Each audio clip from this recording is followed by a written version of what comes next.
My humble pronouns to Sri Sadguru, my humble pronouns to Sri Krishna Mohan, my humble pronouns to Sri Sridhari Swamiji. Namaskaram to one and all who are present here and who are in the Zoom. My namaskaram to the learned scholars and speakers. We will now start with a prayer by Madam Srimati Yamini Ramesh, Divya Gana Vidushi Srimati Yamini Ganesh. Please.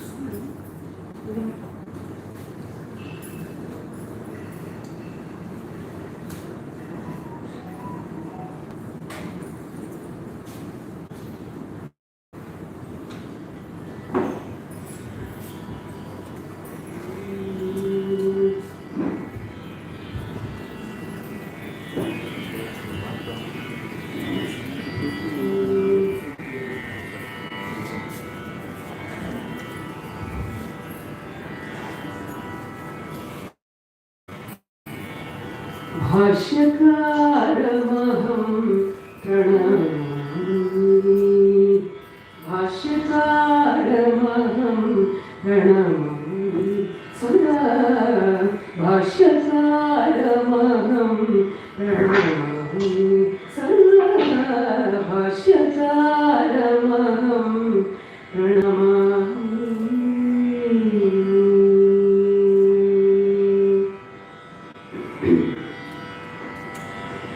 दास्य भक्तिरस बोधनकरो दास्य भक्तिरस बोधनकरो दास्य भक्तिरस बोधनकरो दयानिधिं भवता परं दास्य भक्तिरस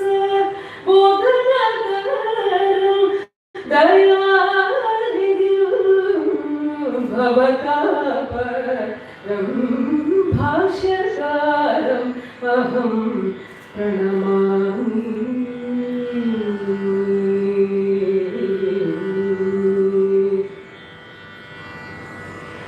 काषाय त्रिदण्ड शोभितकरम् कन्दर्पकोटि सुन्दराकारं काषाय त्रिदण्ड शोभितकरं कन्दर्पकोटि सुन्दराकारं कामकोपमदरिपुसंहारं कामकोपमदरिपुसंहारं कलिकल्मषहरं कविकुलधीरं भाष्यकारमहं प्रणमामि विष्णुपदत्व निर्धारणपरं वैष्णववृन्द मनोहरं विष्णुपरत्व निर्धारणपरं वैष्णववृन्द मनोहरं विशिष्टाद्वैत सिद्धान्तकरो विशिष्टाद्वैत सिद्धान्तकरो विद्वन्मण्डल कमलदिवाकरं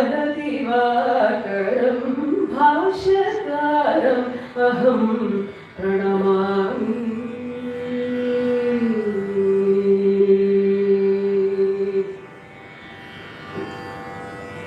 केशवसूरी दिव्यकुमारं पूरेशादि प्रियपरिवारं केशवसूरी दिव्यकुमारं पूरेशादि प्रियपरिवारं कुलपतिं करुणापारवारं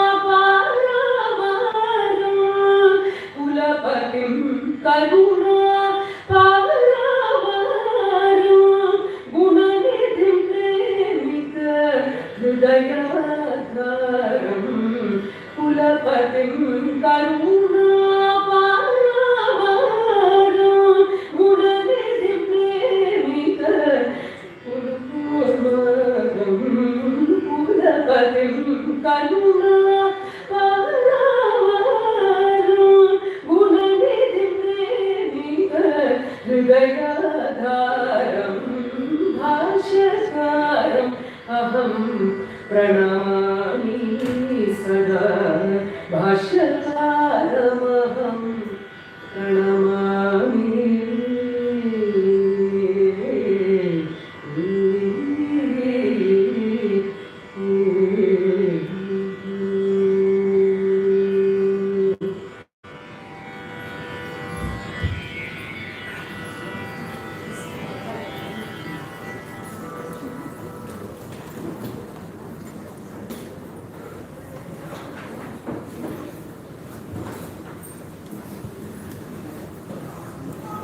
Our thanks to Divya Gana Guru Shakti, Srimati Yamini Ramesh, for singing so beautifully Ramanujar Stuti. Thanks again. Yesterday, due to shortage of time, we missed out Dr. C.V. Jayanti's speech. Today, we will start with Dr. C.V. Jayanti's speech now. I request Dr. C.P. Indra Madam to come to the dais, being the chairperson of this piece.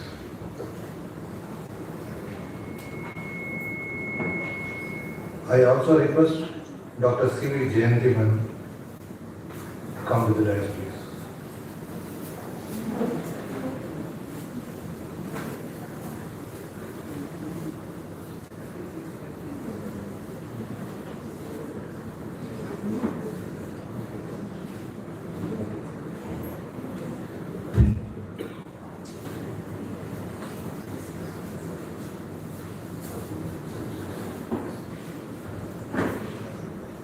C.V. Jayanti holds a triple PG, one in Advaita, the second in Indian philosophy, and the third MBA in finance.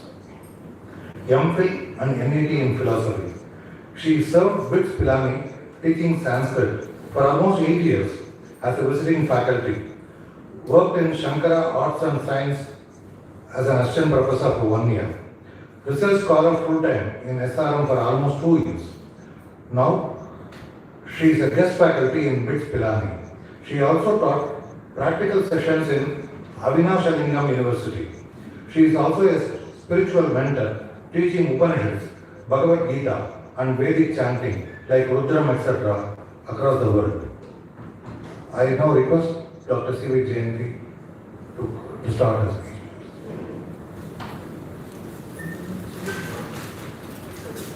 One humble request to all speakers. We request you to stick to 20 minutes time frame, please. Thank you.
गुरुर्ब्रह्मा गुरुर्विष्णु गुरुर्देवो महेश्वरः गुरुः साक्षात् परब्रह्मा तस्मै श्री गुरवे नमः. Concept of body and embody described in the Sri Bhashya in comparison to the Advaita text is going to be my presentation today.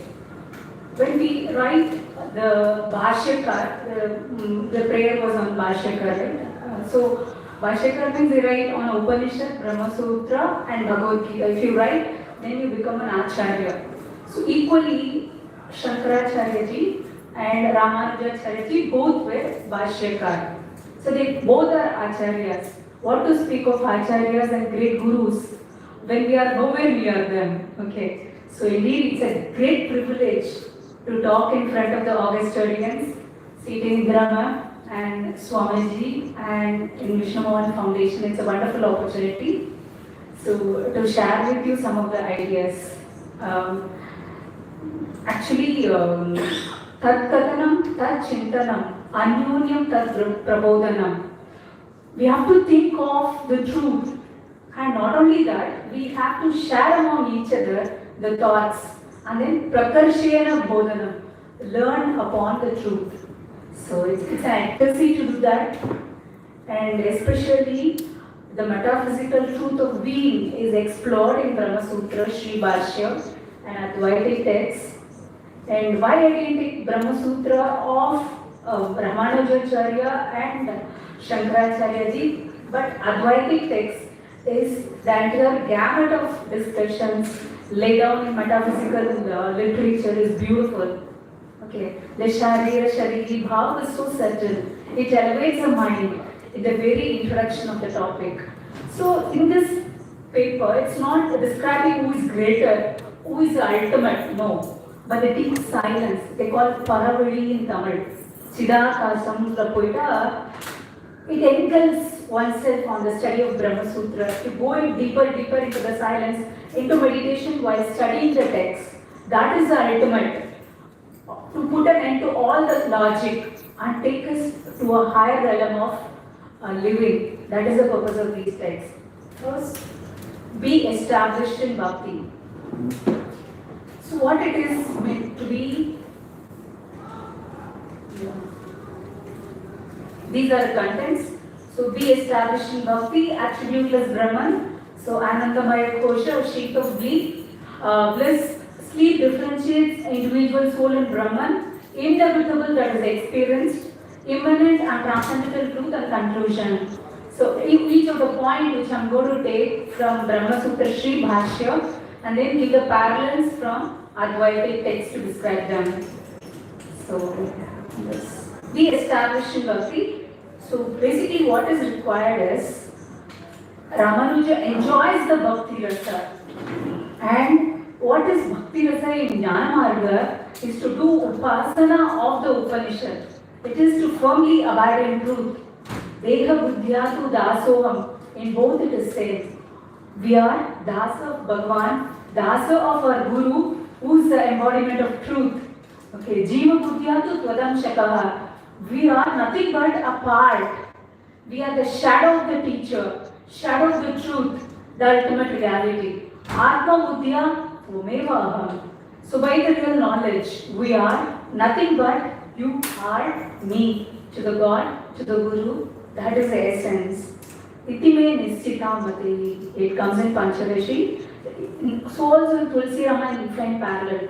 Ishvara amsha jiva avinashi chetana amala suhaja sahaja sukha rashi. Sahaja sthiti is what is expected. Live a natural life, then and there turning towards ourselves than towards the world and the sensory perceptions.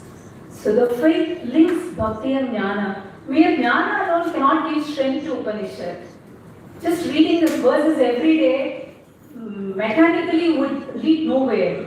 So with the Guru Kripa, even the Advaita or any Shastras are equal to 200 parents. They give Atma Bala. When you read, when you are contemplating, it gives so much of immense strength to live in this changing world, ephemeral world, which we have more found in COVID time, when everything was changing, that time we realized how to be introvert sitting inside the house and how to get involved with our own self and working upon it. So, Yasya Esha Atma Vivrute Tanuswam. Whomever the reality chooses, it will reveal. Are we ready for it? Okay. So, Anavasti Tehe Asambhavacha Na Itarataraha. So, according to Sri Bhashya, the person in an eye and the presence cannot be other than self on account of impermanence. So, definitely the individual must be there.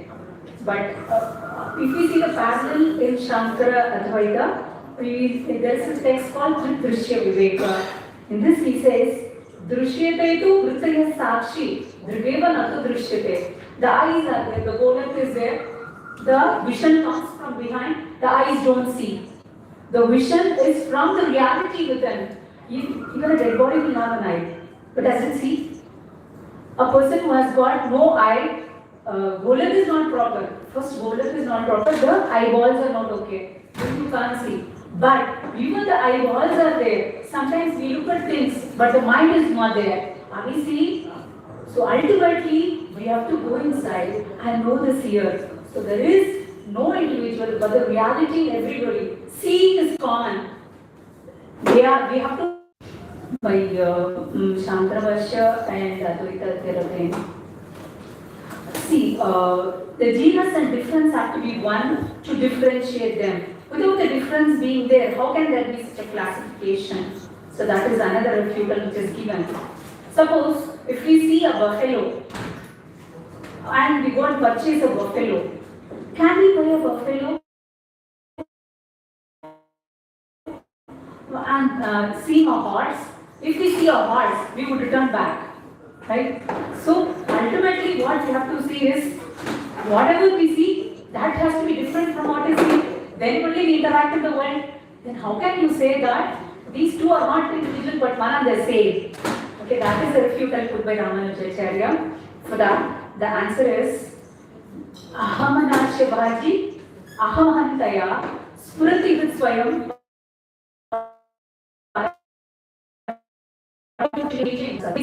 He tells like Summa Irupade Subam Ore Sunakura, it goes into deeper and deeper thread. Where is it? Where he says, when I thought is destroyed, alone the supreme infinite conscious existence would shine upon itself.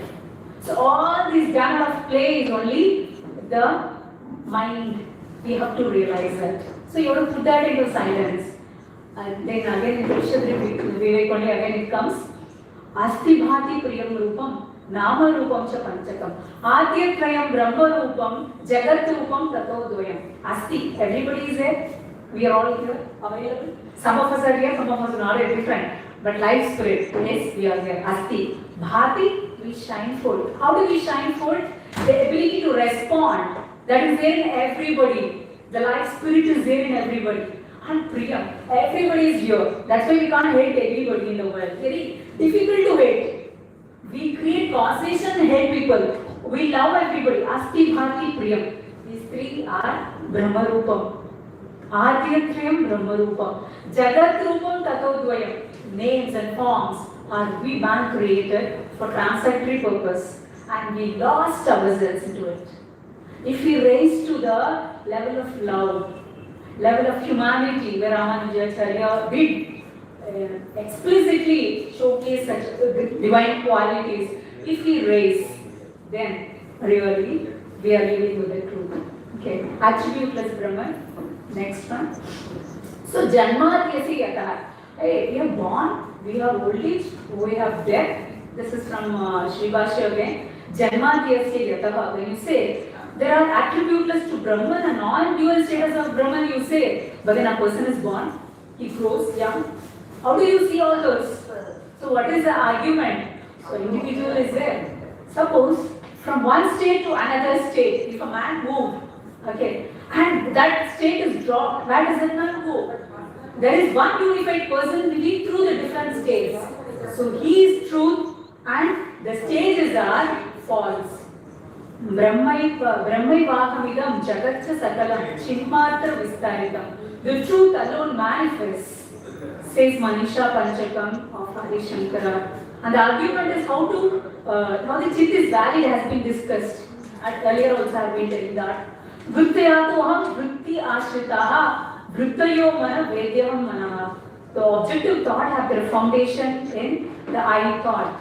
I am a boy, I am young, I am old, I am nearing death. Okay, so that is there. The I that is there. We add attribute to that I, and then we say that I am. There are different stages. No, in fact, the chit alone manifests in different forms. Okay. So, ahamayam again Ramana Maharshi. Ahamayam kuto bhavati chinvatah ayi padathyam nijavitaranam. So when the I falls, or where here is all the upadi, I plus I plus I plus I want, I desire, I am. So that attributes are dropped. The truth, pure I, is the reality. Next is Anandamaya Kosha. Anandamaya Kosha is the sheath of bliss. Body is said to be of 5 sheaths in Viveka Chudamani. Annamaya, Pranamaya, Manomaya, etc. In that Anandamaya Kosha is bliss sheath. How do you call that bliss sheath? That is a question which Ramanujar puts. So, when you say how can that bliss become a cover? Why is it cover? Because otherwise we put the trial. Okay. Experience. When the three are going together, when you eat even a sweet, the experience and experience when they become one with all, you get complete silence. That's called Brahmani Avastha. That comes for fleeting moments. We have Nirvikalpa Samadhi day in and day out. So how can you deny the truth, dual, non-dual existence of Advaita? Okay. So that is argument put forth. So one is sleep differentiates individual and Brahman. Okay. How come sleep differentiates individual and Brahman? A person is sleeping. So you Sushupti Utkrantaya Vedena. This is from Sri Bhashya. Sushupti, at the time of sleep, the differences are very much apparent. Okay. But the individual soul and Brahman are different, according to Sri Bhashya. The self in the body presided by the Supreme Self departs, is again said. Then how can it be? Suppose if the self departs in sleep, a person who is waking up, will he say, I don't know? He is very much there after that. So the continuity of the self is again proved in various scriptures, again with Brihadaranyaka Upanishad and other things, where they say sleep is a state. Beyond, this is Tribunatita. The truth is, though he is running in between, the sleep, waking and deep sleep runs. But a particular state is given enormous value by an individual that we think it is real. Okay. So, Nivartaka Nivrutpavatti Vichara is a very good refutal on that. So, perception also reveals the existence of Nirvishesha Vastu. So, again, there is another verse from Sri Bhashya, Veda Vyaparesha. The Bhashyakara takes up Mundakopanishad starting verse and says, that it comes Duhasuparna Sayuja Sakaya Samanam Vruksham Parishasva Jhade. So there are two words. One eats a fruit and says, it's bitter, it's sour, but the other one doesn't eat, and it's very happy. So there are individuals whose perceptions are there. So how would you, in fact, argue for that? So for that, the answer is given us. The objection is manifestation and dissolution are from the self, one particular thing. It's possible, dissolution and manifestation is possible when the self is awakened. If the self was not there, the self-awakened person is not there, then one is with the bird, the perching bird. But then there are people who can witness the events of life and be indifferent to it. That proves their existence. Okay, and inevitable that is experience is further explored. Guham pravishto atmanoki tadarshana. It comes from Sri Bhashya. Again, the argument put is being refuted by J. Venkatraman, saying Asya Ishwarasya Mahimanam Pashyati Nikila Jagat Niyamamana Rupam Pashyati Tadana Vita Shoka Bhavati. So if you know that real self, you become free from delusion. Asya Aishwaryasya Mahimanam Pashyati. You see the glory of the reality. Sometimes a Shabda does not mean that the entire group hold an umbrella. So when you are attaining the sublimation, the real self reveals itself. Jiva holding to the self. It's not its individual character, it gets sublimated. So, Nahyasya Vidyo, Anasokya Vidya, Bhavabandha Hetu, Tasme Vinashte Sakalam Vinashtam, Vijrumpatesmin, Sakalam Vijrumpate. Again, this is from Viveka Chudamani. And Yatha, another one is Muktaha Upasvarupa Vyapadeshacha. It's like, it said that the statement that is to be attained by the liberated. Okay.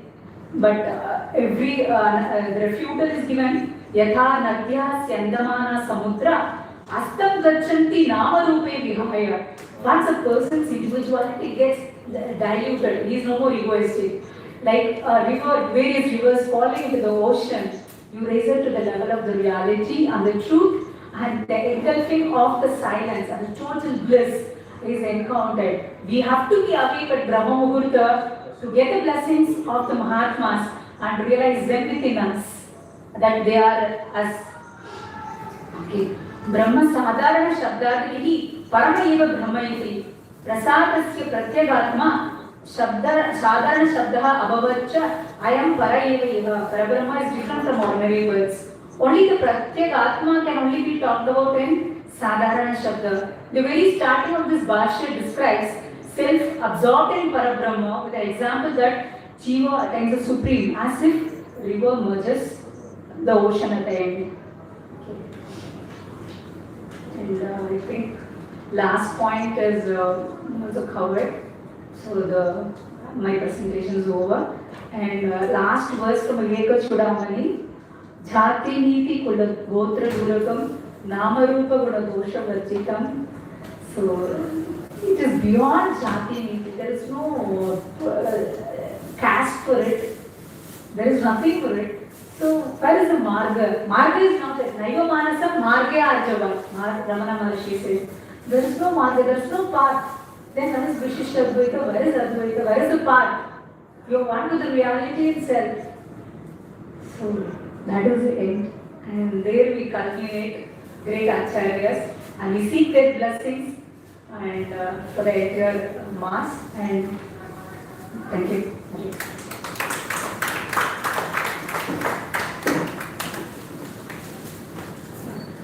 Good morning, everybody. Thank you very much, Dr. Jayanti, for keeping to time. Otherwise, take your class will just fire me.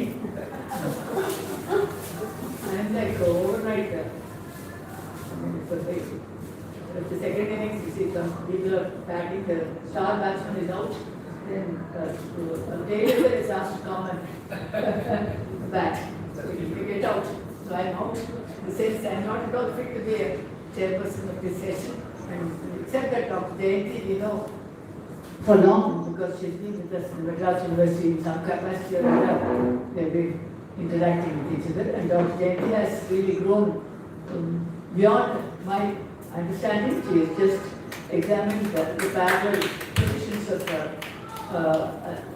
Dev Chudamani and Srivasha, and she has also referred to the possibilities of going beyond that in her reference to Bhagavan Ramana, who asks where is question of path, and there's nothing else to reach. So it's very interesting, and I thank Swamiji for asking me to chair this session.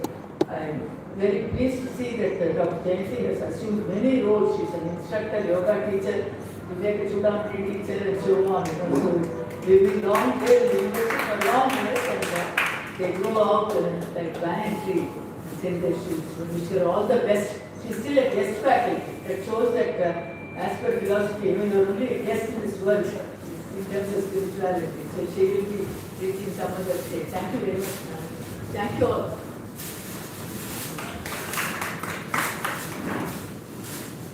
Thank you very much, Dr. Siti. Madam Dr. Jayanti, please. We now move on to the plenary session 4. We now move on to the plenary session 4.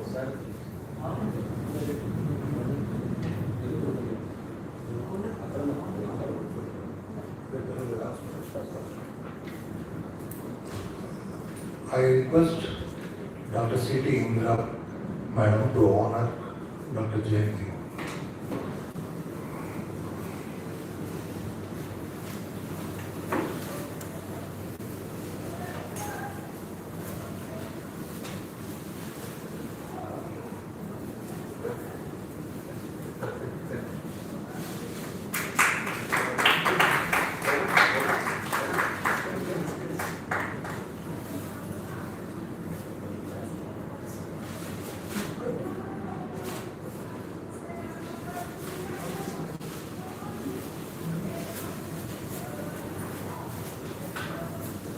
Thank you. We move on to plenary session 4. There are 4 speakers and the order of speakers is slightly changed due to online and offline issue. Chairperson will be Dr. Radha Raghunathan. May I now request Dr. Radha Raghunathan to come to the desk, please.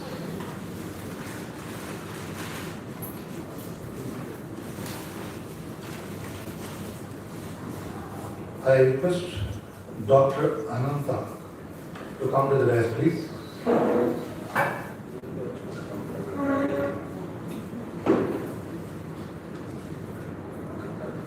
In this session, Dr. Ananta will be speaking first, then Professor Sri Sailam, then Dr. Sujata Raghavan, then Dr. Adarasupalli Nataraj.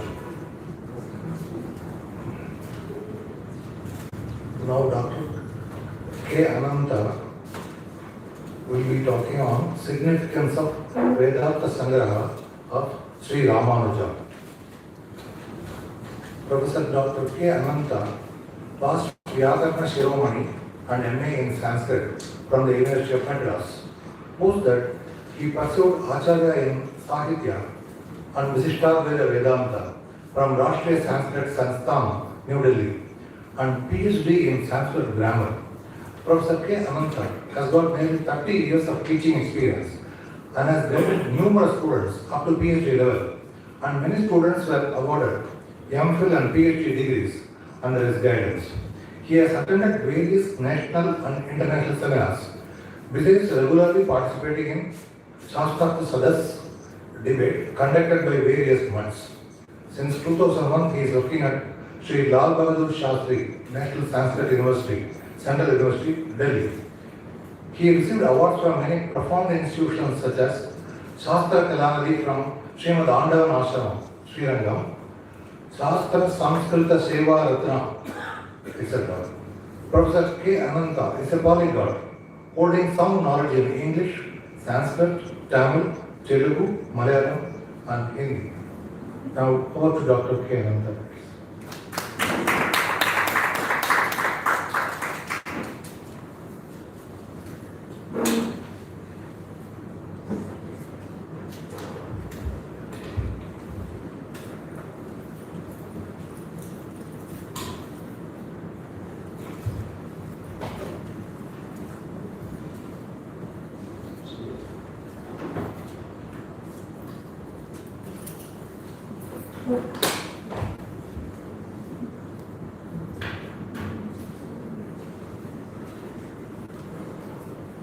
विशुद्धविज्ञानघनस्वरूपम् विज्ञानविश्राननबद्धदीक्षम् देवं हयग्रीवमहं प्रपद्ये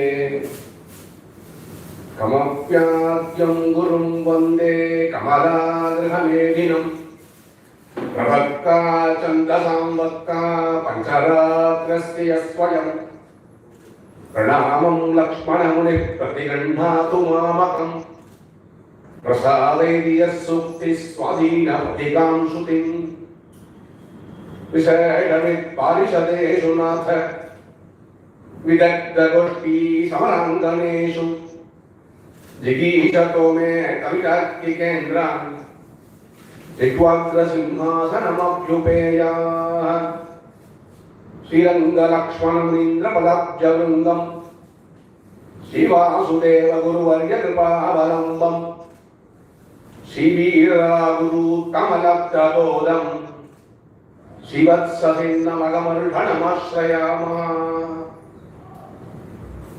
नमस्वाय साध्यक्षाय आदौ निमेषद्वयम् अथवा वाक्यपञ्चकं संस्कृतभाषायां किञ्चित् उक्त्वा अग्रे यथामति यथाशक्ति यथागृहीतं यथोपदिष्टं सर्वत्र यथाशक्तः तत्र प्रकृतविषयम् अधिकृत्य किञ्चित् वदामि। अयि भोः मान्याः, महदिदं प्रमोदस्थानम् एतत् अस्माभिः यत्र वयं स्मः पावनं स्थानं पुनीतं स्थानं। कारणं किमिति चेत् अस्माकं सम्प्रदाये आचार्यवान् पुरुषो वेदः इति सर्वत्र उद्गीटितमस्ति, सर्वे जानन्ति एव। ह्यस्तने अत्रैव समीपे विशिष्टाः आचार्याः वी.एस्. करुणाकरमहाभागाः अवोचयन् यत् सम्प्रदाये ये विषयाः गुरुमुखादेव अधीतव्याः। That was well emphasized Professor Guru also yesterday morning during his lecture. कारणं किं? साक्षात् भगवान् द्रष्टुं वयम् असमर्थाः, परन्तु गुरुमुखम्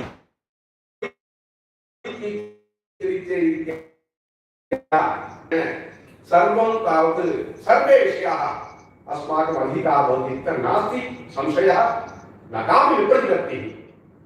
वाक्यपञ्चकं समाप्तम्। So just I would like to translate what I said. Yesterday we had a beautiful lecture by special lecture by the great erudite scholar, that is Sri O.A. Ramanujar. That O.A. means in the system, that O.A. Vedanta, but in his being applies another way. Being an engineer, he has transformed all the things to the Sampradaya also. We are all aware of him. He's a great person. So he was emphasizing about Acharya two names. Each and every Acharya in Sampradaya got two names.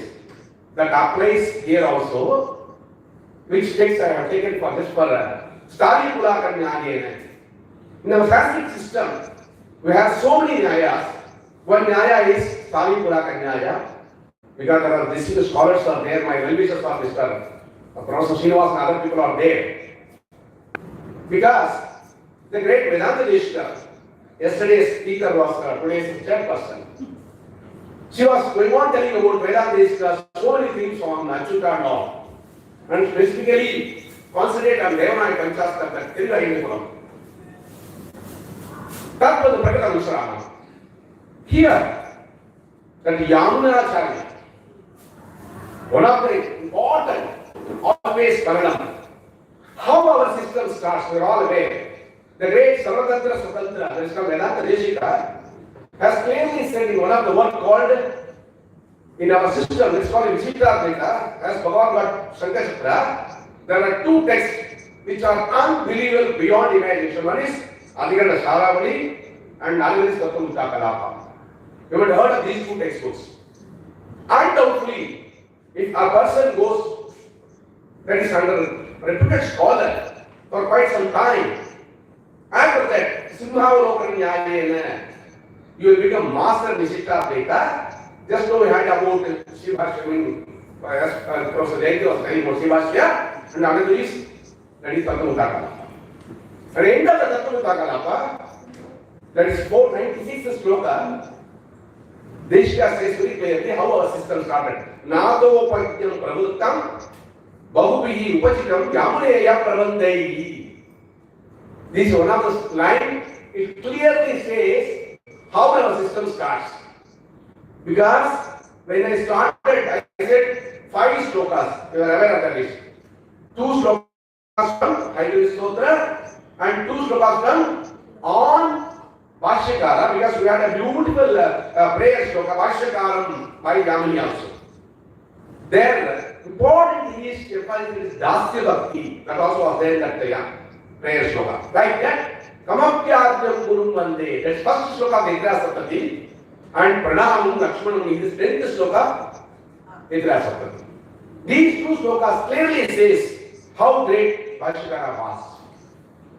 Pade Pade, because Bhashyakara has written only 9 gems, 9 works, whereas Swami Desika has gone beyond 100. But in each and everywhere, the great Sarvadatra Sutatra, Desika, touches Bhashyakara, then only you proceed. That's very clear. Like that. So in that Jnatopacham Pravuttam Bahupi Upachitam Yamuneya Pravandaihi. This is third line, again I am repeating. From there starts, and yesterday the elder scholar was mentioning, Yamunacharya வந்து பாஷ்யக்கார பார்த்திருக்காரு, vice versa பாஷ்யக்கார Yamunacharya பார்க்கல. We are all aware of that. Because standing here and just saying few things, and other people are sitting there all also Bahushuta. That's what our system says, Bahutvi Shotamyam, Bahuda Shotamyam. Bahutvi Shotamyam, Bahuda Shotamyam. When he was reciting 2 slokas, as Bhishma Pitamaha, another gentleman was sitting and he was also just saying, other people are also saying the slokas. Like that Yamunacharya was mentioned by very clearly in this text. For that was I just giving information. So, Pradana Musram. The first yesterday, Professor Sapri was telling about the 9th work of Bhashyakara, there is a Nitya Grantha. Now you go to Viloma Grantha, there is first text is Vedasana. They are all aware. One of the beautiful texts. And in our system, if a person takes pain and interest, why I am saying pain? Because in according to Vyakarana, Alpaskaram Purvam, Sutra is there. In which word that is vowels are less, that you should take first Alpaskaram Purvam, that Sutra says. So pain and interest. If you take pain and interest, if you spend some time on this particular text, Veda Sakalaka, you will have a clear-cut idea of what Vishishtadvaita conveys crystal clearly. Moreover, we have just 4 pillars are here. Fortunately, here 4 pillars are there. Mandapam, Shruti, Smriti, Itihasa, Purana. These 4 pillars you have to establish our system based on that only Ruju Margaha. In Sanskrit there is one word Ruju Margaha. It means always going on right path. And there's one discussion between the Yama and the Nachiketa starts there, Dharma, Adharma and all. That also we had discussed. So we have to listen more. That is coming very, very rare nowadays. What I used to say to our students in Delhi, किसी बच्चों को हिंदी में बुलाते हैं, बच्चे जाओ, मैं आपको 1000 रुपए दूंगा, आप चुपचाप 1 घंटे बैठो यहाँ पर बिना मोबाइल कुछ नहीं है. वो तुरंत क्या करेगा? 2000 आपको देगा, भाग जाएगा. मतलब what I said. Just for how the students nowadays, just like God is going imaginary. Come Parikam. Just God will student, Nyan will Araba, no mobile will be allowed, no other internet, nothing available. Sit here for 1 hour, I will pay 1000 rupees. Within 5 minutes, because no time at all. But if you take, that's what I insisted on the pain and interest of the text from Vedas. In our Sampradaya, we used to call it as a Putti Shivasham. There is a nickname. Why? The great Bhagavad Ramanujar sat before Brahmani Srinivase. You are all aware, one of the classic verse of entire system. Akela Bhuvana Janmaste Mavanga Adivide. Vinata Vida Bhuta Vrata Rakshay Kadiche. Shruti Siras Vijipte Brahmani Srinivase. Bhavatumam Parasmin Shemushi Bhakti Rupa. What a classic sloka in Purvata itself. Mr. Srinivasa is having something in his mind and he wants to convey also. Okay. So Brahmani Srinivase. In front of that our system says the great Bhagavad Ramanujar sat before Imperman. Another Uttamur Swami were all upper Himanta Deshika. They are all very clear. What he said in Brahmana Raksha, from Imperman Mudal, Impermanar Varai. See the sentence. எம்பெருமான் முதல் எம்பெருமானார் வரை. Yesterday we were discussing about so many names of Acharya, Ekiragana, Ekirajapati, Vaishikara, Darshanastavaka. What does you want? Career that Ramanujar says like anything about Bhagavad Ramayana. Coming to the point. Again here, why I am saying that much interest in this text is, Surungat Chuli Velanga Vaikar, there is a saying in Tamil. The Bhagavad Bhashikara has tried to say beautifully, Pranama at the same time, Ekakriya, Vartakari Bahuva, there is another saying in Sanskrit. Ekakriya, Shaya Kundri, Palan Paladu. Ekakriya, Vartakari Bahuva. Because right now I have a Tamil translation of Vedasandra, but a great scholar, you would have all have seen this one, by Veera Prasarga Bachcha in the year of 1987. So there it says very clearly, first shloka and the second shloka. The second shloka is a gem, and that's particularly there, the Purvarga conveys what Shankara says, and how it was followed by Bhaskara and as well as Yadav Prakasha. Those who have gone to text will enjoy anything. As a Sanchit was to say, Sesha Sahayine, Nirmala Ananta Kalyanam, Vishtave Namaha. These are Mangala Shloka of the text. We are all aware of that. Ase Shachit was to say, Sesha Sahayine, Nirmala Ananta Kalyanam, Vishtave Namaha. Time is constrained. Otherwise, just take this shloka and go on expand. Go on expand. Yesterday the scholar was also telling how the Ramanujar word according to Vyakarana is correct or not. That discussion. Suddenly struck my mind because the Attarya clearly says where the Natva will come in the place of Natva. Prashapyam no na samanavade. Prashapyam no naha samanavade. It is the 8th Adhyaya. And the second part, first shloka, 8.2 if I am correct, of Attarya. எந்த இடத்துல அதாவது மூணு சூன்யம் வருது, தரித்திர காரணம் மூர்த்தனின காரணம். பிரசாப்யாம் no நஹா சமானபதே. What is sutra?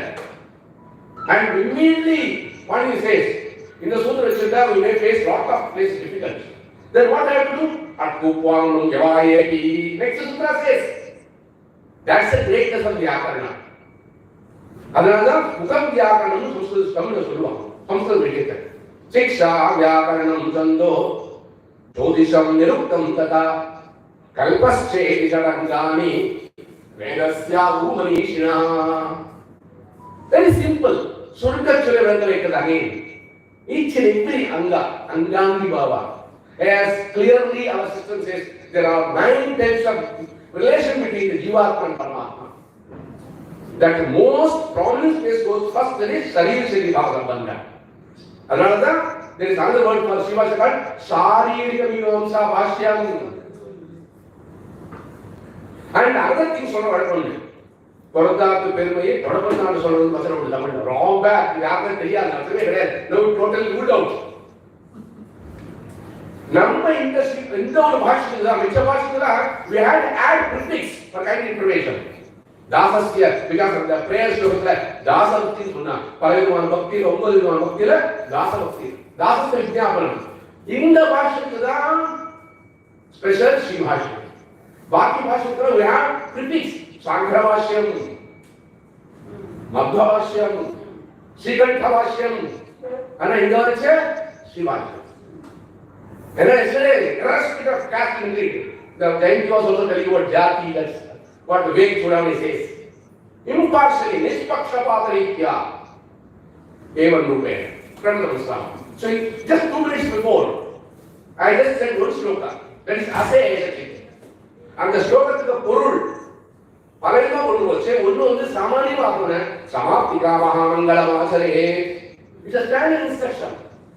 One who wants to complete what the task taken by him, X or Y or Z, how he can complete? By praying. Another, Mukundamala, Prushagrad says, Vrityasya. One of the classic stotra, Advav Sonale Puram, automatically நமக்கு அடியார். And the Madi in there, Namaha. The last word of the first sloka, Mangala sloka, Namaha. Ashinvastu Namaskriya. Again the Sutra says, the Shastra says, how we have to go for that? Ashinvastu Namaskriya, Vastu Atyuttarasyam Devadatta. அப்புறம் வந்து then here Namaha. Namaste Swaha Swala Bhatat Yogacha. There is a fourth case. That's a Vyakarana point of view. Adi minne Purvadatle Asa Chita Chita Vastu Seshine Seshasayine Nirmala. Around Purvadatle main three compounds, main components. Main Chitta Achitta Ishwaran. If you want to put it Vishittam simply, just online that Chittajet Vishittam Brahma. Chittajet Vishittam Brahma. Again says, the Asaya Sabda applies in Chitta as well as Achit also. For that also, Vyakarana Sutra helps. Dvandvante Shuyamana Pratyekvanmaya. Dvandvante Shuyamana Pratyekvanmaya. Rama Lakshanau Adu Dvandvana. Rama Lakshana Bharata Shatrugna. Rama Lakshana Bharata Shatrugna. Rama Lakshana Bharata Shatrugna. Bhagavad Dvandvam. Dvipada Dvandvam, Bhagavad Dvandvam. Tadvata Atrapi, coming to the point, Asesha Chittena, Asesha Achittena, Ena, Vyakyakara says very clearly, Ekajivadam, Adu, Ekapaditam Shuddhavan, Kamala word, and what is one of the Vija Padishpatana, Ananda, Pachineka, and Padihar Shuddhavan, China, example. Sakala, the Padayas, but the elements there, but there is a Kasi for a gravity and a halfway. You know, Papa, road division, yeah. By a Sotuma Paras in the Padishan, no Padishan, what are they in a pioneer? Lay for the arms is done now. Just like my speech will be fast, again repeating. In the Padishan, you never go and Kasi. In the Kama is a Vijay, by Rana Paran Solana, fast than lay for the Astra, lay the Dila Master than a Ponera, and the Poran run the region of the whole Austin. Simha Lokan Yaya. That's what the Asesha Chili was to say, Seshasayine. Seshi, Sesha Seshi Bhavasamanda. This one is enough to understand the system. Sesha Seshi Bhavasamanda. Yedume Naile. Yedume Naile. Again, Vedanta shows the way of path. It is one of the beautiful stories called Nyasa Vimshati. You had heard of Nyasa Vimshati. Nyasa Sabda is equal to Prapatti Vadu. Nyasa Deshakam, Nyasa Vimshati, and Nyasa Telakam. In Nyasa Vimshati, first sloka says extremely the Chatutta Pada, Kalitye, Shashitaram, Saparahita Param, Teshtam, Mushli say. Another Sarvatra Swatantara. Chittam Sat Sampradaya Arvind Shloka. If you go through the commentary on Stotras, Swami Deshan Visvika, this is the Kanani commentary. That is called Sopaitya Things on our Vakira wherever Padika. But in the Nyasa mission, is not the Kana Yakam Nikara. Again, Nyasa Telekatli, no Torah, Deshiko me Dayalu. Last line of the 21st sloka of Nyasa Teleka says, Deshika, he himself, Deshika, Acharya Vahi Another Acharya Purusho Veda. Another Matu Devo, Baba, Pitu Devo, Baba, Acharya, Akim Devo, Second, Muna, Acharya. All these again we will put it here. As a Chidachi was to say Shine, Seshasayine. Nirmala Ananda. Again, intellectual from the point of view we have to observe. And irrespective of Advaita, Visitata, Dvaita and all. Intellectual Padusula, individual Padusula, Mata, that's a standing. There was a discussion yesterday about Satadushani, and Paramartha Bhushanam. You are all aware of that. Satadushani, Ure word down. It is part of Satadushani to word left. And the do and gold word is Andhra Shastra. I had been to that place. One of the 96 villages are there in and around Palakkad.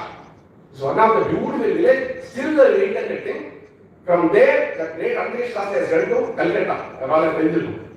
Our Ure is the Mathika, Satadushani, and do it to Bhushan Manita. but tried their best network. அதாவது உத்தம சுவாமி. And Swami has taken that much of pain. அவர் மாதிரி process பண்ணி சொல்ல வேண்டும். சம்பிரதாயத்தில் process பண்ணிக்க ஆகணும். ஆச்சாரிய சதா நினைச்சுட்டே இருக்கணும். அதனால்தான் கோபால விஷயத்துல விவாசத்துல மந்திர பிரயாணியோட 12th ஸ்லோகா தேசிகன். அது மாதிரி தமிழ் பண்ணி அசேஷ சிரித்து ஃபர்ஸ்ட் சேஷிட்டே ரெண்டாவது லைன்ல சகுணமா இருக்கிற அந்த எம்பெருமானுக்கு இருக்கக்கூடிய அசங்கேயமான கல்யாணங்கள் அது எங்க அனுபவிக்கலாம்? அகைன் the 9 works of பகவத்காரல்ல லட்சத்திரேட்ல சேரங்கரத்தில் என்ன பிஃபோர் சொன்னாங்க என்ன அசங்கேய கல்யாணம் அந்த வாக்கியங்களை சூதிகளை எடுத்து பார்த்தா தெரியும். அந்த மாதிரி அசேஷ சிதஜி வஸ்து சேஷினே சேஷாயினே ஆறாங்க சேஷசாயி சீக்வல். அதனால நீங்க how the scholar was finally concluded that is Seshan is Lakshmanan சொன்னச்சே அதுக்கு Ramanujar சொன்னச்சே it applied to that. So இந்த ஸ்லோகால வந்து அசேஷ சித் என்ன அசித் என்ன Sid is equal to Jeeva அசித் is equal to ஜெகத். இதுக்கு பரிதிஷ்யமான இவை இரண்டுமே உட்புகுந்து அந்தரியாமையா இருக்குது. அதனால பெருமாளுடைய 5 நிலைகள் பர வியூகம் அந்தரியாமி அச்சாவதாரம் பரவியூகம் அந்தரியாமி அச்சாவதாரம். சில பேர் அச்சே சொல்லிட்டு அப்புறம் அந்தரியாமி சொல்லுவாங்க. Make Mr. Srinivas also asking about lecture with Antaryami. Antaryami, that's the greatness of the Sanskrit language. The greatness of Sanskrit language. Another day I was telling with some other person, there are 100 words there for elephant in Sanskrit. Unbelievable. 100 words on யானை. எல்லாருக்கும் தெரியும் எத்தனை தடவை பார்த்தாலும் திரும்பி திரும்பி பார்க்கணும்னு சொல்ல ஒரே ஒரு அணில் அதுதான் மேமன். சில பயன் கொள்வான் இல்லையா? அந்த மாதிரி இதுல அசேஷ சிதஜித் வஸ்து சேஷினே சேஷசாயினே அந்த எம்பெருமான் பார்க்க படுத்து கொண்டு இருக்கிற அந்த எம்பெருமான் சித்துக்கும் அசித்துக்கும் உட்போட்டு இருந்து அந்தரியாமை என்று நியந்தா நியந்திரத்துவம் சொல்றாங்க. கண்ட்ரோல் நியந்திரத்துவம் நியந்தா அது யாரான எம்பெருமான். How he is nirmala amalan vimalan nitya possible. That's what we are well supported by Alvars Sri also. That's a great treasure to us. Another Nadho exactly today is 8th of August. 1st of July, the great scholar Sri Guru who gave a special lecture, Ramanujar and myself were in the holy place called Rishikesh. So most of the people say it's Rishikesh, R-I-S-H-A-K-E-S-H. It's not correct. It should be Rishikesh. So we were telling about the great 1200 years celebration of the Bhagavan, that is great Acharya Ramanujar. We celebrated there in front of that Pandava Ashokra and the Rishikesh. Our Swami was there, I was also fortunate. Yes, time has come, his signal has come from the third person. They are not second sloka. That's an important sloka. So there, Param Brahmaivadyam Brahma Parigatam Samsarati Tat Paropadhyalidam Vivasam Asupasya Aspadamiti. நினைச்சு மியூசிக்லாம் நினைச்சு சில பேர் அப்படியே ஆர்வம் பண்ணிருப்பார். There was a great violinist called M. Chandrasekharan. Unfortunately, by birth he was blind. You would have heard of him. But whenever he plays, he enjoys it like anything. That's called that much of involvement. அந்த மாதிரி இந்த ஸ்லோகத்துல பூர்வார்த்தத்துல பகவான் Ramanuja says about the 3 mathas and இந்த 3 மதங்களிலும் சில காரணத்தினால they have deviated gone some other things. ஆனா அதிலிருந்து என்ன மாற்றி என்ற நல்வழி கொண்டு கொடுத்தவர் யாமுனாக சைதேயதே யாமும் முனிகி முடிக்கிறார். நான் இன்கம்ப்ளீட் ஸ்லோகம். Shloka is like this. பரம் பிரம்மைவாக்யம் பிரம பரிகதம் சம்சரதி தத் பரோபாத்யாலீடம் விவசம் அசுபஸ்யாஸ்பதமிதி சுகிஞாயாமேதம் ஜகதி விததம் மோகனமிதம். தேர்ட் லைன் உத்தரார்த்தம். Tamo yena pastam sahitayate yamunamuni. The rhyming was another not many people like South Indian because number way of sloka sonna avadukku romba aasai because immediately accepted by Jai because he is from Vitsana. And அவர் எப்ப போய் அப்படி சொல்லுவாங்க. ஏன்னா இந்த மாதிரி இந்த ஸ்லோகம் சொன்னதுக்கு அவர் மனம் வர ஸ்லோகம் தெரியும். ஆனா புட்டிக்கு பிரேம் சொல்றாங்க. அது என்னடா ஸ்லோகம்னா இந்த ஸ்லோகம் தான் இந்த டெக்ஸ்டுக்கே ஜீவாத்பூதமான ஸ்லோகம். என்னடா முதல்ல பரம்பிரம்மேவாத்யம் பிரமபரிகதம் சம்சரத் ரிப்பீட்டட்லியா எழுதுறேன்னா that part, what is the view of the great Shankaracharya? What Shankara says? What is school of Shankara? பரம்பிரம்மை வாக்கு என்னர்த்தம் எல்லாரும் தெரிஞ்ச ஒரு வார்த்தை பிரம்ம சத்தியம் ஜெகன் மித்யா ஜீவோ பிரம்மைவ நாபரா. பிரம்ம சத்தியம் ஜெகன் மித்யா ஜீவோ பிரம்மைவ நாபரா. அது அப்படியே நம்ம வந்து சொல்லுவோம். ஜெகத்தில் நித்திய கிடையாது சத்தியம்.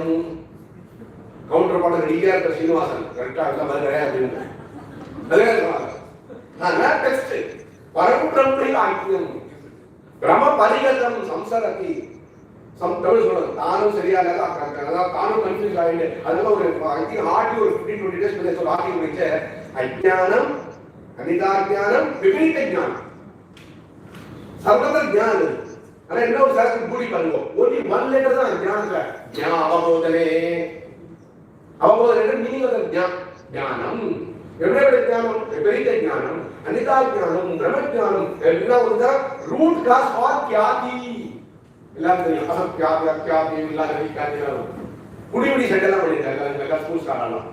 ஸோ இங்க வாங்குவோம் தட்ஸ் ஸ்லோகா பரம் பிரம்மை வாக்கியம் பிரம்ம பரிதம் சம்சாரதி தட் இஸ் அ பார்ட் அந்த ஸ்லோகா தெரியும் டெக்ஸ்ட்ல அது வரைக்கும் த வியூ ஆஃப் சங்கரா.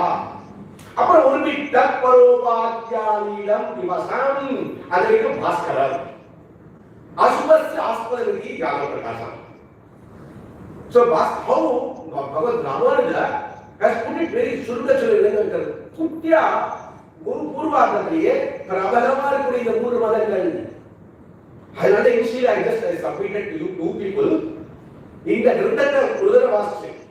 ஏன் அதாவது கமப்பியாத ஸ்லோகம் விஞ்ஞாபிச்சேன்னு பிரணாமம் சொன்ன சில இடத்துல பிரணாமத்தை ஆரம்பிச்சு கமப்பியாத சொல்லி பிடிப்பாங்க உங்களுக்கு தெரியும்.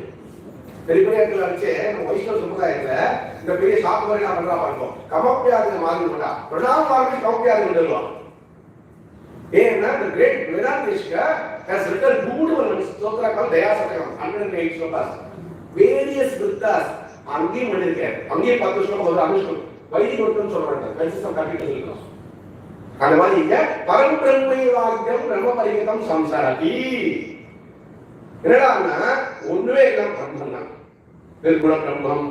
இன்னும் அப்புறம் அதுக்கு முதல் படி சொல்லிட்டு பாரமாத்திரம் வியாபாரம் அதெல்லாம் சொல்றாங்க. சோ என்னன்னா படத்தோ நாஸ்தி மூர்க்கத்துவம் வேதாந்திஷ்டா சேஸ் படத்தோ நாஸ்தி மூர்க்கத்துவம் ஜபத்தோ நாஸ்தி பாசகம் ஜெயத்தோ நாஸ்தி துர்பிக்ஷம் படத்தோ நாஸ்தி ஏன்னா சரி நான் பிரம்ம பிரம்மம்னா ஒரு குணம் கிடையாது.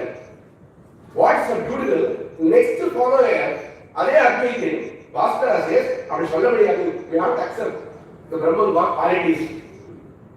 ரெண்டாவது இல்லையே. சோ சங்கரா சொல்ற வியூவை பாஸ்கர் சொல்றா அப்படி டோட்டலா எடுக்க முடியாது. ஏன்னா there are numerous sentences are there. Upanishad வாக்கியஸ் are there. says very clearly இம்பெருமானுக்கு அநேக விதமான அசங்கேயமான கல்யாண குணங்கள் இருக்குது. அதனால மங்கள ஸ்லோகத்துல உத்தரார்த்தத்துல நிர்மலானந்த கல்யாண நிதையே நிதி சப்தம் அதோட சொல்லுக்கு நிதையே நாயுது கல்யாண நிதி கருணாநிதி கிளாஸ் வெச்சதற்கு சரியா நம்ம தெரிஞ்சு வைக்கணும். கருணைக்கு மூர்த்தியா இருக்கக்கூடிய அதெல்லாம் தேசத்திலே nature has got maximum with that. So பரம் பிரம்மை வாக்கியம் பிரம்ம பரிகதம் சம்சரதி அதுக்கு என்ன சக்கரம் என்ன இந்த உலகத்துல ஒன்று ரெண்டாவது கிடையாது. ஆனா இன்னொரு சொல்ல வேண்டும் அவர் ஈவன் தி கிரேட் உத்தம சுவாமி அவர் சொல்லிச்சு yes yes 3 minutes or 2 minutes or 1 minute Ramasamy ஏன்னா அந்த ஸ்லோகத்தை வச்சு அத்வைதத்தில் நல்லா வாசிச்சாதான் விசிட்டாக புரிஞ்சுக்க முடியும். It's not mind said by the great Acharya Uttama Swami. Those days, some 6-7 decades back, college சொல்ற சமயத்துல கார்த்தானல்ல கிரமமா இருக்கிற காலேஜ் வந்து ரெண்டு ஆதே சொல்ல வேண்டியது ராமகிருஷ்ண சிவசங்கர் மெத்தியானத்துல உட்காந்து செகண்ட் ஹாஃப் உட்காந்து அத்வைதத்தை எல்லாம் படிப்பாங்க.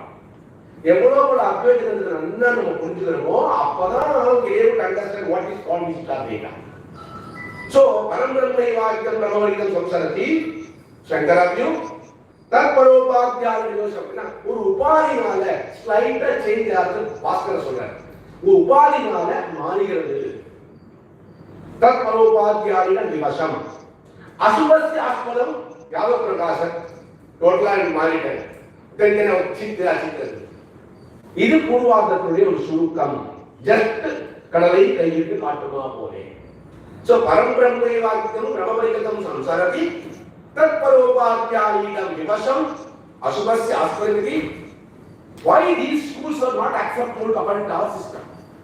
ஏன்னா சுதிஞாயாவேதம், சுதி is equal to another word for Veda, எல்லாரும் தெரியும். அதனாலதான் காளிதாச சென்ட்ரல் யூனிட்டி சுதேவார்த்தம் ஸ்ருதிரன்வதச்சத், சுதேவார்த்தம் ஸ்ருதிரன்வதச்சத் பெரிய. அதனாலதான் ஈவன் தேசிகாசம் சொல்றாங்க, காளிதாசனை சாப்பிட்டு எல்லாரும் சொல்றாங்க. ஆனா அவன் அர்த்தகரி பகுவான் சொல்லுவான். சோ சுதிக்கும் நியாயங்களுக்கும் விட்டு இருந்து அது மாத்திரம் இல்லாத ஜெகதி விதத்தை மோகன விதம் இதுதான் சரியாக தோணித்து வருமோ. அதாவது பிரத்யேக சொல்லச்சே ரெண்டு சொல்றீங்க சமீபம் தெரிவிக்கலாம்.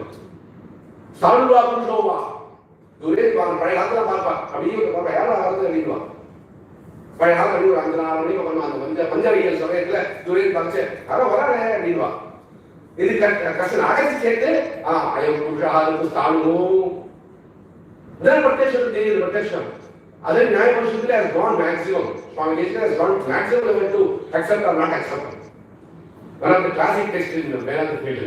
So சுதிஞாயாவேதம் ஜகதி விததி மோகனமிதம். மோகத்தினால மோகாந்தகார பரிவேஷ்ம தேவநாயகன் முதலாக பஞ்சாயத்து ஒரு ஸ்லோகம் மோகாந்தகார பரிவேஷ்ம சொல்றோம். சோ அந்தகாரத்தினால இருக்கிறனால இதெல்லாம் மாற்றி லாஸ்ட் லைன்ல he salutes முதல்ல எம்பெருமானுக்கு பிரணாமம், அப்புறம் ஆச்சாரியன் பிரணாமம், குருவந்தனம். அதாவது இந்த ரெண்டு ஸ்லோகம் இந்த டெக்ஸ்டுக்கு பேஸா இருக்கக்கூடியது. சோ லாஸ்ட் லைன்ல தமஹா இருக்கு தமோ ஏனா பாஸ்தம் சகிதேதே யாமுனி. அப்படியே சொன்ன மாதிரி அவர் வீக்ஷணம் பட்டிருந்தது. எல்லாரும் சொல்றாங்க, எல்லாரையும் மகாபெரிவா சொல்லுவான்.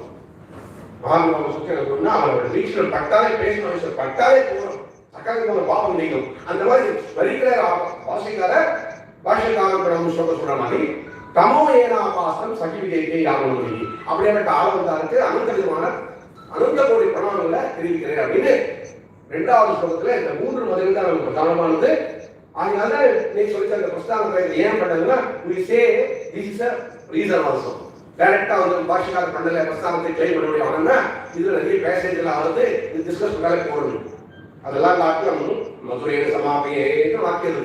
கேரளா திருப்போட்டு கேரளா எல்லாம் ஆனந்தம் கடைசியில அவன் திருக்கல் குட்டிப்பான், அவன் பாயசம் கடைசியில தான் கொடுப்பான் அந்த சிஸ்டம். அந்த மாதிரி இங்க லாஸ்ட்ல இந்த ஸ்லோகத்தை டெக்ஸ்ட்ல ஒரு ஒன்மோர் ஸ்லோகம் இஸ் தட் கம்ப்ளீட். எதுக்கோசம் இது கிருந்தம் பண்றது? முதல் ஸ்லோகம் மங்கள ஸ்லோகம், ரெண்டாவது ஸ்லோகத்துல கம்பைல் பண்ற பிரதானமா நம்ம 3 மதங்கள் இருந்து சங்கர மதம், பாஸ்கர மதம். If you go through the text கிரமசா போற சதபத்திர நியாயம் வந்து ஒரு நியாயம் இருக்கு. 100 வெத்தலை எடுத்து ஒரு பூஜை அடிக்கணும்னா வித்தின் நோ டைம் 100வது வெத்தலை போட்டு வந்துட்டோம். அதான் சதபத்திர நியாயம். அந்த மாதிரி இந்த ஃபர்ஸ்ட் ஸ்லோகால டு கெட் நம்ம சமாப்திகள் நல்லபடியா அந்த காரியம் நடக்கணும்னு. ரெண்டாவது ஸ்லோகத்துல 3 மதங்கள் சங்கரிச்சு இந்த 3 மதங்களை சில விதமா சுத்திக்கு வேத சுத்தி, அவேத சுத்தி, வேதாவேதம் இதுக்கெல்லாம் பதில் சொல்லிட்டே வந்து கிரமமோ வழியோட போயிருக்கேன், ராஜமார்க்கமா போயிருக்கேன். அதுக்கு போறதுக்கு எனக்கு அனுப்புறம் பண்ணவன் யாமுனி. ஏன்னா அவர் பார்த்துருக்கிறதுனால அவர் வீக்ஷணமான காட்சியத்துல அப்படியேப்பட்ட பாஷ்யக்காரன் இந்த டெக்ஸ்ட் சொல்லிட்டு ஃபார் ஹூம் அப்படின்னு ஹம்பிள் சப்மிஷன் சொல்றாங்க லாஸ்ட்ல. அந்த மாதிரி அழகான ஒரு ஸ்லோகம் எடுத்து பேசறியாம். சாரா சார விவேகஜ்ஞா கரீயாம்சோ விமத்சரா உத்தராத பர்வ பிரமாண தந்திரா சந்தீதி குதோ வேதாந்த சங்கிரஹ.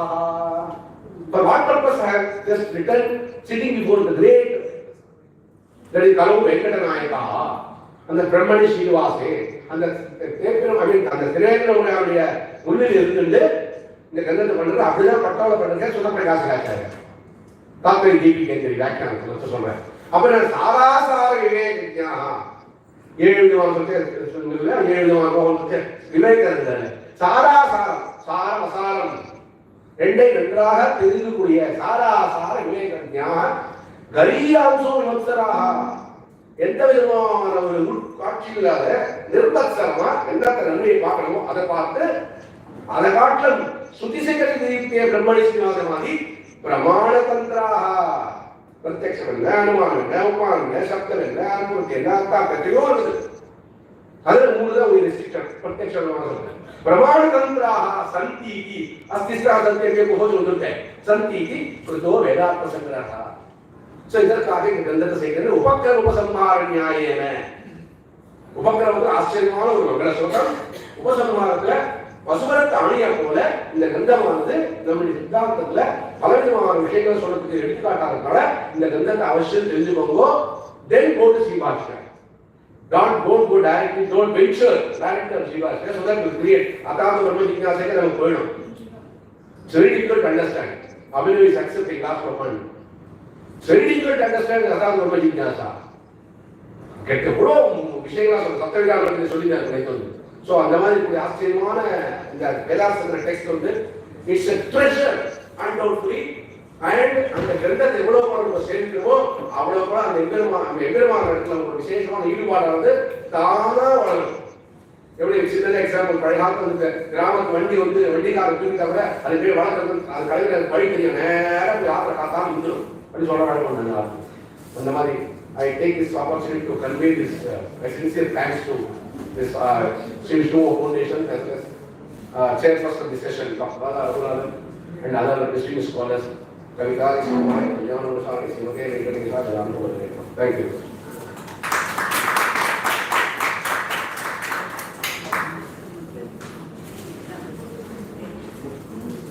Thanks to Dr. K. Ananda for his speech on Vedanta Sangraha with quotation from Desika, Kulasegara and many other dignitaries, many other scholars. Now, Professor Sri Sailam will be coming online.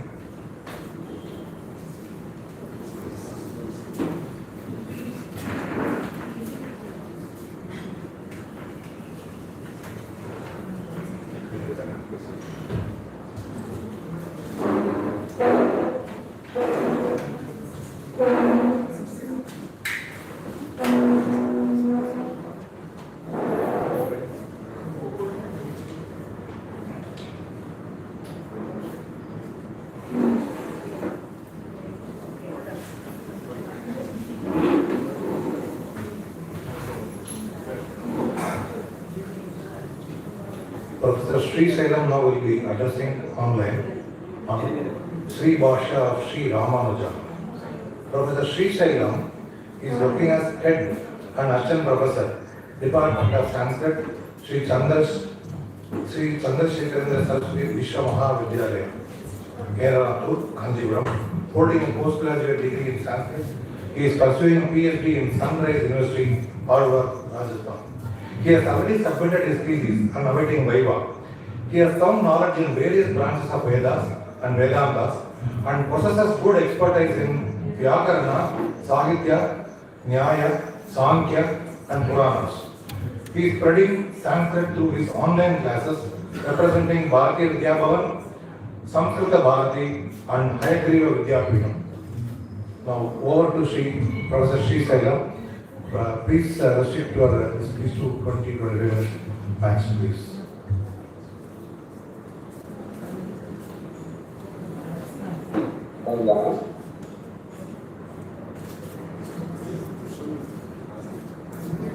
Yes, please start.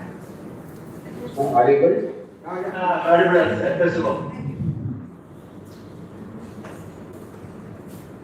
प्रसादकलया बहिरश्रुणोति पंकप्रधानविजरेण समविमूकः अन्धप्रपश्यति सुतं लभते चमञ्जा तन्दे ममेव वरदं शरणं गतोऽस्मि हिताभ्यां महत्सङ्गैः पुराणाभ्यामिमं जनम् श्रीमत्यां कृष्णतारार्यपहस्राभ्यां नमो नमः.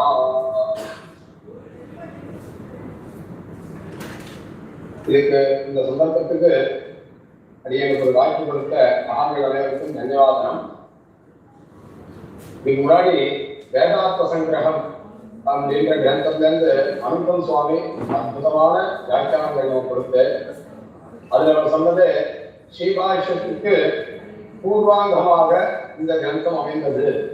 ஸ்ரீபாஷ்யம் நாம் வாசிக்க போகமானால் இந்த வேதாந்த சங்கிரகத்தை அத்தியனம் செய்துதான் அந்த ஞானத்தினால்தான் அதாத்தோ பிரம்ம ஜிக்ஞாசா போன்ற விசேஷ சூத்திரார்த்தங்களுக்கு அர்த்தம் அனுபவிக்க முடியும் என்றபடி பலவிதமான ஸ்ரீபாஷ்யத்திற்கு உபோத்காதமாக பல விஷயங்கள் அந்த சுவாமி அவனுக்காக சொல்லிவிட்டார். அந்த ஸ்ரீபாஷ்ய விஷயங்கள் நாம் இப்பொழுது எம்பெருமானாரின் பாஷ்யனாரின் யதிராஜனின் அனுகிரகத்தினால் அந்த வைபவங்களை பார்க்கலாம். பொதுவாக விசிஷ்டாத்வைத சித்தாந்தத்தில் பல மகான்கள் குருபியஸ்த நமோவாகம் மகிமகே பிரிமகே தத்ராத்யோ தத்பதி ஜெகதாம்பதி என்று சொல்லப்படியான சாட்சாத் நாராயணோ தேவா, அந்த நாராயணன் தான் பீதகவாலயத்திலான பிரதம குருவாயிற்று என்று ஆழ்வார்கள் சொன்ன ரீதியிலே திவ்யதம்பதியான பெரிய பிராட்டியாரும் பெரிய பெருமாளும் தான் பிரதம குரு. அந்த குரு பரம்பரையிலே லக்ஷ்மிநாத சமாரம்பாம் நாதயாமுன மத்தியமா அஸ்மத் ஆச்சாரிய பர்யந்தாம் வந்தே குரு பரம்பரா. நாத யாமுன மத்தியமர்களான நாதமுனிகள், ஸ்ரீமன் நாதமுனிகள், யாமுனமுனிகள் போன்ற மகா ஆச்சாரியர்களுடைய குரு பரம்பரையிலே வள்ளலாக அவதரித்தவரான சுவாமி ஸ்ரீபாஷிகாரர் என் உயிர் தந்தடுத்த வரை சரணம் புத்தியாளே அவர்களுக்கள் விலகி பின்னருளால் பெரும்போது வந்தாள்கள் பெரிய நம்பியால் வந்தால் மணக்கால் நம்பி நன்னெறிய அவத்துறை உய்யக் கொண்டார் நாதமுனி சடகோபன் சேனநாதன் இன்னமுதல் திருமகளின் திரகளும் விட்டு இப்பெருமான் திருவடிகள் அடைகின்றேனே என்று சுவாமி வேதாந்தேசிகன் அதிகரண சாராவளியில அற்புதமான ஸ்லோகம். இதில் பாஷ்யக்காரனுடைய பெருமை அளவிட முடியாதது. பூலோகத்தில் வாழ்வதற்காக ஆசினியோர் தாம் வாழ கலியுகத்தை வந்துவிட்ட நம் ராமானுஜன்.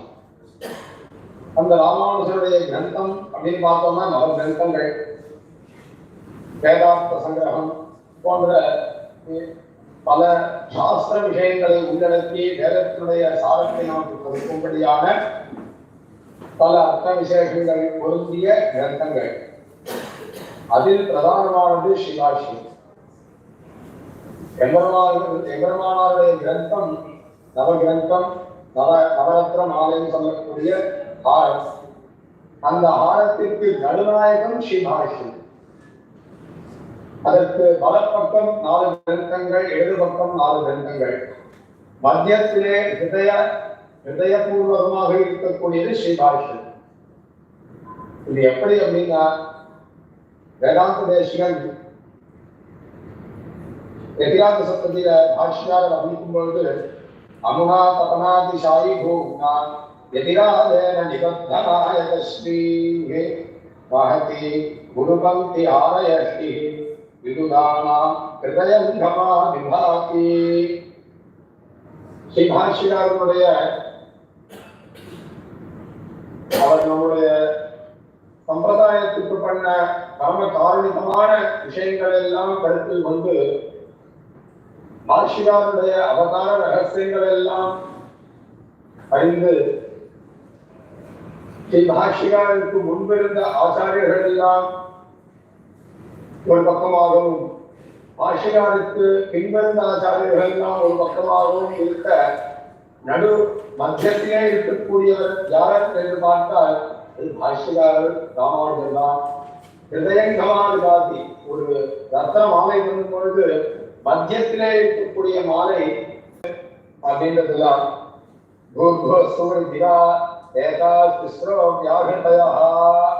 வாக்கியம். மகா என்பதை கூட்டி சதஸ்ரோ யாகண்டயா என்று யாகி 4 என்று வேதத்திலே சொல்லப்பட்டிருக்கிறது. நம்முடைய சுகமான வாழ்வுக்கு இன்றையது உண்மை உணர்வு, நல்ல தத்துவ ஞானம். இந்த அறிவை நம்ம தரணும் அப்படின்னா பகவான் நமக்கு பல சாஸ்திரங்கள் நமக்காக தந்துள்ளார். சாரீரகம் என்னும் அதாவது இந்த சாரீரகம் என்றும் பிரம்ம மீமாம்சை என்றும் உத்தர மீமாம்சை என்றும் நம்ம இப்ப சொல்லிட்டு இருக்கோம். இது பிரம்மசூத்திரம் சாட்சாத் சிவன் நாராயணனுடைய அவதாரமான வேதவியாசர் இதனை அருள் செய்தார். வியாசர் கொடுத்த சூத்திரம் இது. அமிர்தமே சுதை சரீரத்திற்கு போஷகமான இந்த அமிர்தம் உயர்ந்தது. இந்த மாதவனான சிவன் நாராயணன் சேப்பதி வங்கக்கடல் கடைந்து அந்த அமிர்தத்தை எடுத்து தேவதைகளுக்கு கொடுத்தானோ அந்த தேவர்கள் பகவானை விட்டுட்டு அமிர்தத்தையே பரம பிரயோஜனமாக கேட்டார்கள். ஆனால் அது பிரயோஜனாந்த பரங்கள். அவர்களுக்கு பகவான் கொடுத்தது அமிர்தமும் அசாரமாகும். அதனால சாதச் சிறந்தது அமிர்தம் தான். அந்த பாஷ்யக்காரர் அவருடைய கிரந்தத்துல ஆரம்பத்திலேயே பாராதனிய சுதா உபனிஷத் புத்தாதினம்யோ கிருதாம் அப்படின்னு ஆரம்பிக்கிறார். அதனால பாஷ்யக்காரர் சாரீரகத்தை அமிர்தமாக நமக்காக கொண்டாடுகிறார். இந்த சாரீரகத்தில் வேதவியாசர் சதுசூத்திரியான உபோத்காதத்துக்கு அனந்தரம் சத்தியதிகரணமான சாஸ்திராரம்பத்தில் பரமாத்மா ஜெகத்காரணம் சொந்தன் அசித்யலட்சணன் என்பதில் அதை ஸ்தாபனம் பண்ணுகிறார். அந்த அதிகரணத்திலே தன்னிஷ்டஸ்ய மோக்ஷோபதேசாது என்றும் அவனே மோக்ஷோபாய பூதன் என்றும் அதில் சித்தாந்த ஸ்தாபனத்திலே அறிவிக்கிறார். ஜெகத்காரணத்தையே வேதாந்தம் மோட்சாதாயமாக அறிவித்தது. அடுத்த ஆனந்தமயாதிகரணத்தில் அவனே பரமத்யூதன் என்பதனையும் அவன் பக்த விலட்சணன் என்பதனையும் முக்த விலட்சணன் என்பதனையும் உபய விலட்சணன் என்பதனையும் ஆனந்தமயோபியாசாத் அப்படின்ற சூத்திரம் அது. கர்மாஸ்ச நானுமானாபேட்சா நேதரோ அனுபத்தேஹ ஏதம் உபதேசாஸ்ச என்கிற இந்த சூத்திரக்காரர் இந்த சூத்திரங்களில் அறிவித்தார். அடுத்த அந்தராதிகரணத்தில் அவன் திவ்யாங்கர விக்கிரக விசேஷன் என்பதை அவருக்கு சாட்சாத்கரிக்கும்படி அனுகிரகிக்கிறார். அவற்றினுடைய விவரணம் தான் 149 ஏறக்குறைய 149 அதிகரணங்களாகும். சிவாஷத்தை மொத்தம் 149 அதிகரணங்கள் ஆக ஜகத்காரண பூதன் உபாயோ பேயபூதன் பிரகிருதி புருஷ விலட்சணன் வித்ய விக்கிரக விசிஷ்டன் பரமாத்மா என்று வியாச சித்தாந்தம் அவருக்கு தெளிவாக சொன்னதை ஆசிரியர் இந்த ஸ்ரீபாஷ்யத்தில் நமக்கு பிரத்யட்சமாக நிரூபித்து காண்பிக்கிறார். ஆக பரமாத்மா சிவன் நாராயணன் சிதசித் விலட்சணனாய் ஜெகதேக காரணபூதனாய் உபயலிங்க விசிஷ்டனாய் உபய விபூதி விசிஷ்டனாய் வேதாந்த வேத்தியனான என்கிற அர்த்தம் சுதாவிய ரசமாகும். அதுல முதல் சூத்திரம் அதாத்தோ பிரம்ம ஜிக்யாசா அப்படின்ற சூத்திரம் ஆரம்பிக்கிறது.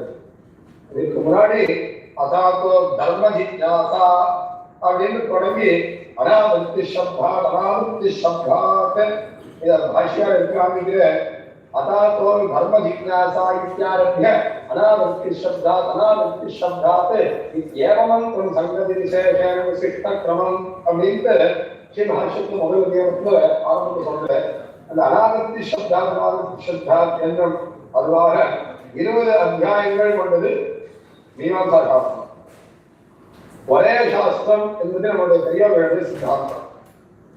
சம்ஹிதம் ஏதத் சாரீரகம் அது பாஷிகா ஸ்ரீபாஷ்யத்து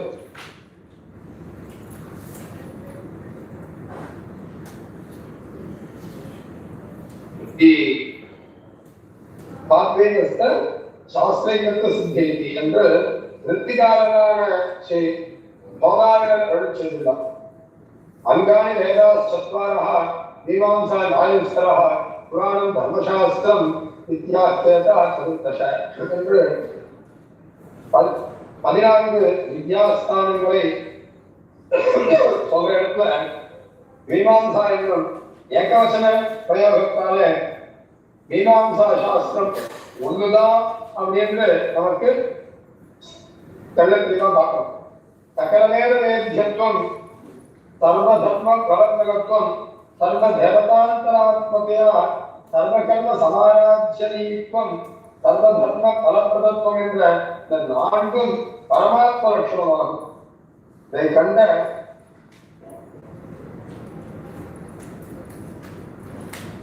இதுல இந்த விசேஷங்கள் எல்லாம் பிரியஸ்தானமாகும். எங்குமே இந்த விசாரிக்கப்பட்டவன் பரமாத்மா. இந்த கர்மகாண்டத்துல தர்மமாகவும் தேவதா காண்டத்துல தேவசரீரனாகவும் பிரம்மகாண்டத்துல தேவதா என்ற பஞ்சுகத்தை கழித்து சாட்சாத் பரமாத்மாவாகவும் விசாரிக்கப்பட்டவன் எம்பெருமான். அப்படிங்கிறது நம் பெரியோர் கிரமே பரமீயமானே து வேதேன கருணாத்மனா இதிகர்த்தம் யதா பாகம் மீமாம்சா பூரயிஷ்யதி என்ற வசனம் இங்கே உண்டு.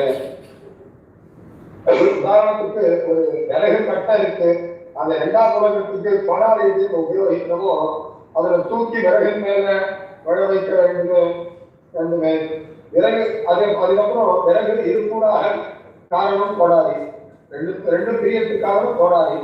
அந்த கோடாரி அதனை தூக்கி கீழே சேர்ப்பது அங்கம்.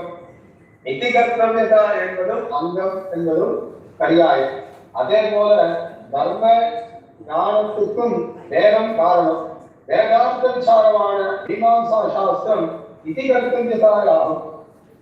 இது இல்லாம வேதம் தர்ம பிரமாணமாக மாற்றாது. தர்மபாகார்த்த நிர்ணயம் கர்ம மீமாம்சையினால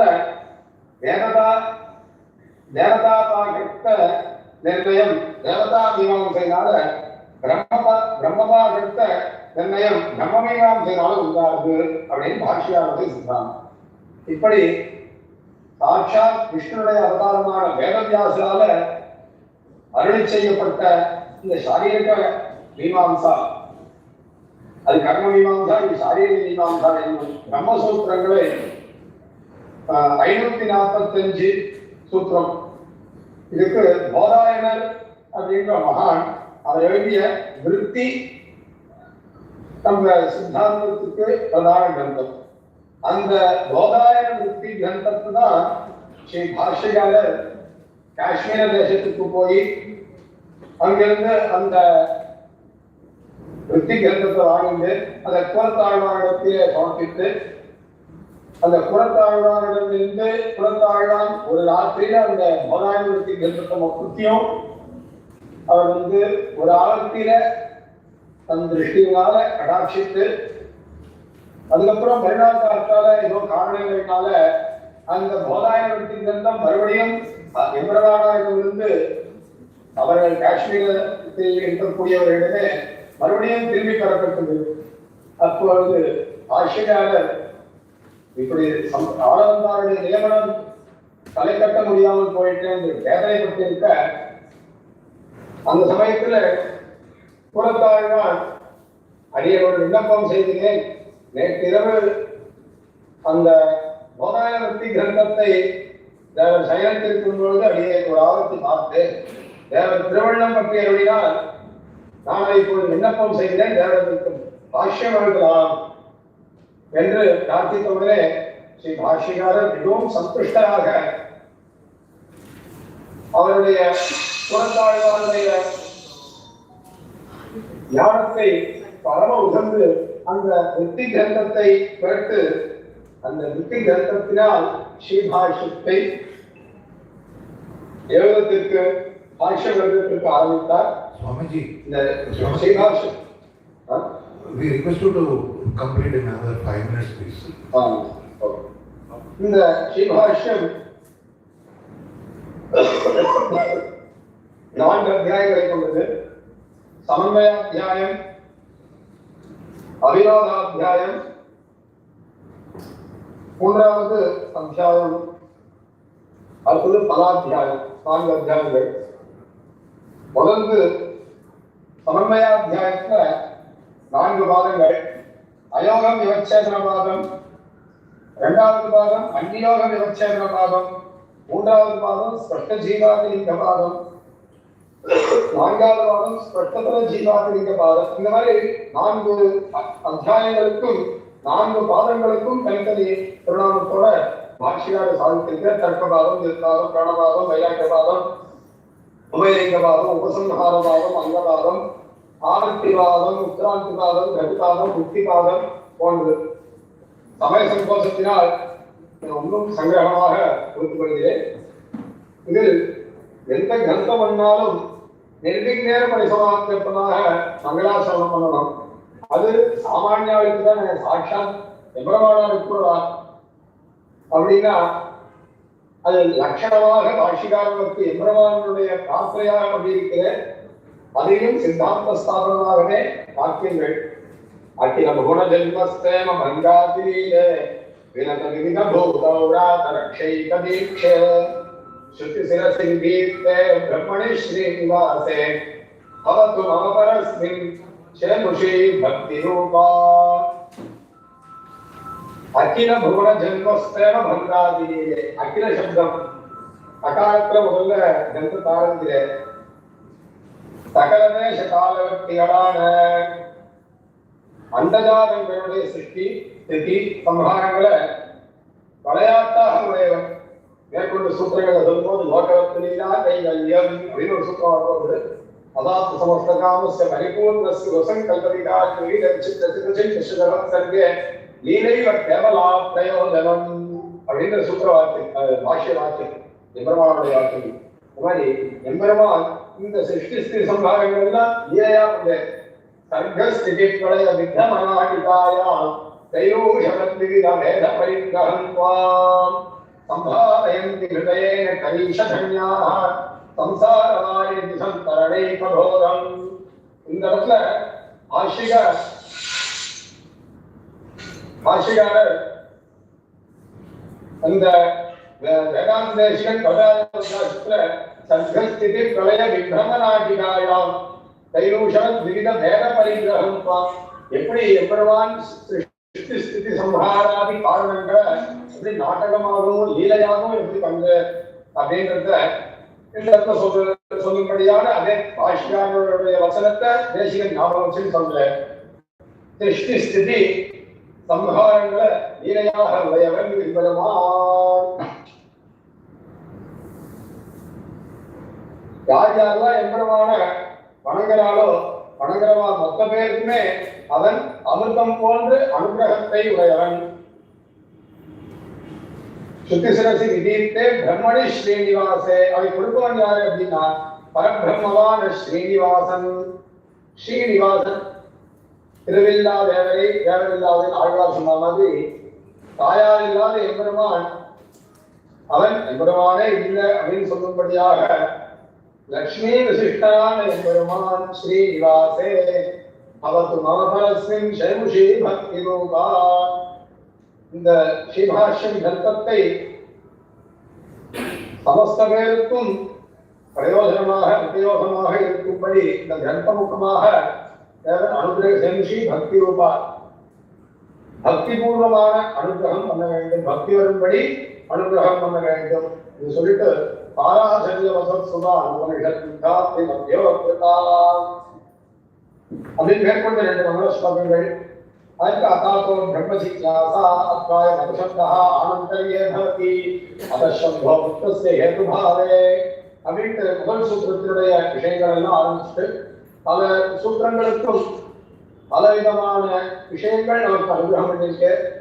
அடுத்தது மீமாம்சா சாஸ்திரத்துல சொன்ன அந்த பலம், அந்த பலத்துக்கு உண்டான விஷயங்கள் எல்லாத்தையும் இந்த பலாதிகளுக்கு நமக்கு விவரணமாக சொல்லி இது பிரம்ம மீமாம்சையில எப்படி இருக்கும் அப்படின்ட்டு உபாசி சோபதேனார்த்தம் ஜீவஸ்ய சர்வாவஸ்தா சதோஷத்வம் பிராப்யஸ்ய பலோபுருஷஸ்ய நிர்தோஷத்வம் கல்யாண குணாகத்வம் சர்வஸ்மாத் பரத்வம் ச அத பரம் உபாசனம் விவக்ஷன்யே உபாசீனானாம் பரஸ்மாத் தேவாஸ்மாத் புருஷாதி தத்ராப்தி ரூபம் அபவர்காத்யம் பலமிதி अपवर्गाख्यम फलमिति संप्रति ब्रूते तुल्यन्याय दया அப்படின்னு அலாதிகரணத்துல அந்த ஒவ்வொரு விஷயங்களுக்கும் பலன் எப்போ நமக்கு கிடைக்கிறது.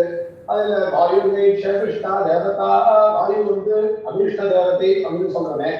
அந்த வாயுடைய பலன் எப்படி கிடைக்கிறது, இந்த விசாரங்கள் எல்லாம் பண்ணிட்டு கடைசியில போகமா பிரசாந்தா இதுல நமக்கு போகம் என்ன, கடைசியில மோட்சத்துக்கு போற ஜீவாத்மாவுடைய போகம் என்ன அப்படின்னா பரமாத்மாவுக்கு உண்டான போகம் சமஸ்தத்தையும் அந்த ஜீவாத்மா வகிக்கிறது.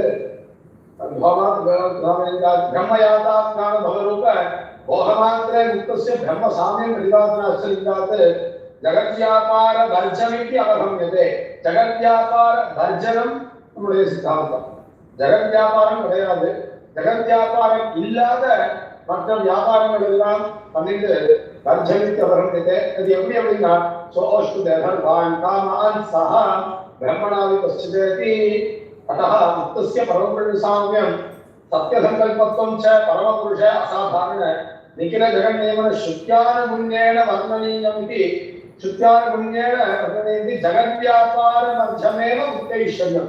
இது பாஷ்யாவுடைய வசனம்.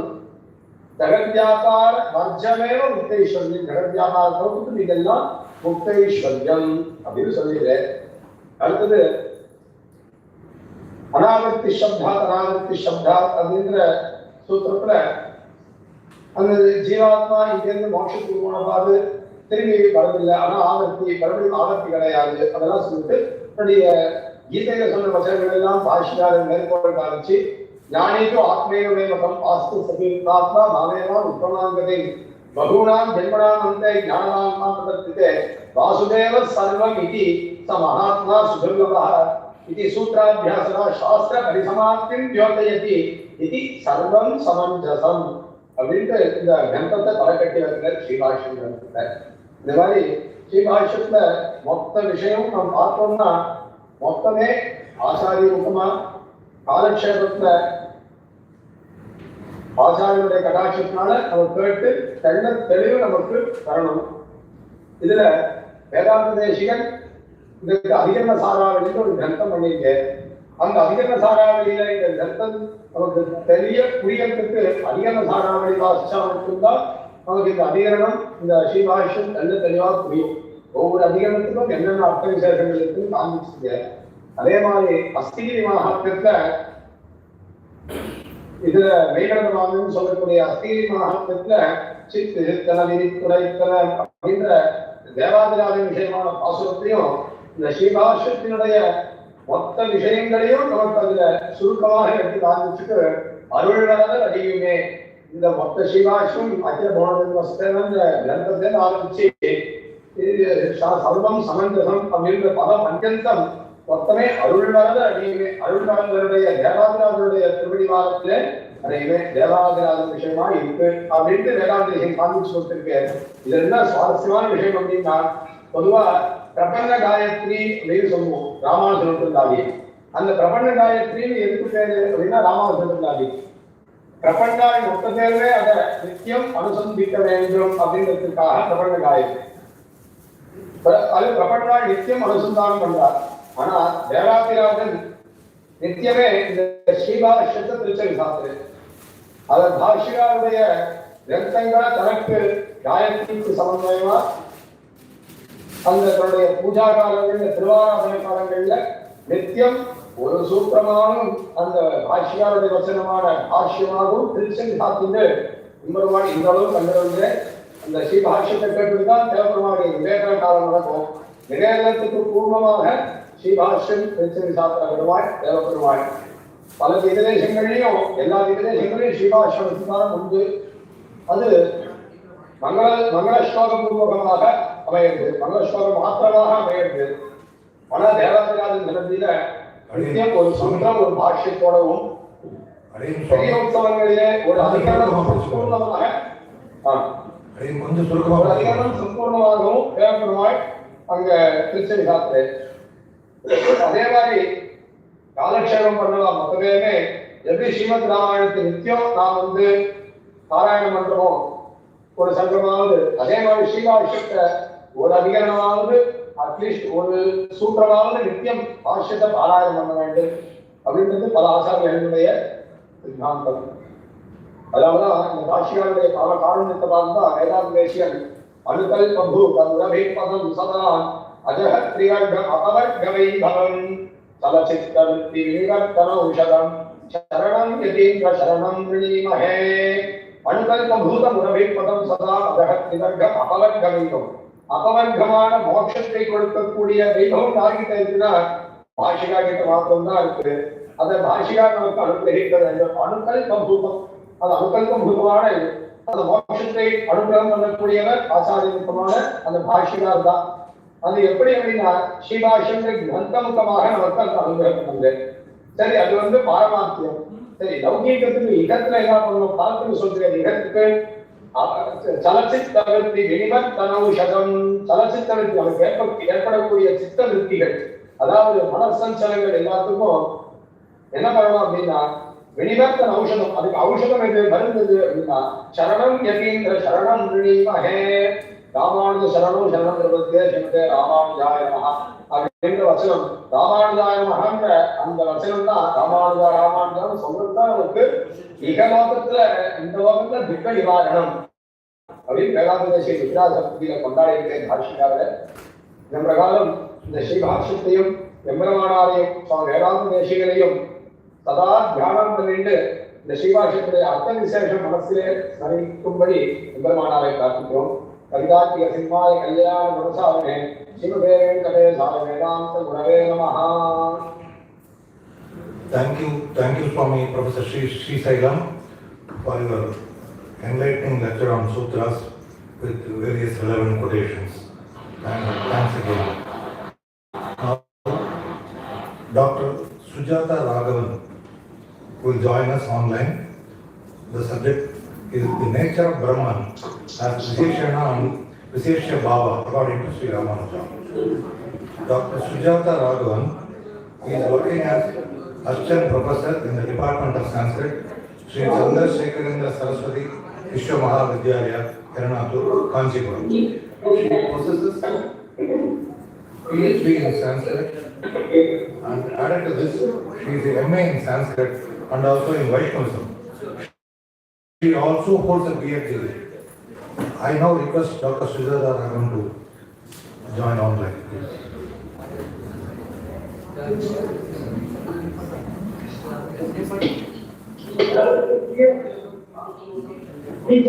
शुभ मध्याह्न।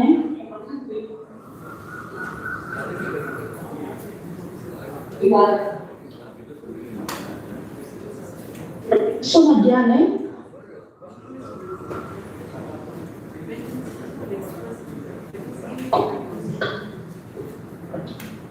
Madam, we are running short of time. We request you. Shall I start now? No, yeah, 20 minutes. We request you to come to the lecture. Okay. 20 minutes. We are running short of time. Please. Thank you.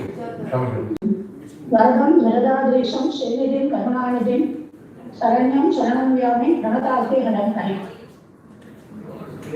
I am very pleasure to inform that they give me the opportunity to present the paper of the nature of Brahman as Vishesha Visheshya Bhava according to Sri Ramanujar. Those who have already tell about the Ramanuja and his prescription and all, and his works and all. The prayers of the saintly Yamuna are to be fulfilled by his grand disciples, Sri Ramanuja. Providence designed Sri Ramanuja is to accompany the great task of erudicating the sutras in a theistic style, asserting the metaphysical eminence of Brahman without the supplementary uses of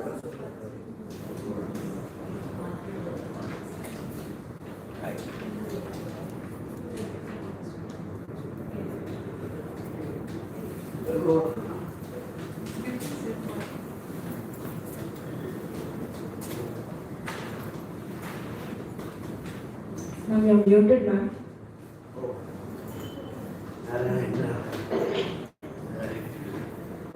without the supplementary cases of the world denial of the individuality and the finite self-selves and promulgating knowledge of the Brahman as arising from the Karma Yoga and maturing in Bhakti. Sri Ramanuja has bequeathed 3 works of the Brahma Sutra, the Vedanta Sara, Vedanta Deepa, and the Sri Bhashya. The first work mainly educated the meaning of the sutras, to reveal clearly about the sutras. The second one, the Vedanta Deepa, it goes beyond the summary of conclusion and indicates the case of the actual framework. What is the framework is that?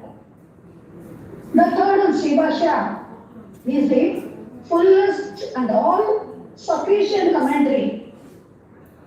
Kailash tradition records that the goddess Saraswati was so charmed by it and he was blessed with the prefix saying that is called Sri Bhashya. No wonder the Sri Bhashya was here. Mastery work, its style matching its substance. Sri Ramanuja chooses the hard way on his every issue, got the thoroughness and he is massive in his statement of views and also in the jurisdiction of his own finding. The language of expression is lucid as well as grand. Vedanta Desika himself, a great master of style, acknowledges that his own style acquired grace through the devout application of the writing of Sri Ramanuja. In the campus of vision, fullness of execution, and splendor of style, the Sri Bhashya reached the highest of excellence. Now we come to Brahman. Brahman is defined as that form which everything emanates, by which everything is sustained, and that into which everything returns. According to Sri Ramanuja, this Brahman is characterized by certain qualities by which he is distinguished from everything else in the universe. He is the source of all existence, Sat, and he is characterized as conscious, Chit, and bliss, Ananda. He is always exists in the inseparable reaction to the individual soul and the nature, Chata Chit Ananda. Brahman of Ramanuja's concept is a Chital, Brahma, and Brahman qualified by nature and the individual cells which emanate from him after the man and the spider web. The web is woven out of the internal segregation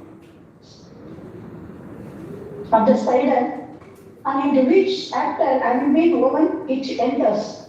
So Brahman enters into the world of saints and non-saints, things which emanate out of him and sustained by him and enter into him.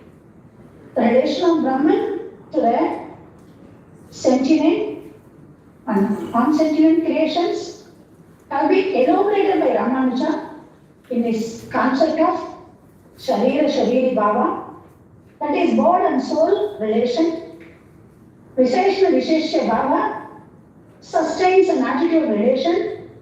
Shesha Seshi Bhava, independent and dependent upon relation. Assumption Shri Bhava, part-clear relation. And Adhara Adhareyi Bhava, the relation of the supporter and the supported. Nitya Anitya Bhava, ruler and the ruled relation. And Lakshaka Akshakya Bhava, redeemer and redeemed relation.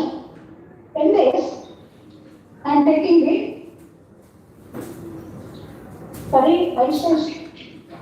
Vishesha Visheshya Bhava. In Vishesha Visheshya Bhava,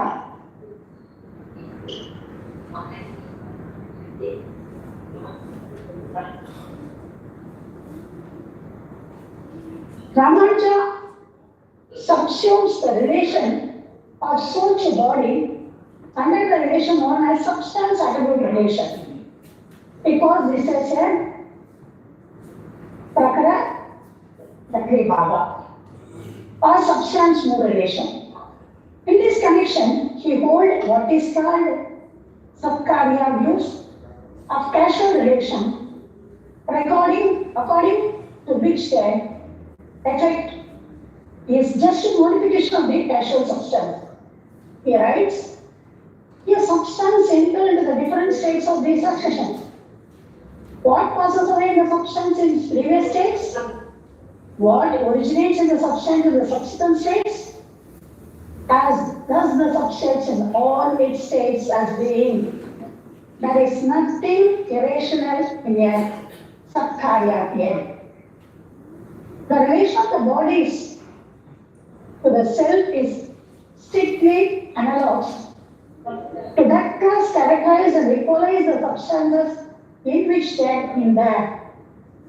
For it is the self only which is the substance and the final cause, prayojana, and they are mode of the self. Then the self only is the substance appears from the fact that when the self separates itself from the body and that it perishes. That the self alone is the final cause appears from the fact that they exist to the end, the fruits of the action that the self may enjoy, and that may move to the self appears from the fact that they are the attributes of the self manifesting itself as God, man, or the like. In his Bhagavad Gita Bhashya, commenting on the seventh verse of the seventh chapter, Ramanujar draws the following implication from the application of the substance mode relation to Brahman and the world. All the things that are predicative, most are Paramapurusha. Hence, Paramapurusha unknown existence, adjectivated and everything else. All terms are this connotation of him. The rules are Samanadikaranya are the rule of which express the inseparable relation existing between the substance and the attribute or the invariable coexistence of substance and predicate. Ramanujar states in Sri Bhashya,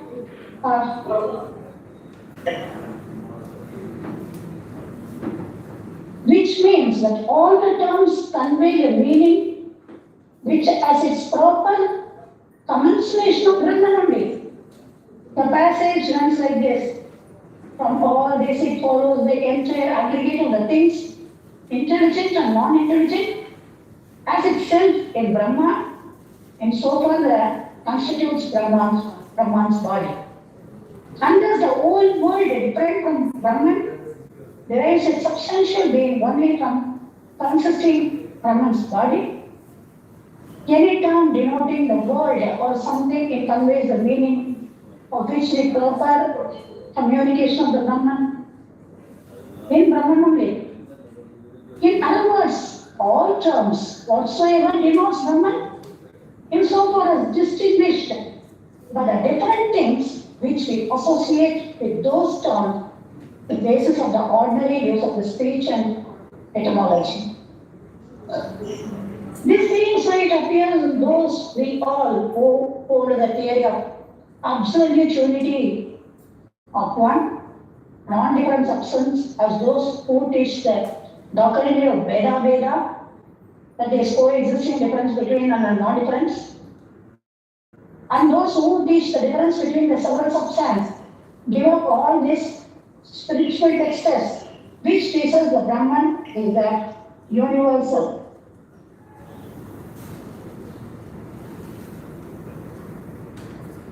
The fact that the scriptures proclaim that the entire world forms the body of Brahma shows that they teach him plurality of the world, though differing him in his character, the complete dependent on him and stands to him in relation of more with Jati, Guna, Dravya, Visheshana, so far mainly as a consistence of the body, something else. Intelligent, non-intelligent being, thus, mere modes of the highest Brahman and have reality that by one. also compares the Brahman in relation to the soul and matter the three-colored piece of the cloth, where thread of each color remains ever distinct. Of some colored piece of cloth and material cause the thread, white, red thread, black, etc. All the same, each different part of the cloth is connected with one color only. White, example, and thus there is no confusion of colors, even in the affected condition of the cloth. Analogically, the combination of the incidents matter, sentences being, and the Lord constitutes the material cause of the world, but this does not imply any confusion of the essential characteristics of enjoying souls, object of enjoyment, and the universal ruler, even in the world's affected states. There is therefore a difference between the two causes, insofar the traits are capable of existing apart from one another, and are only occasionally obtained according to the violation of the man, one non-sentiment matter and sentiment being. In all the states from the body is the highest self, and thus being only the modes of that. But the two causes are analogs. Yet, so far, the taste, a distinction, and absence of all confusion, and the part of consistent eliminating aggregates. This being thus, it follows that the highest Brahman, although entering into the affected condition, remains uncharged for its essential nature does not become different. God or Brahman in this system is being who is infinite, self-manifest, and self-hearted. And it is the entire opposite to every kind of level and unique seat of every kind of code who is adorned with a host of amiable attributes, who is the grantor of all kinds of boons, and is possessed of all transcendent form, who is the evolver, the preserver, the destroyer of everything created, and who is the fit resort of all aspirants. The following Panchapatra Bhagavata doctrine of Vyuha. Ramanujar speaks the five folds of the manifestation of God: Paran, Vyuha, Vibhavan, Antaryami, and Achavata. Para is the transcendental form of the God. Vyuha is the operative form of the God, known as Vasudeva, Sankarshana, Pradyumna, and Aniruddha. Vibhava is the incarnation of the avatars.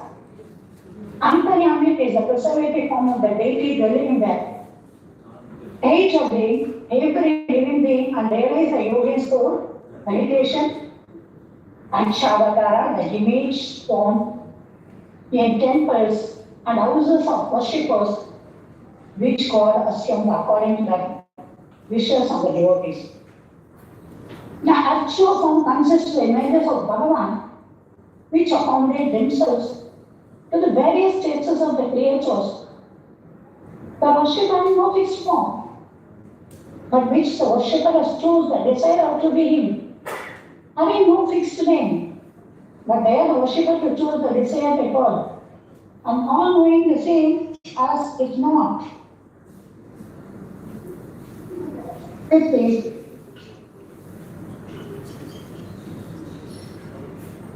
but knowing of all way powerful, but seeing as if powerless, all sufficient, but seeing as if needy. The same exchange places and the worshipper with the worshipper, and choosing the clearly manifest them and temples and homes. In short, at all the places, at all the times desire. Whenever the worship an image of the deity, which is called Pratik, or the symbol of by Ramanujar. The worship is carried through meditation up to the Supreme Being, who not only prevails the image, but make it a special abode according to our wish, as so we can be easy reach. Sulabhani. Ramanuja says that the meditation on that he thought he understood the meditation, which something is not the Brahman, it is viewed under the aspect of the Brahman. According to him, Brahman or Ishvara or God is an inseparable relation of nature, Achit, and individual souls, Chit. He is described as Chitachitishvara. One request, ma'am, please. God associated with nature and individual souls. Ma'am, we There request is you to. something in that. Ma'am, Dr. Sujata, madam, we request you to take another 5 minutes and conclude, ma'am, please. Hello? We request you to take another 5 minutes and conclude. Kindly, please. Yes. Thank you. In his commentary on Brahma Sutra, Ramanuja brings illuminating his concept of divine personality, which they claim of theistic philosophy. Yet he states himself the form of this person, the same as that the person he joined with one and joined with other in the name of one, in the name of the other. According to him, Brahman is inseparable relation to nature and the individual soul. He is described as Chitachitishvara, God associated with nature and individual souls. In Kathopanishad also it is remarked as he whom the self chose, to him he condensed it, manifests his device in such a devotee. He reveals himself to one whom he chose out his special grace. The saint, the seers, the Avalvas and the Acharyas partook upon those gifted and divine eye, Divya Sakshusha, so that they may behold Lord divine and they communicate that evolution to other methods. So, the person who is received with the sun and within the eye, that is something different from the individual soul. That is the highest self, because they are declared qualities belong to that. The text upstate to him the quality of being the rising from that, being free from all the evil, and this can belong to the highest self form, not to the individual soul. For to be free of all evil means to be from free all ends of karma. And this quality can belong to the highest self only, different from all individuals, which has shown the experience and pressure of pain and bonds of karma.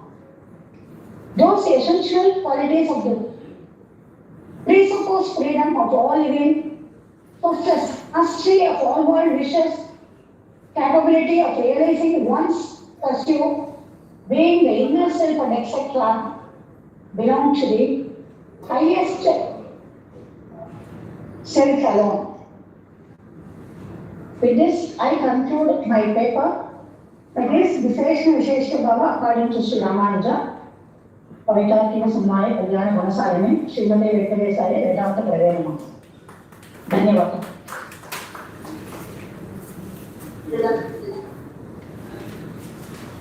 Thank you, Madam Dr. Sujata Raghavan, for covering various aspects of Brahman as explained by Sri Ramanuja. Thanks again. Now we will be listening to Dr. Adasupalli Nataraju, Professor of Philosophy, Jawaharlal Nehru University, New Delhi, who will be joining online. He will be talking on Acharya Ramanuja's commentary on Badarayana Sutras. Dr. Adasupalli Nataraju is professor at the Center of Philosophy, School of Social Sciences, Jawaharlal Nehru University, New Delhi. Before joining JNU, he He was Dean of Sarvapalli Radhakrishnan School of Philosophical Studies, Assam University. He was also UGC SAP DRS1 coordinator during 2014-2018.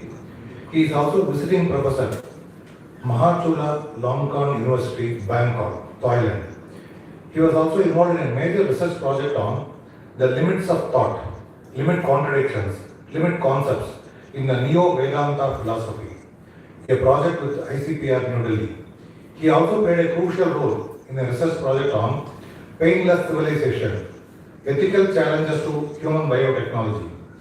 He has published a good number of books and presented papers in many seminars in and outside India. Now over to Professor Adasubudin Raju. Sir, kindly speak for 20 minutes, please. Thank you. Okay. Namaste. Yo Brahmanam Vidadhadipurvam, Yo Vedamscha Prahinam, Tasmai Vidavam, Deyo Atmabuddha Prakasham, Moksharvai. Yato Vaimani Bhutani Jayante, Yena Jatani Jivanti, Yat Prayutyat Samvishanti, Tad Vijignyas Tasvat Brahmet. Namaste, Namaskara to, and thanks to Vishnu Mohan Foundation and Swamiji sitting over there. Thanks to Parthasarathi Garu for involving me in this seminar on Ramanujar's life, literature and philosophy, celebrating Acharya Ramanuja. It has been the project of Parthasarathi for a long time, and he approached ICPR and different agencies. I saw it. Committed Vaishnava thinker. Thank you, sir. Thank you for involving me, because I've got only 20 minutes. I will rush through my paper. I hope you're able to, my audio is okay? Somebody can confirm that? I'm fine. Yeah, thank you.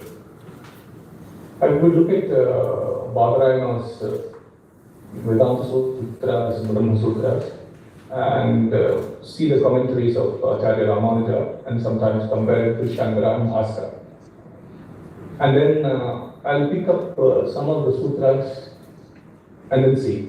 The last decade or so, my project has been, I was interested, what is Badarayana's position on the nature of Brahman? What is Acharya Badarayana's position on relation between Jiva and Brahman? What is Badarayana's position on, something like Swarupa Lakshana and Tatastha Lakshana? What is Acharya Badarayana's position on Mayavada? Now, what do we have is, we have Acharya Ramanuja's theory, Shankara's theory, Bhaskara's theory. What is it Badarayana say? What does the Sutra say? What does Badarayana's Vedanta Sutra say? The author is lost in all translations. What is his position? So I'll pick and show some of the sutras, what exactly Badarayana. I'll take 2-3 problems and then show what is Acharya Ramanuja's commentary. And to my surprise, in most of the places, Acharya Ramanuja is truly representing the spirit of Badarayana. I'm not saying to, make you all happy. I have my integrity as a philosophy teacher. But surprisingly, but that does not take away the brilliance of Shankara. That does not actually question Advaita theory. These two are two different things. What I want you to understand from my talk is, Acharya Badarayana's commentary on several places in the sutras is true to the heart of Badarayana. Acharya Ramanuja is truly representing Badarayana's thinking, how and why. This does not, again I'm saying, this does not bring into question Advaita thesis. These two are two different things. Now,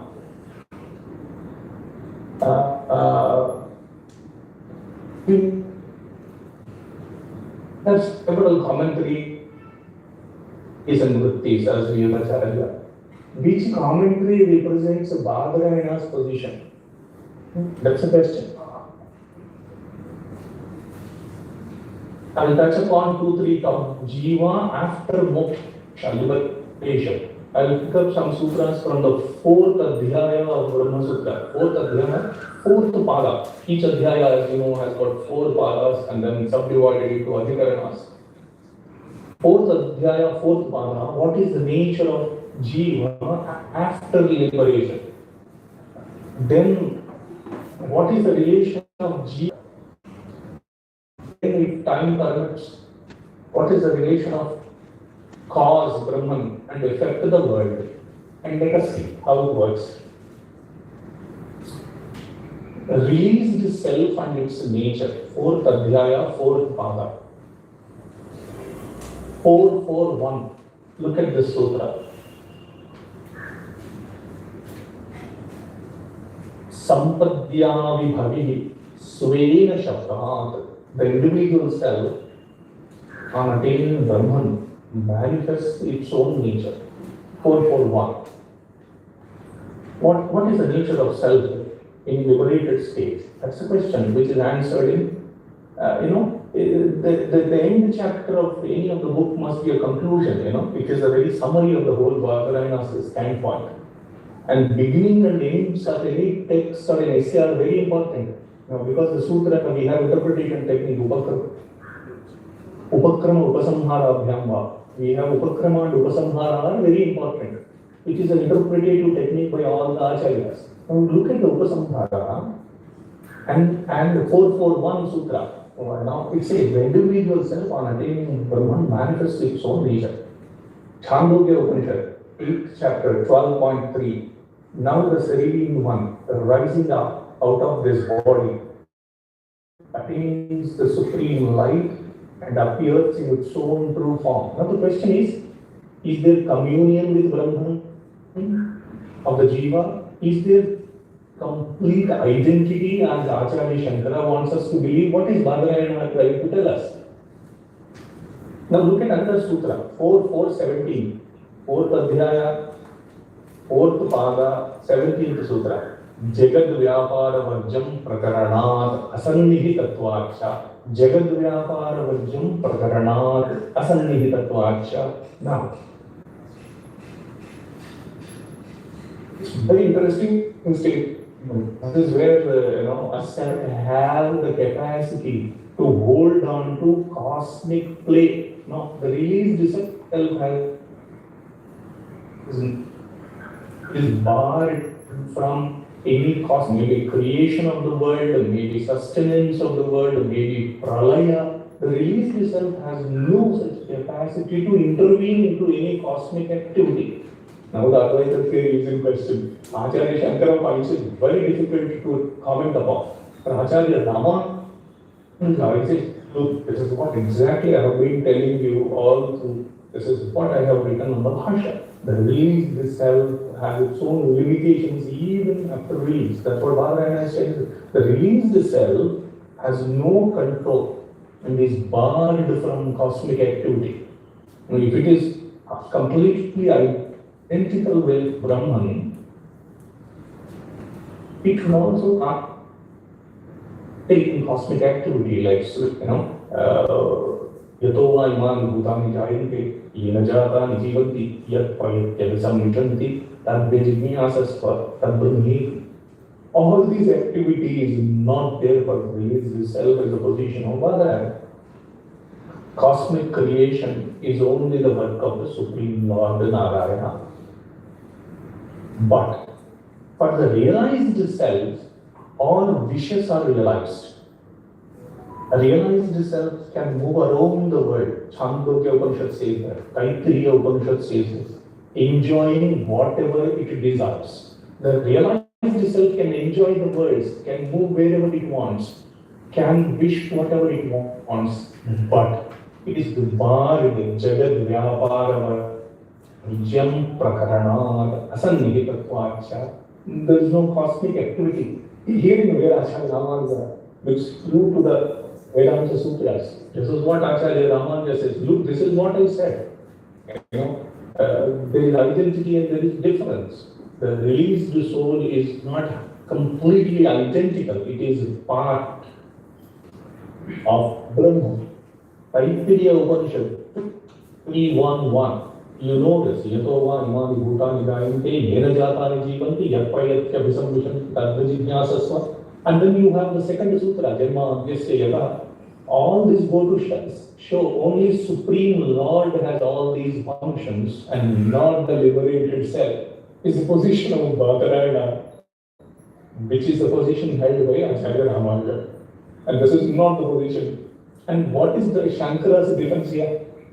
Acharya Shankara says, here Vedanta Sutra is talking only about those jivas which have worshipped Saguna Brahman and not Nirguna Brahman. Now, these sutras are the end sutras of Vedanta Sutra, Brahma Sutra. See, whenever any author is concluding the text, he will give his final position. He will not give a position of worshiping the Saguna Brahman. Now, Acharya Shankara says, this is the position attained by those jivas who worship Saguna Brahman. 4.17 Sutra, Jagat Vyapara Varjana Sutra, commenting on it. But my point is, when we interpret a text, we have to look at Upakrama and Upasamhara. This is where the author's standpoint, theorizing comes into position. And this is a very concluding sutra. In concluding sutras, Badarayana must be giving his position. Badarayana will not give secondary, tertiary positions. He is giving his conclusion. And what is the conclusion? The self does not have all the capacities of Paramatman or Narayana. The self has limitations. It cannot partake in Srishti Sthiti Laya. And if you go by this interpretation sutra, Upakrama and Upasamhara, Acharya Shankara uses 12 times in Sutra Bhashya. Now, and then continues Badarayana. Badarayana continues 4.4.22. There are only few sutras after this. 4.4.22. Anavrutti Shabda. If we consider these sutras are talking about worship of Saguna Brahman, then there should be Avrutti. But Badarayana is saying, Anavrutti Shabda, there is Anavrutti after the release. It must be the final position of Badarayana. And this position is upheld by Acharya Ramanujar. And second question. We all know, this is with this one question, I will end it there. We all know Jiva and its relation with Brahman. That is a very hard problem for all the acharyas. All the acharyas struggle with this problem. What is the relation of Jiva with Brahman? It is not clear what is Badarayana's position on the exact relation of individual Jiva and Brahman. What is Badarayana's position to be precise? Now, we know Acharya Shankara's position, we know Acharya Ramanuja, Bhaskara, Keshav Mishra, Vallabha. What is Badarayana's position on relation of individual Jiva? Radhakrishnan comments, it is not clear what is Badarayana's position on the exact relation of individual Jiva and Brahman. Now, what Badarayana has done on this question, whether it is Amsha, whether it is identical, what Badarayana has done is, Badarayana gives the positions of three acharyas, Ashmaratya, Audhulomi and Kashakritsna. Badarayana does not give his position. Now if you see, is it Amsha or is it a reflection, Abhasa? Is an interesting question. And the first chapter, 4th pada, sutras 19 to 22. Please refer first chapter, Adhyaya, 4th pada, sutras 19 to 22. Text presents three positions. Badarayana is giving us three positions on the relation of Jiva and Brahman. Asmaratya, soul is part of Brahman, even in a spatial sense. Soul is part of Brahman, Asmaratya. Audhulomi, in deep sleep, the soul is in union with Brahman, Veda, Vedavada. Kashakritsna, Brahman exists undivided, whole in the form of Brahman. Now, in interpreting the sutra, Acharya Shankara says Kashakritsna is representing Advaitavada. Acharya Ramanuja says no. He represents the Vada which is presented by the Vaishnavite scholars, which is the Amsha. Now look at the sutra 1.4.20. Pratigna Siddher Lingam Ashmaratya 1.4.20. I said I gave you Ashmaratya's position. And then Kashakritsna. Utkramishyata evam Bhavadi, Audulyogi position. 1422. Avasthite Riti, Kashakritsnaha. We have the schools of Veda, Aveda, Veda, Veda. But what is Badarayana's position? No. Badarayana does not conclude on anything. He does not say that this was Badarayana, iti me mati. No. There is no such statement by Badarayana in these sutras. Now Acharya's comment that since Kashakritsna is the third person in the series of commentators, Kashakritsna's position is the last position, and it is the position held by Badarayana. Now, 3, 4, 42 and 43. Amsho, this is, we all know this. Amsho, Nana, Vyavadeshat, Anyatha Chapi. Now, Amsha Shabda is used by Badarayana. In my understanding, Badarayana considers individual soul, self as part of Brahman, not as completely identical with Brahman. Badarayana's position is upheld by Acharya Ramanujar even on this aspect also. Now, Shankara interpreting the sutra, this is 3, second chapter, second Adhyaya, third pada, 42 and 43, because in Acharya Ramanuja it is 42, in Acharya Shankara it is 43, Sutra 43. Amsha Shabda is used by Badarayana. Now how does Acharya Shankara comment upon it? Acharya is saying Shankara says, Amsha Iva, as it were. It is a part as it were. So secondary sense is taken. Not the Mukhya Adha, but the Gauna Adha is taken there. The Mukhya Adha is left. Now Acharya Ramanuja says that Amsha is the word is used as Amsha, part, and which is a position upheld by Acharya Ramanuja. And when it, as I said, Badarayana's position seems to be that of another question. If you take up the question of transformation of cause and effect, Badarayana's position is a position upheld by Acharya Ramanuja. That there is a real transformation of cause into effect. There is a transformation which takes place, is upheld, Brahma Parinamavada, which is upheld by Acharya Ramanuja. It is not, because if you again see the beginning of the sutras and end of the sutras, Upakrama and Upasamhara, Janmadhyastetaha, Shastrayo, Tattva Samanvaya, all of them point to a real transformation of Brahman, the cause, into world, the effect. They do not speak of apparent. And if you see Chandogya Upanishad and Taittiriya, the examples are earth and products made out of earth, gold and products made out of gold. We don't have a snake example. We don't have the example of rope and snake. A rope and snake is Acharya Shankara's example. There the examples are gold and the ornaments made out of gold, earth and products made out of earth. All of them talk about a real transformation. But can there be a transformation in Brahman, the material and Abhinna Nimitta Upadana Karana? Can there be a transformation? No. As it were, there is a transformation. There can't be a real transformation per se.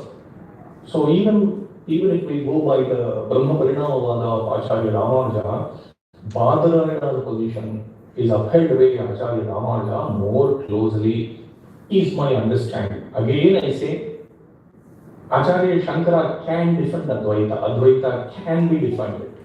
Acharya Shankara was improvising on the Badarayana's Sutra.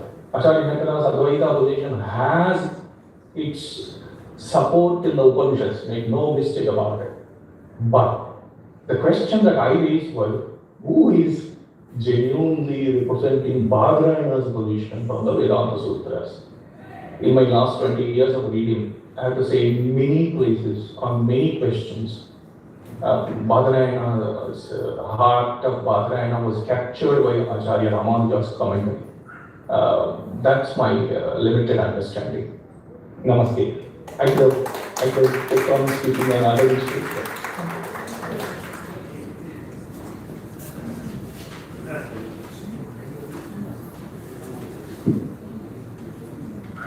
Thank you so much, Dr. Rasupalli Nagaraju sir, for speaking on Ramanuja's commentary on Badarayana Sutras. There is one announcement. certificate of participation for all speakers will be given in a week's time in WhatsApp for speakers and students. If anybody wants to get a certificate of participation, in any general devotee, they can contact Madam Krishna Reddy, please.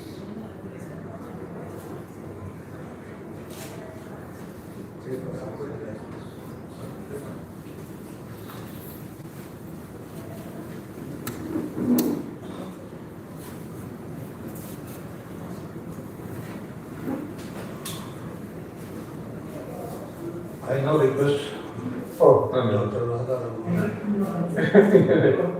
Yeah. to speak a few words.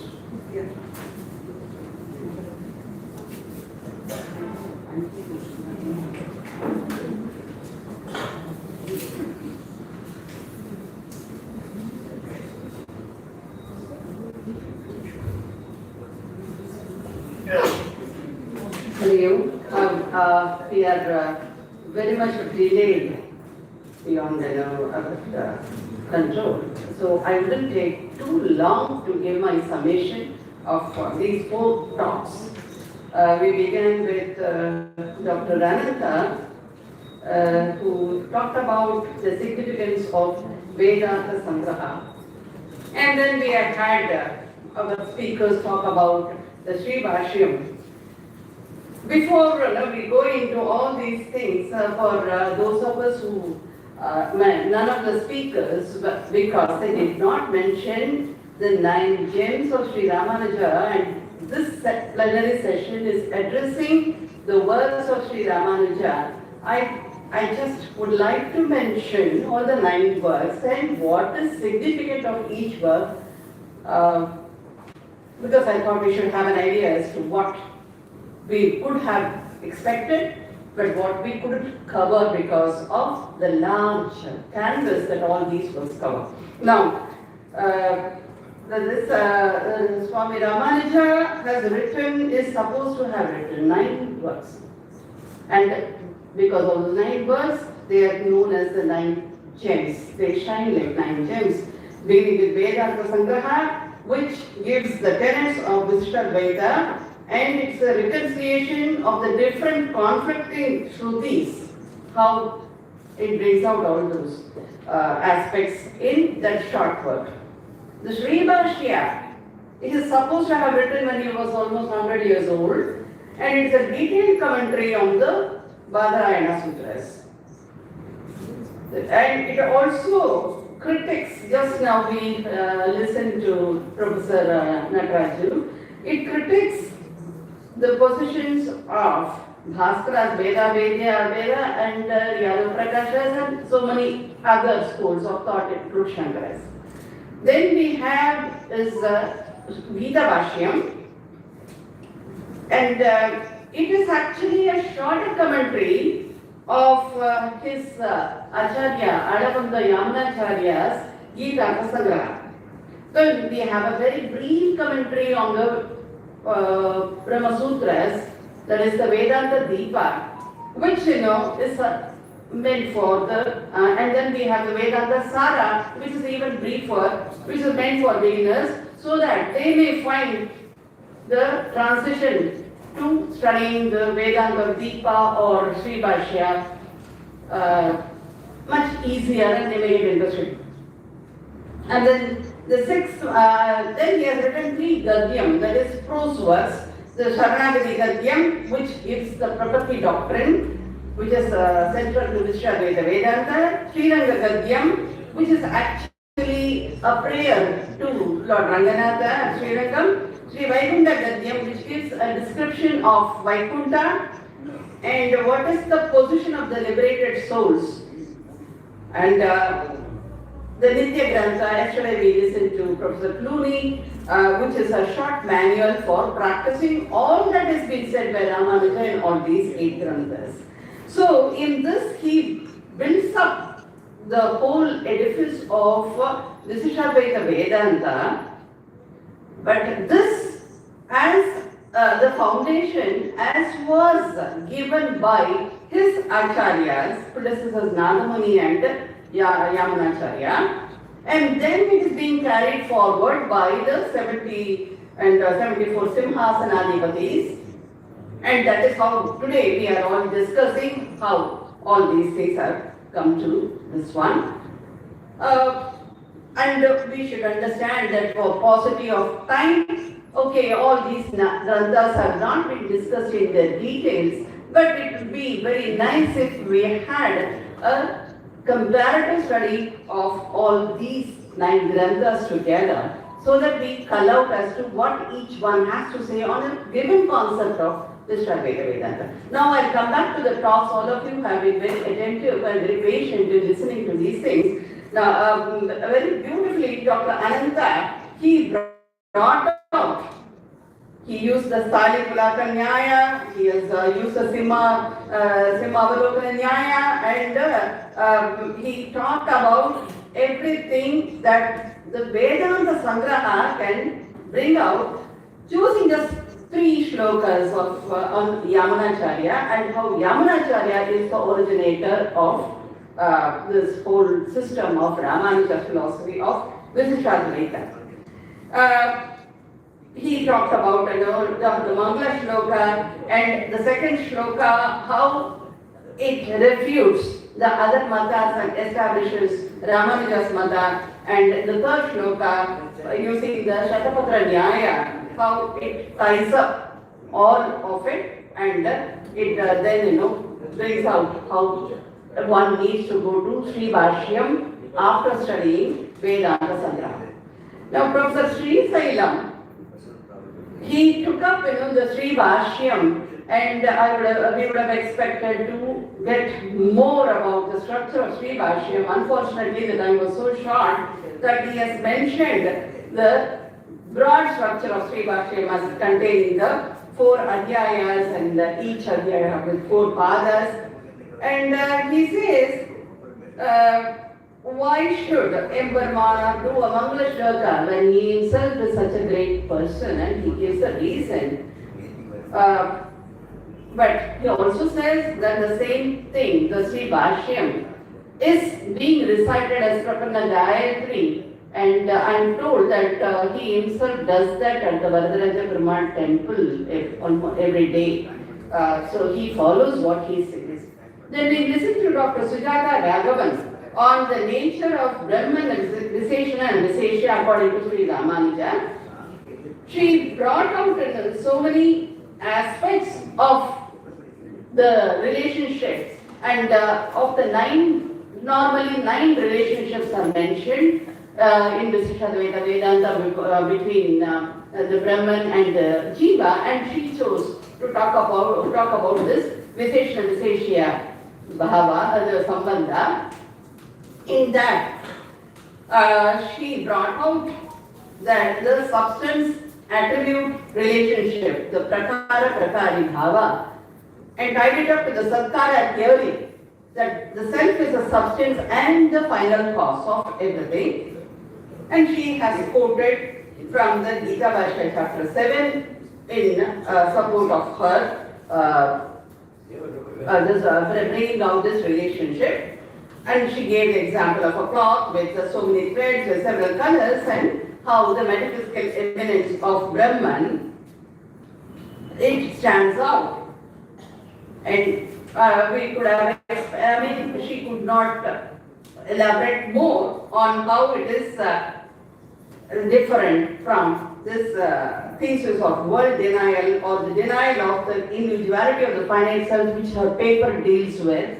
Naturally, obviously, the denial is of Advaita Vedanta and Veda philosophies, but there was not much time for her to dwell on that. And it was a wonderful talk by Dr. Ramanujar Nataraju. His paper was to touch upon the intentionality in comparison with Husserl's intentionality, which we heard in detail yesterday by Professor Panneerselvam. But I think Professor Nataraju is aware that Professor Panneerselvam has already covered it, and so he must have. I think he has actually reduced and focused on his understanding of how Badarayana is more, how Ramanuja is closer to Badarayana than is Shankara, and it was very beautiful of him to quote the relevant sutras and explain how Ramanuja's commentary is closer to Badarayana's thinking, though we still appreciate and respect the positions of all the acharyas for having given us such wonderful commentaries and to make us understand what this Brahma Sutra really wants to convey, and may we all go and enjoy this, attain more of knowledge from all these texts that all the acharyas are trying to give us, and attain, that liberation which all of us are seeking. Thank you very much. Thank you so much.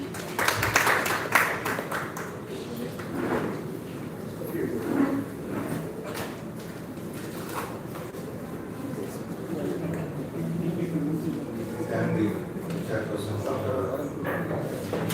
of the Ramanujar.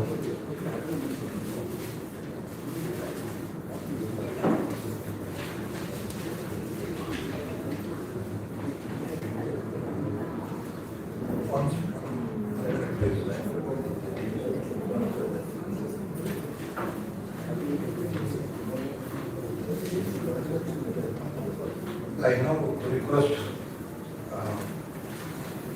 Srivati T.K. Santana Krishnan to honor Dr. Ananta.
One small announcement. Sri Vaishnava Mahasangam is engaged in services of spreading Vaishnavism for the past 97 years. Adila Mahadir Kuru, Sri Vaishnava Mahasangam, Mahila branch, it is there for the past 92 years, spreading Vaishnavism, doing services in various forms. Every month they are conducting meetings and bigger level, district level, they are conducting annual meetings, monthly meetings also are being conducted. At present, Mr. Achyutaya, Achyutaya is the president. So, there and another person, Sri V. Rasa Narayan, secretary. They are associated with Sri Pidam and Sri Vishnu Mohan Foundation for a long time. And in appreciation of their service, Swamiji wants to speak a few words.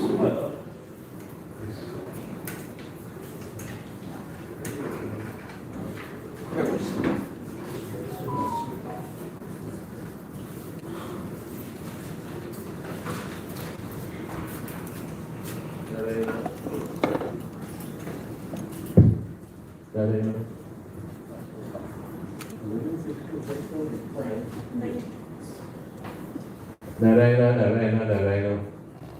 So,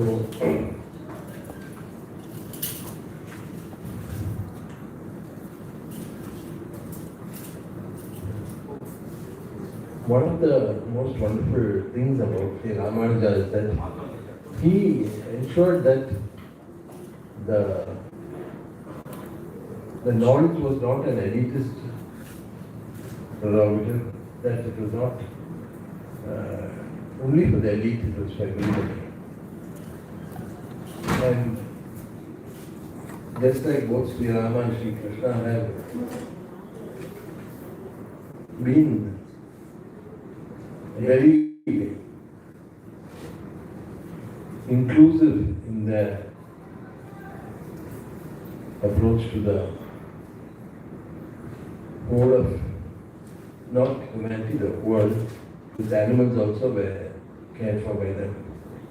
Sri Ramanuja took care that his gospel of Narayana Bhakti went to every part of society. So while on one side pravachanams and pujas were happening, the other side also that there were great movements for the spread of Sri Ramanuja Darshana. Vaishnava Mahasangam is one such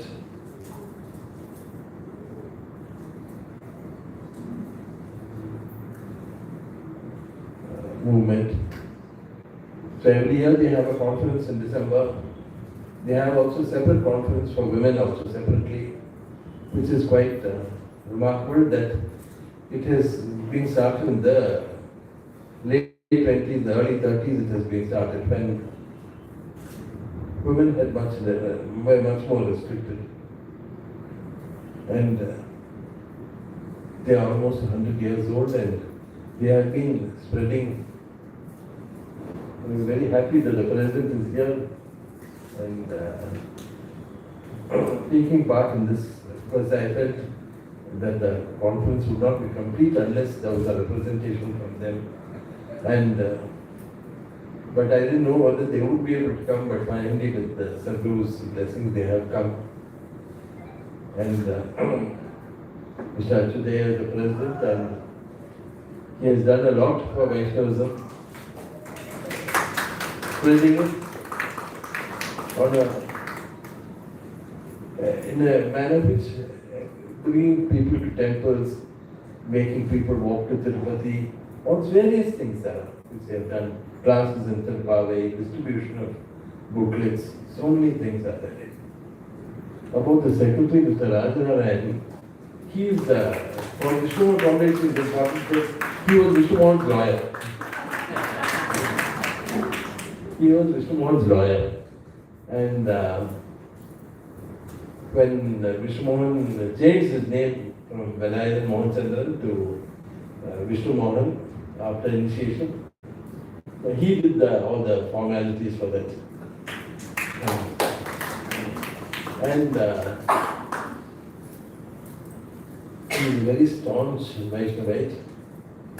And when Vishnu Mohan passed away, all the legal processes all that were done by him. So when he gave me the papers, I was a little moved, because Vishnu was only 37. So just 37. So I felt very bad about that, to receive those papers. So then he said, I think you are not a well-wisher of your brother. So then I got shocked. Why is he saying like this? He said, no. we Vaishnavas say about a person who has passed away, Tirunala Alangaritha. He has become an accomplice to the land of Sri Devi. And here, that is what has happened to your brother. And you want to keep him here in Samsara and you are feeling bad that he's gone to Perumal's feet. So that means you are not a well-wisher. So I was so shocked that I got over all my feelings. So I thought that he must have been he must be a very strong father of the courts. So he's at Edbridge from the first Krishna festival onwards, he's been with us, giving talks, giving Tirupavai. And whatever fees I gave him, he would charge the fees. He would say the fees is this much, he would say about that. Then I would strongly resist the temptation to bargain about the fees. I give him the fees, and then within 1 week the receipt will come from Vaishnava Mahasangam. The fees he has given to Sangam. So he has given some very good talks about Andal and various things. And I requested them also to speak next Sunday if it is possible. And I know. Very, very happy that you want to come here, because you all are people who take the Ramanujar Darsha and Narayana Bhakti to the whole world. Narayana.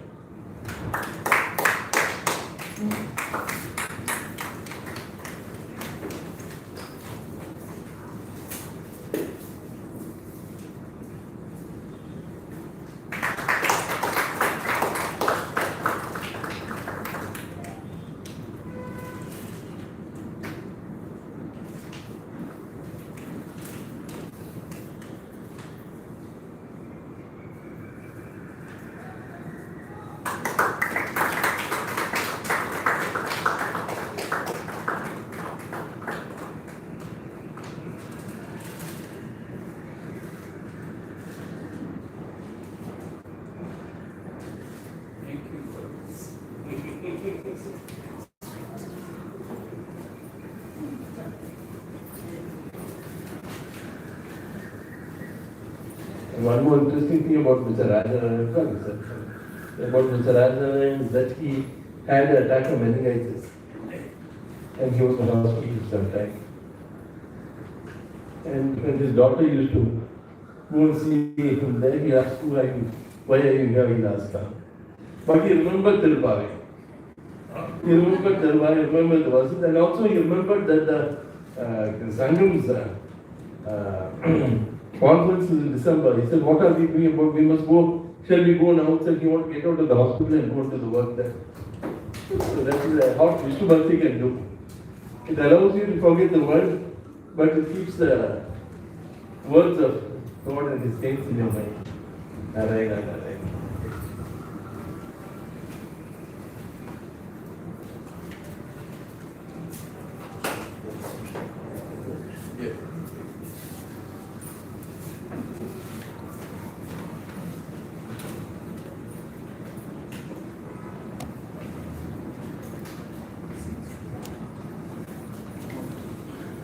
Pranams to Sri Sadguru, pranams to Sri Vishnu Mohan, and pranams to Sri Hari Prasad Swamiji. He has set an example how people should be encouraged. Those who are in the service of humanity, they should be encouraged. And it's a great honor it's a great honor, and we thank the dignitaries again from the Vaishnava Mahasangam. Thank you. We now move on to the next plenary session. I request Dr. K. Ananta to be the chairperson, and the speakers will be Brent Lee Nayakar online, Dr. T. K. Parsati. I request Sri Madhusudan Kalicharan sir to come to the desk, please.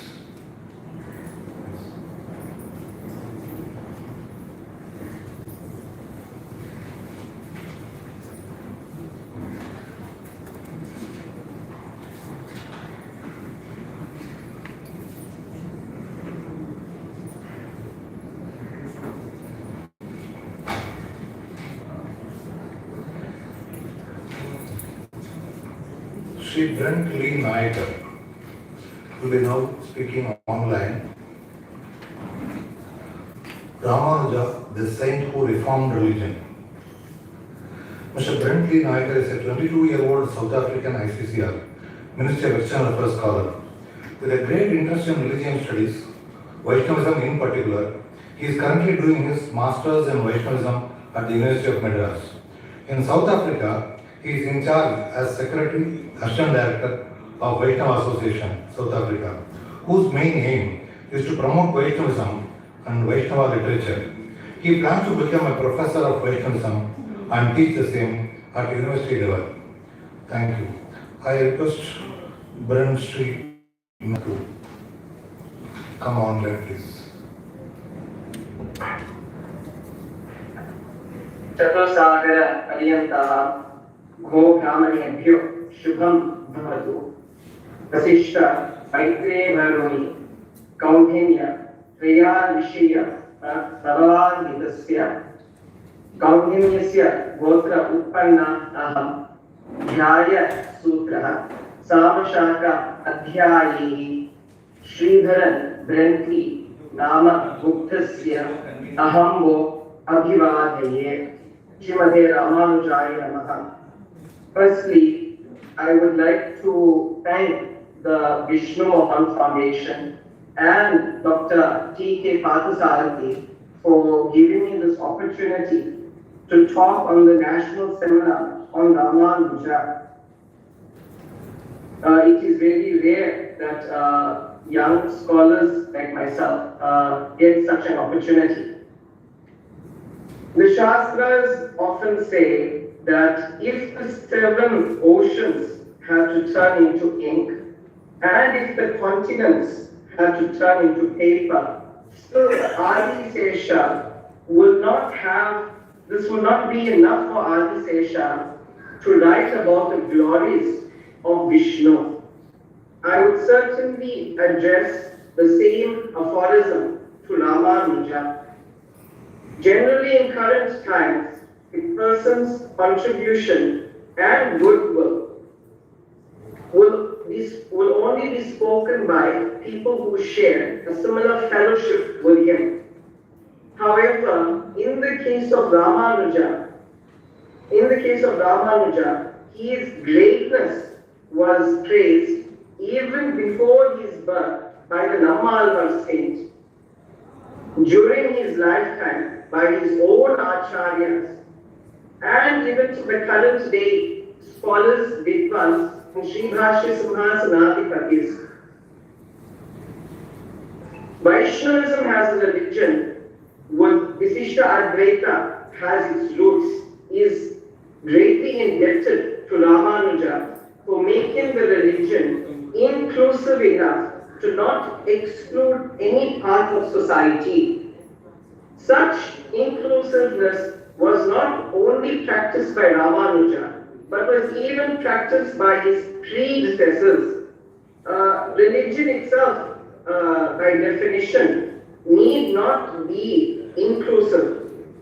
From what we see in current day, with the exception of Vaishnavism, many other religions in the world is not inclusive. It is exclusive to a certain category. But Ramanuja has developed Vishishta Advaita as a philosophy and Vaishnavism as a religion to be inclusive of all castes, all genders, all nationalities as well. This has made Vaishnavism alone be a very, very open religion, accepting anyone and anyone. This inclusiveness of religion was not only practiced by Ramanuja, it was practiced by Ramanuja's predecessors. We have the first Acharya of Vaishnavism named Natha Muni. Natha Muni was the first Acharya within Vaishnavism. He is a very integral part in getting the Narayana Vidya Prabandham. For him to get the Narayana Vidya Prabandham, he goes to a saint. It said that he meditated upon a saint named Nammalvar. So he goes to Nammalvar, he meditates upon Nammalvar, whom is said to be born in a Shudra family. Nathamuni was born in a Brahmin family, but still Nathamuni did not look down on this. So Nathamuni goes to Nammalvar to retrieve the Narayan Divya Prabandham.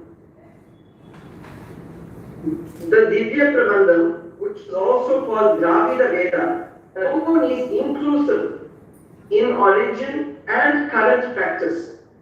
If we have to compare the Divya Prabandham to if we have to compare the Divya Prabandham to the Vedas itself, you'll find that Vedas is being very, very exclusive, because not all parts of the Vedas can be practiced by anybody and everyone.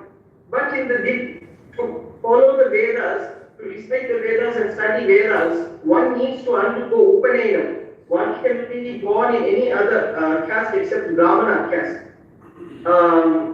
Kshatriyas as well are allowed to study certain parts of the Vedas. But if you look at Dravida Veda or the Divya Prabandham, it is being very, very exclusive. Anybody and everybody can go and study the Divya Prabandham.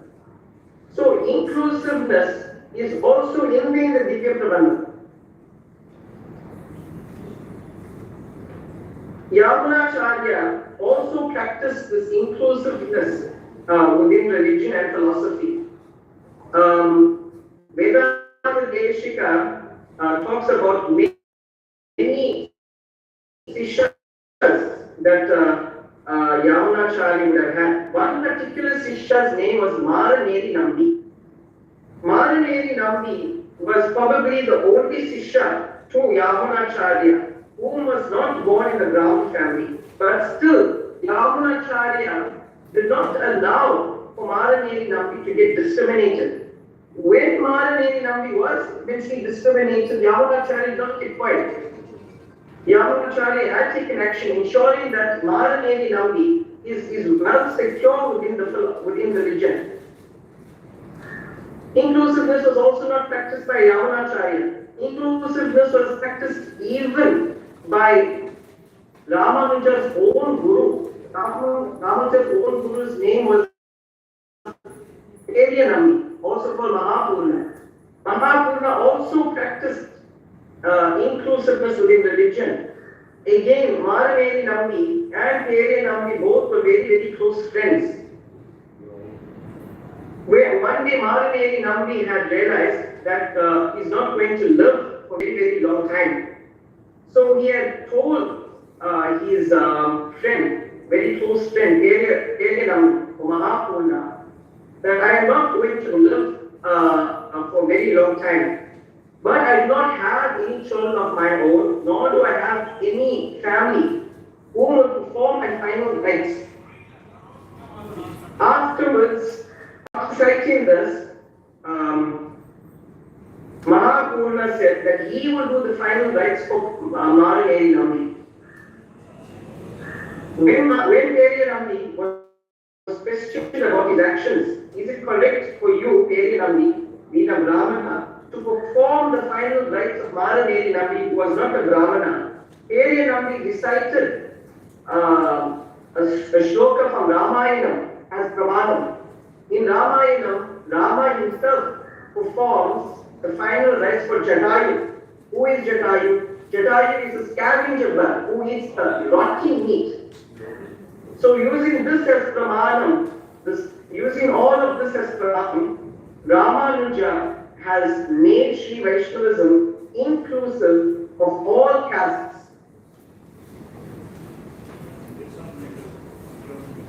In terms of philosophy, Vishishta Advaita as a philosophy,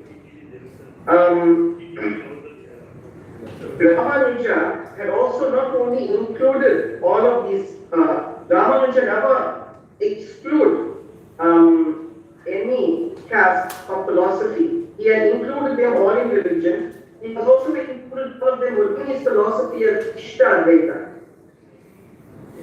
Other philosophies, if you look at, such as many other philosophies are there in the Indian system of philosophy, many systems are not inclusive as Vishishta Advaita. Example, with the concept of moksha, many philosophies do not have this inclusiveness. Some philosophies cite that Shudra is not entitled to moksha. Some other philosophies cite and practices cite that women are not entitled to moksha. But in Ramanuja's Vishishta Advaita, all castes are entitled to moksha. The Brahmana, Kshatriya, Vaishya, even a Shudra is entitled to moksha. Women are also entitled to moksha. Not only women, it does not stop there with women. Ramanuja doesn't say that only humans are entitled to moksha. Even the animals within Vishishta Advaita are also entitled to moksha. There is the Pramana.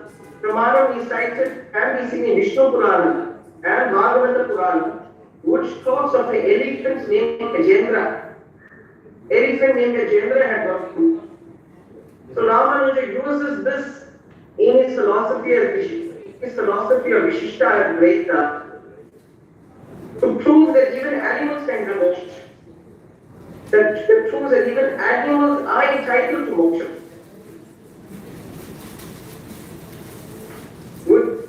Within the Sri Vaishnava traditions, there is practice of doing Pancha Samskara or Tapaha as it is called.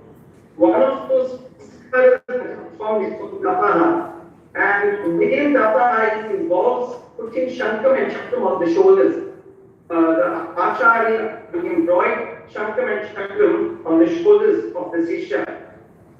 This practice within the Sri Vaishnava Sampradaya is done for humans of all castes. Anybody can take Pancha Samskara. But it isn't stopped there. It is even done for the vessels which are used for Bhagavan Aradhana.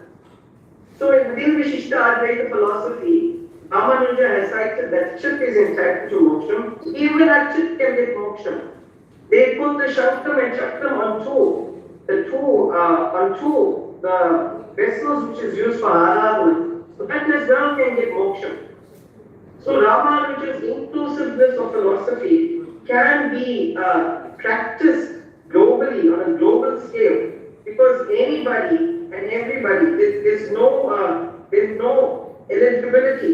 You have to be born in a particular family, you have to be a certain age, you have to be a certain race, you have to be a certain so on and so on. All of that is not there within Ramanuja's philosophy. Ramanuja had believed that if a God had created everything and everyone has a right to go back to that God. I come from a country where 30 years back, just 30 years back, during the time when my parents was alive, when my parents were younger, the word equality was unheard of in South Africa due to apartheid sanctions. So in such a country, just 30 years back, the word equality is unheard of. It surprises me that 1,000 years back, Ramanuja had preached equality. So that shows the position, how modern Ramanuja was that in time. I mean, 30 years back, just 30 wasn't heard. 1,000 years back in India, Ramanuja is preaching the philosophy of equality. Furthermore, it is noticed that any person who fights for equality, any person who is fighting for equality, generally, not always, but generally belongs to the discriminated part. Example, Nelson Mandela. Nelson Mandela was a South African. He belonged to the discriminated majority within South Africa during the apartheid regime. This is in South Africa. So he had fought for equality because he himself belonged to the discriminated category. We have in America Martin Luther King. Martin Luther King as well belonged to the black discriminated minority that existed there. But Ramanuja, in Ramanuja's case, Ramanuja belonged to a Brahmin caste. He didn't belong to the part of society which was being discriminated and excluded. This discrimination didn't apply to Ramanuja. But still, Ramanuja, due to his, due to his kindness and his personality, he still went and propagated equality within temples. At one point in time, within India, Shudras and other lower castes were not allowed within the temples. Ramanuja had included that as well. He had changed that practice and included them within this. So Ramanuja's inclusiveness and equality did not stop within the confines of Vaishnavism and India.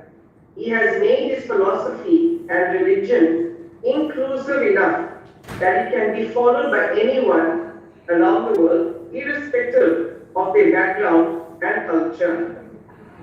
His search for equality within Vaishnavism has made religion more broadly accepted,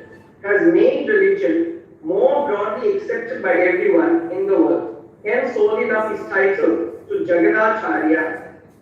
Once again, I'd like to thank Vishnu Mohan Foundation and Dr. T.K. Parthasarathy for giving me this opportunity. Namaskaram.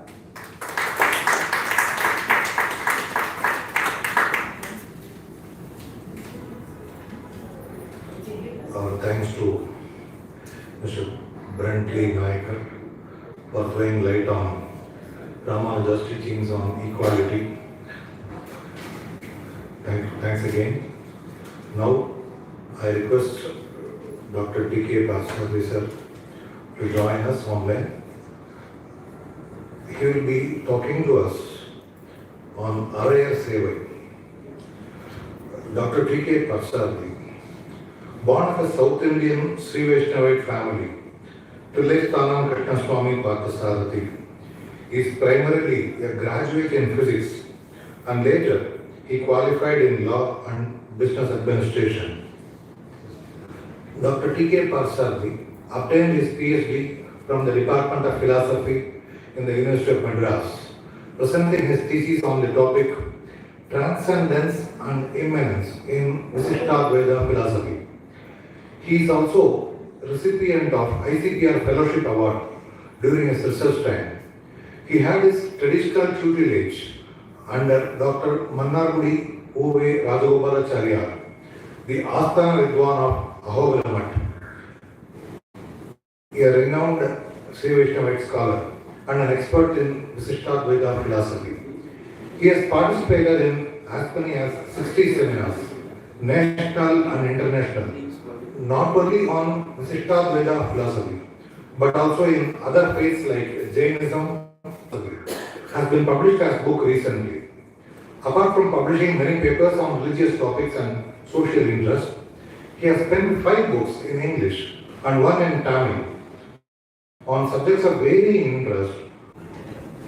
Now, I am going to talk on Araya 7, the unique soteriological liturgy of the Sri Vaishnava community, the distinctive part played by Sri Ramanuja. Pranam Swamiji, I Vaishnava community to dwell on Araya 7. The term soteriology denotes doctrines concerning salvation of any specific religion as well as the study of that subject. Liturgy means a form according to which public religious worship is conducted. Both are church terms. Now let us look into how these terms are relevant to Arya 7. Vaishnavism and Ramanuja, both the terms are inseparably intertwined and have become almost synonymous even for a casual student of Vaishnavism, as one cannot dwell on isolating the other. Even though Vaishnavism is making it not only the personality Sri Ramanuja and the religion Vaishnavism have become almost enmeshed with each other, despite the presence of many science scholars, spiritualists in between, who have contributed equally, if not more, towards enriching the religion. His early life was confined to Kanchipuram, and his migration to Srirangam as a young sannyasi and the commingling of his Vedic scholarship with the holy hymns of Alvars is what it signifies. Southern Vaishnavism, known as Sri Vaishnavism, here we give importance to Sri, owes its existence to the life and hymns of Lord Narayana, especially his incarnations like Krishna, Rama, Narasimha, rendered by a succession of Alvars. There are those who have dived in depth into the divine love with here. They appeared according to modern scholarship from 2nd century to the 8th century AD, but tradition believes they belong to a period from 430 BC onwards.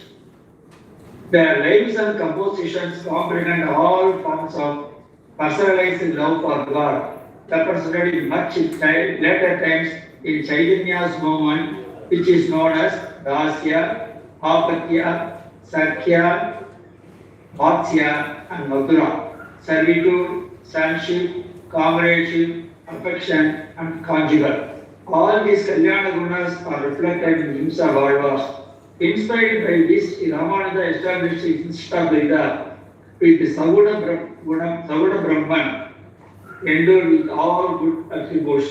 The Mangala Sloka of Veda Prasangam, which is Kananta Dvaitapan, Asesha Chitta Chit Vastu Seshine Sesha Saini, Nirmalananda Kalyana Nadiye Vishnave Namaha. I offer adoration to Vishnu, the all-pervading Supreme Being, who is the overlord of all sentient and non-sentient entities, who reposes on the primordial Sesha, who is pure and infinite and in whom abound blissful perfections. The great Hindu revival that took place in Tamil Nadu between the 5th and 9th century AD saw the emergence of Tamil as a powerful instrument that carried the whole fight to the masses, at the same time served as a resplendent medium of expression to the bhakti or love of God, which was the chief characteristic of its resurgence. Buddhism and Jainism that had spread earlier in the south had shown the way by the use of Tamil as the language of religious propaganda and also of poetic expressions in the Tamil epics Manimerai and Silappadigar. In fact, the Aimbel Kapiyangal and Guru Kapiyangal all are either Jainism or Buddhism literature only. Hinduism followed this, not so much because the Buddhist and Jainis had done it before, but as a consequence of the failure that animated a few saintly souls and found natural expression in their mother tongue. The Hinduism that revived took two main directions, and the two movements crystallized in course of time, into which later identified as two distinct faiths, each one of which claimed absolute validity, leading much later to the theological wrangles and acrimonious controversies that generally follow an era of genuine spiritual upgrade. To this period of Hindu religious expansion belong the Nayanmars and the Alvars, and the Nayanmars representing Saivism, and the Alvars serving the poetic voice of Vaishnavism. Inspired by the rendering of Alvars, Ramanuja was involved very much in the holy hymns, but the irony is he never mentioned either any name of Alvars or quoted any of the works in any of his 9 granthas. All his 9 texts are only in Sanskrit. The reason is that his main mission was to counter Advaita and drive away Buddhism and Jainism in non-Vedic religions, and hence he was comfortable with Sanskrit, the then lingua franca of the scholarly world. But his love for Tamil is no way less than that of the Acharyas, and it was exhibited very much while he was expressing the temple procedure at Srirangam and other Sri Vaishnava temples. Ramanuja established the procedure of chanting Narayana Divya Prabandham, the compilation of all renderings of 12 Alvars, on routine basis at all Vaishnava temples. This practice is prevalent even today, and even in places that Tamil is not native language. Thanks to him, we find Tirupavai is chanted every day, even at Muktinath's temple in Nepal. The people over there exposed to Tamil text and Tamil language only due to such a tradition introduced by Swami Ramanujar. There are several places in Karnataka, Andhra Pradesh and Telangana where Tamil prabandhams are recited and venerated by devotees. In a situation where even some Tamil people are not aware of Tamil literature, people who are not from Tamil speaking background also get exposure to a Tamil literary work only due to Ramanuja. He understood the value of Tamil language and called the 4,000 holy hymns as Dravida Veda, and they were introduced to him in the temple. That is the reason even today Tamil Veda is chanted in any Vaishnava temple procession before the Lord, while Sanskrit scholars follow them in divine palanquin, giving us an exalted feeling that while Sanskrit is of the God, God himself is of the Tamil. He was a theologian with a different philosophical perspective. Ramanuja was of 11th century, but for 21st century. His first attempt and beyond too. His first attempt was to convey the rich meanings of Vedas and Upanishads to all without any inhibition and discrimination, which was hitherto prohibited from public knowledge and was confined only to a particular sect. He directed his disciple to write a detailed commentary on Tiruvayamozhi of Ramanujar, which gave rise to many such commentaries later, which could be enjoyed by all members of the society, spiritually and religiously inclined. This particular effort of Ramanuja was intended to help the common man in society to realize the greatness of a tradition to which he or she also belonged and yearned to get identity in the society.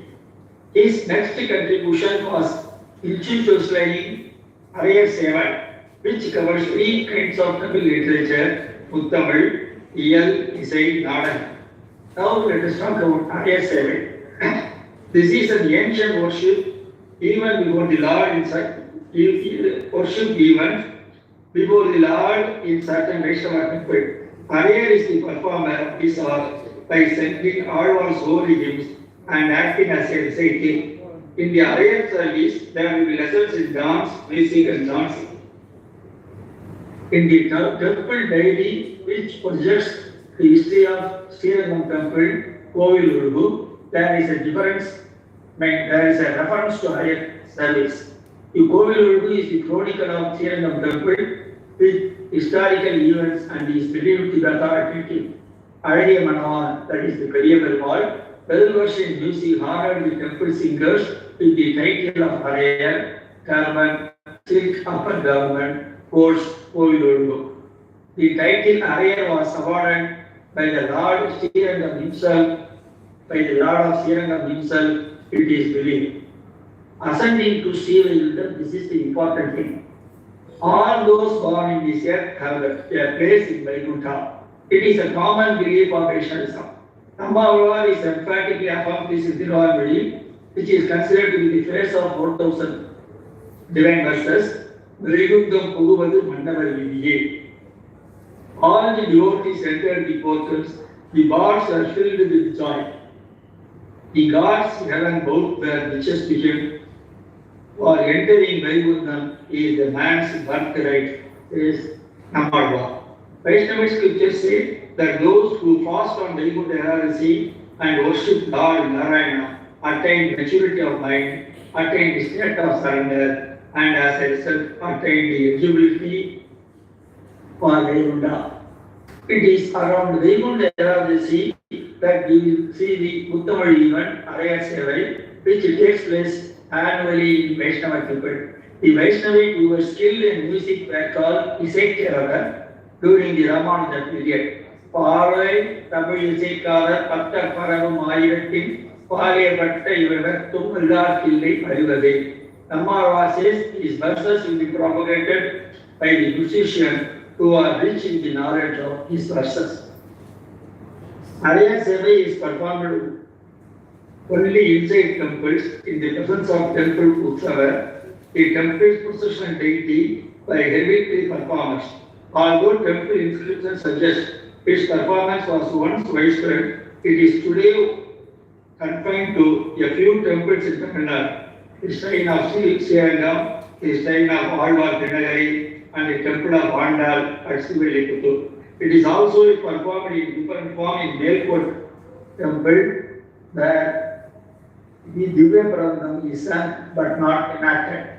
Tirumangayalvar 8th century played the Thiruvaimozhi songs of Nammalvar in front of the arena and in Srirangam temple. The very blessed Emperor Colonel Alvar Tirumangayalvar asked what he wanted, and he asked what the Vedic Thiruvaimozhi should be heard in the Vaikuntha Ekadasi festival. He accepted that. After that, in order to get proper recognition for Tirumangayalvar, who has made our Nammalvar proud, the arena will listen to the songs sung by other Alvars in his Tirumozhi songs and take it as a separate festival for 10 days before Vaikuntha Ekadasi. So, the pre-Vaikuntha Ekadasi period, 10 days is called A10, Pahalpadu, and the post-10 days period is called Night 10, Irapadu, when Thiruvaimozhi is chanted.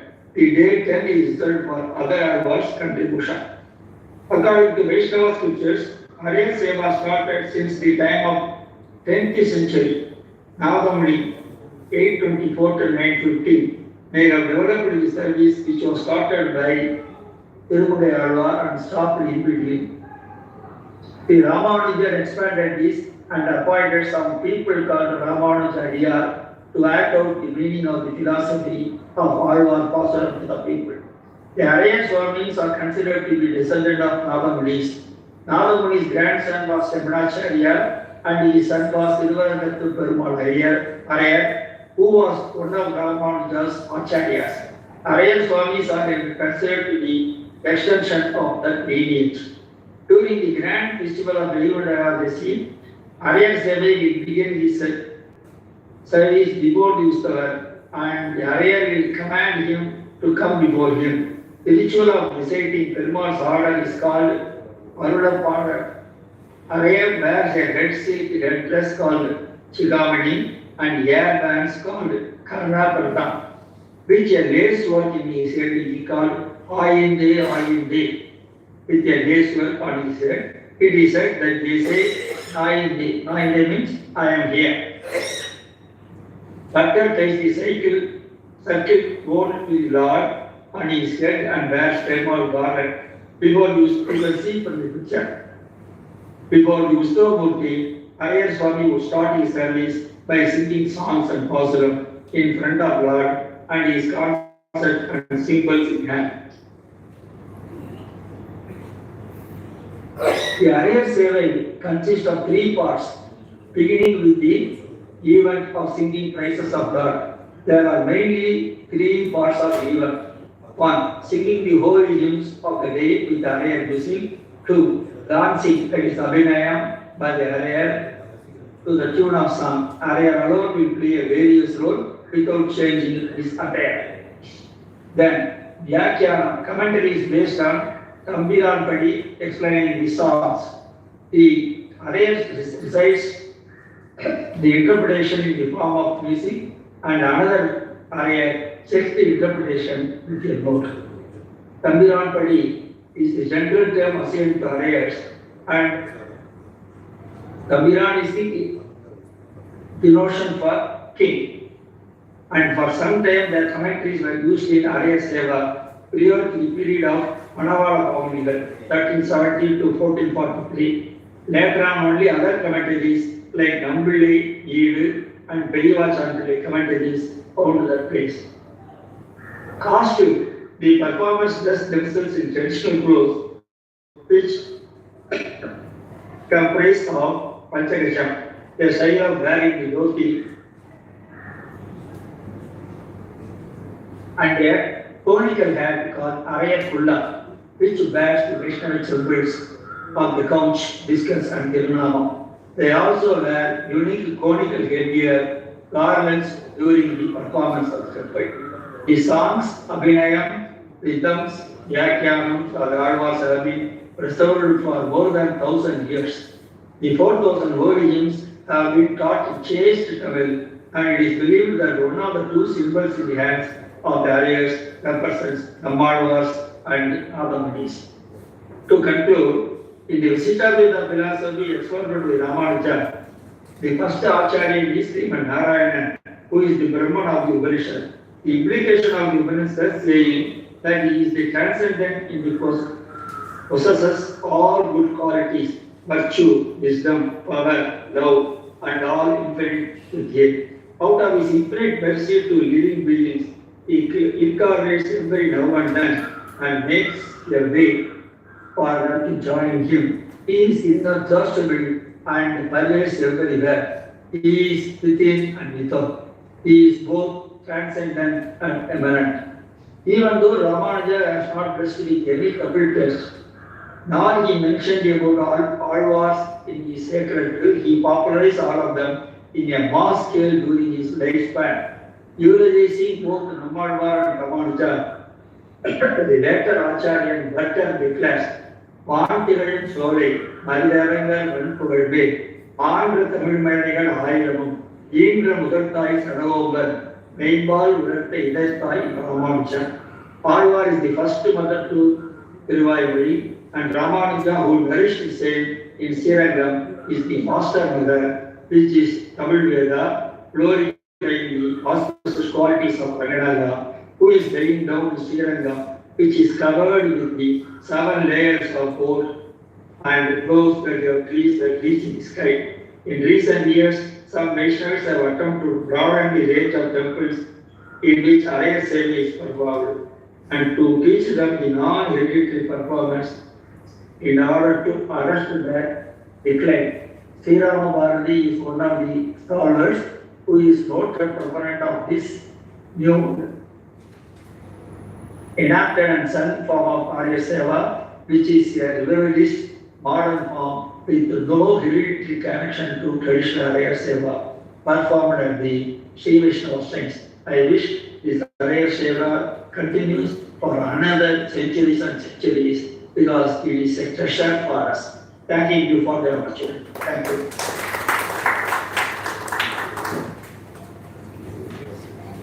Our thanks to Dr. T.K. Bhattacharya for a lucid and clear explanation of Arya Seva. Thanks again.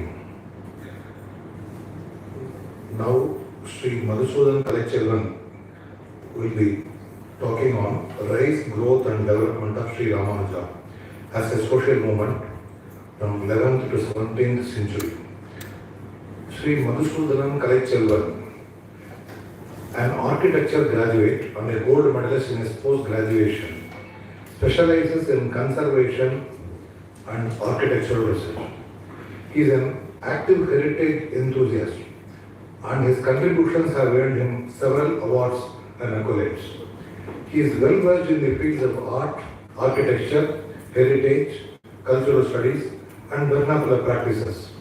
He is also a popular speaker on a wide range of topics associated with heritage, religion, culture and literature. He is the youngest recipient of the coveted Vedavalli Memorial Award for the outstanding service by a young achiever in the field of South Indian Heritage 2018.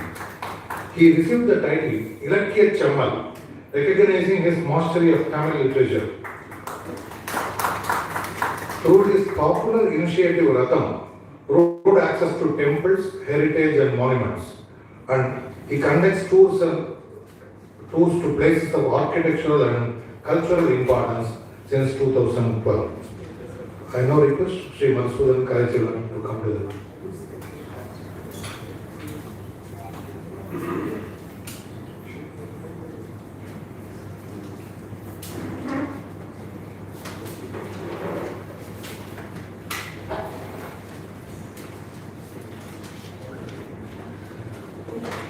விண்ணாளும் தேவர்க்கும் மேலாய வேதியனே, மண்ணாளும் மன்னவர்க்கும் அன்பாகி நின்றானே, தன்னார் தமிழளிக்கும் தன்பாண்டி நாட்டானே, பெண்ணாளும் பாகனை பெழுதிருந்துவையில் கண்ணா கடல் காட்டி நாயேனை ஆட்கொண்ட அண்ணாமலையானை பாடுவங்கான் அம்மானாய் சித்தம் தெளிவீர்கள் அத்தன் ஆரூரை பத்தி மலர்த்தூவ முக்கியாருமே. Very good afternoon to one and all. Initially, a couple of months back, when Sri T.K. Parthasarathy Swami called me up to know if I would be interested in participating. In fact, he said Swamiji insisted that I participate, and I had a genuine doubt as to how authentic it would be to invite me for a conference on Ramanuja. But given the fact that inclusivity of Ramanuja is the core of the conference, and several papers on Ramanuja's initiatives to make Sri Vaishnava Sampradayam extremely inclusive, then I thought it really makes sense for me to be a part of it, being a Saiva Siddhanta teacher in Dharmavara Madhinam and Asthana Vidwan of Dharmavara Madhinam, to be invited here in this conference. And in fact, the initially suggested topic was Sri Ramanuja's take on Saiva Siddhanta as seen from his Vedanta works. But considering the fact that it might invite more discussions / debates post-conference, and I am as such facing many from my previous presentations, I thought let me make it more inclusive. So I should say that I have chosen to bring out or rather represent a paper that I authored half a decade back as a part of the celebrations of 1000th year celebrations of Ramanujacharya. The one who coordinated is there right in the first seat, Dr. Radha Madam. So I've just made some changes in the presentation that was made 6 years back and representing it. Thank you, Swamiji, for being more inclusive than even Ramanujacharya to invite me here to present a paper titled Rise, Growth and Development of Ramanuja as a Social Movement, particularly post-Ramanuja's period. The galaxy of Alvars, canonized Vishnu devotees who sung in praise in Tamil, ranges across a wide spectrum of the society. The hagiographical accounts claim that the first three of them, Poigai, Bhudam and Pei, do not belong to any community as they were not born through physical reproduction, or probably the origin of these three devotees was not legible when the accounts were authored. Starting from the fourth of the Alvar, Tirumalizai or Bhaktisara, we have representations from various communities cutting across the social pyramid. Acharyas immediately before Sri Ramanuja, the trend of including representative members from socially downtrodden communities seemed to have mellowed down after the periods of the Alvar saints. The lineage of Acharyas starts with Nathanigal and goes on till Periyanambigal before Ramanuja's taking charge. The reason is generally attributed to the fact that it was during this time that a structured system was being formulated to introduce the philosophy of bhakti as propagated by the Alvars into the mainstream social system. Compilation of the songs authored by the Alvars into Divya Prabandham seemed to have been the first step in bringing out a syllabus to bhakti movement that saw wide-scale acceptance. Amongst the Acharyas who preceded Ramanuja, the role played by Sri Ramanacharya is noteworthy. According to the Guru Parampara Prabhavam, we get to know that he had an illustrious journey from being a political administrator to taking up the responsibilities of fostering the ideologies as shown by the Alvars and as postulated by Sriman Nathanigal. It is quite unfortunate that a major chunk of his writings were lost to the lure of time, and the few we get are mostly limited to works of praise on Vishnu and his consort. We get minimum references to his philosophical writings like Siddhitrayam, and they do not really shed much light on his views on the society as a whole. Having been an administrator, we see him accommodating students from a wide section of the society too, while some of his popular students include Periyanambigal, Tirukottiur Nambigal, Thirumalai Andan, etc. We also see him tutor people like Tirukkachi Nambigal and Maraniyar Nambigal, who clearly belong to the non-Brahminical communities of the society. Moreover, the hagiographies tell us that the role played by the latter have been more illustrious than of the former when it comes to exhibiting qualities of a Sri Vaishnavite. The episode involving Maraniyar Nambi's relationship with Yamunacharya and that of Periyanambi performing his final rites brings to light two important tenets. First, the mindset that had developed by them to accept one's teacher at par with the Almighty, and the second is that of the Sri Vaishnavite society by and large was still not open to social changes. Moreover, the same episode also tells us that the alienation of Periyanambigal and his family for breach of social code of conduct by the people of Srirangam. This has been the typical societal setup that Periyanambi is probably the first to have attempted to have addressed a change. It was under this situation that Ramanuja enters the scenario. It is well established fact that Ramanujacharya started his schooling under Yadava Prakasha, an Advaitic philosopher, by his non-acceptance of the preceptor's teaching at such a young age probably is the first protest by Ramanuja. At an intellectual level, not accepting the philosophical interpretations delivered by Yadava Prakasha, and more importantly, delivering a set of alternative interpretations to the same marks a change in the course of social history in the coming years. Moreover, we see that once his popularity swells up, a host of students seem to have get them affiliated under him. Special mention has got to be made about disciples like Alvan of Kuram, a local chieftain as described in the Guru Parampara Prabhavam, and his own family members like Andan and Embar, and his former teacher Yadava Prakasha, to name a few. We see that the members belonging to a wide range of societal spectrum have accepted his leadership even at a very nascent stage of his spiritual career. A key to his success in accumulating followers starts right here by accepting and accommodating people from a varied social background. Another important factor to be considered is Alvan's acknowledgement of women as an equally and capable denomination of the society to endure spiritual, religious and philosophical pursuits. Except for the role played by Andal and Kumundavalli Thayar in the case of Tirungai Alvar, we fall short of examples of women devotees during the pre-Ramanuja era of the Sri Vaishnavite timeline. Once he took charge of the responsibility, traditional accounts recall him marching down the streets of Srirangam, followed by a huge gathering that included countless number of women disciples too. A gender-balanced approach in the spiritual field made his religion more social and blended well within an individual's self. Examples like those of Palti Kollayammal or Pongil Virati only show us his concern in accommodating more people beyond boundaries and thereby propagating the philosophy and establishing the religion. Through the episodes in the lives of Tiruppan Alvar, Maraneri Nambi, etc., we understand the kind of situation that was prevailing in places like Srirangam. Tanjamamba, Ramanuja's wife's reaction to Tirukachi Nambigal and her argument with Periya Nambigal's wife gives us more clues about the societal grammar that was in use by the large section of the common public.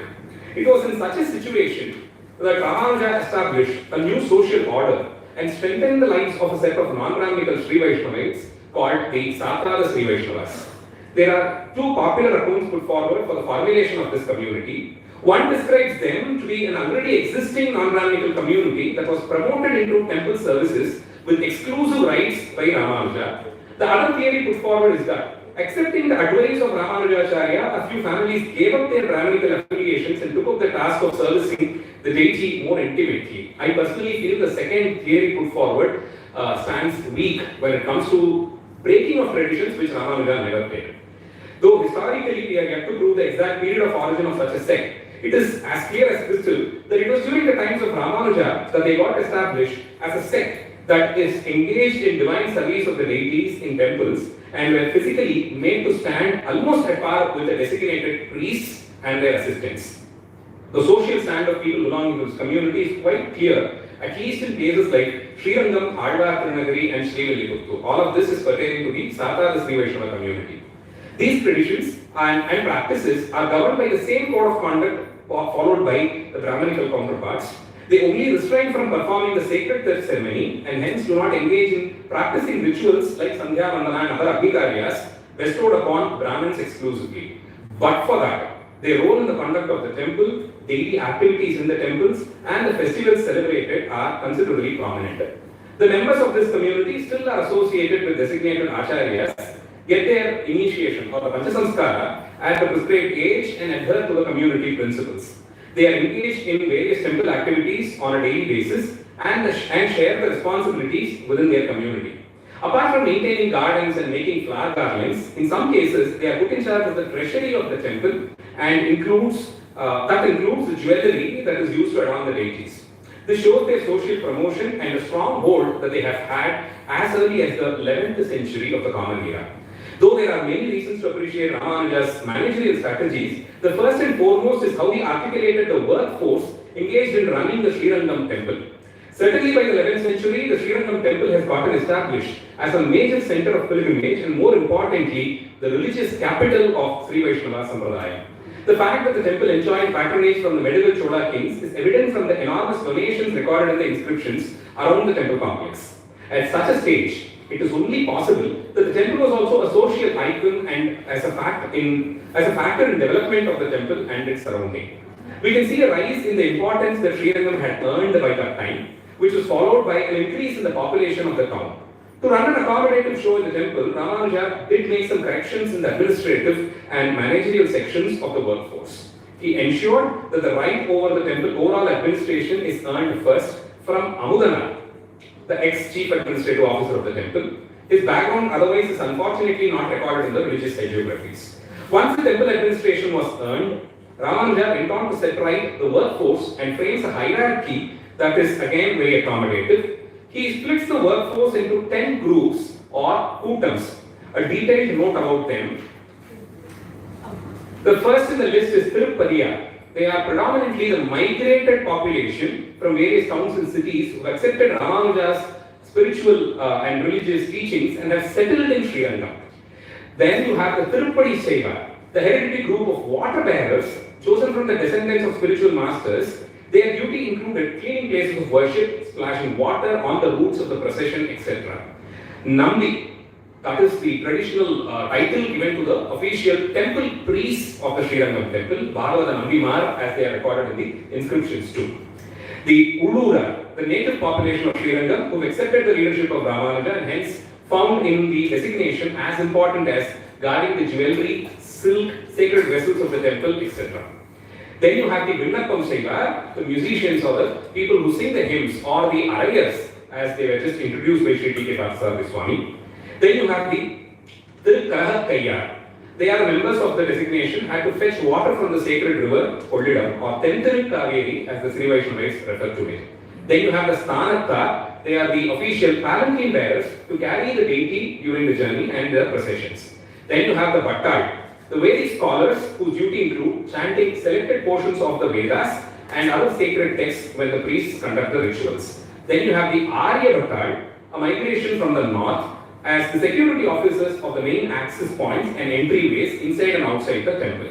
The 10th in list are the Dasanambis, the traditional gardeners of the temple who proclaimed as the Sarkara Sri Vaishnavas by Sri Ramanuja, who were promoted to take part in the temple rituals apart from their regular activities. Now it is interesting to note that the system which was framed by Ramanuja is still in vogue in Sri Lanka, accommodated people from various sects and communities. Apart from the coexistence of Brahmins and non-Brahmins, there are also provisions to add people from warrior communities within the framework, and the most popular one is Pillai Urangavalidasar. It is also traditionally believed that another protocol of similar style existed in the temple that comprised of tailors, cowherds, goldsmiths, stonesmiths, carpenters, painters, potters, and even boatmen to ferry people in and outside of the island. They all had a designation and hence an official association in the temple, and a very, very sentimental one with the deity also. Moreover, Ramanuja also had positioned the migrants in the task force and given them duties so that in the long run, their identities as non-natives of Sri Rangam shall be removed, and that they can also facilitate more people accepting the religion with the security of social identity. Sri Rangam thus became a widely accepted destination for the followers of Ramanuja, and it also guaranteed a healthy social life and acceptance to migrants. The population of Sri Rangam started accepting Ramanuja as an ultimate icon for their religious upliftment. In a few years, his strategies enabled the formulation and activation of a well-structured administrative system within the temple and a widely accommodative social system within the town. Ramanuja became the center of focus and thus hailed by his followers alike. We see his interactions with the local public, representatives of the ruling classes, and philosophers of opposing faith.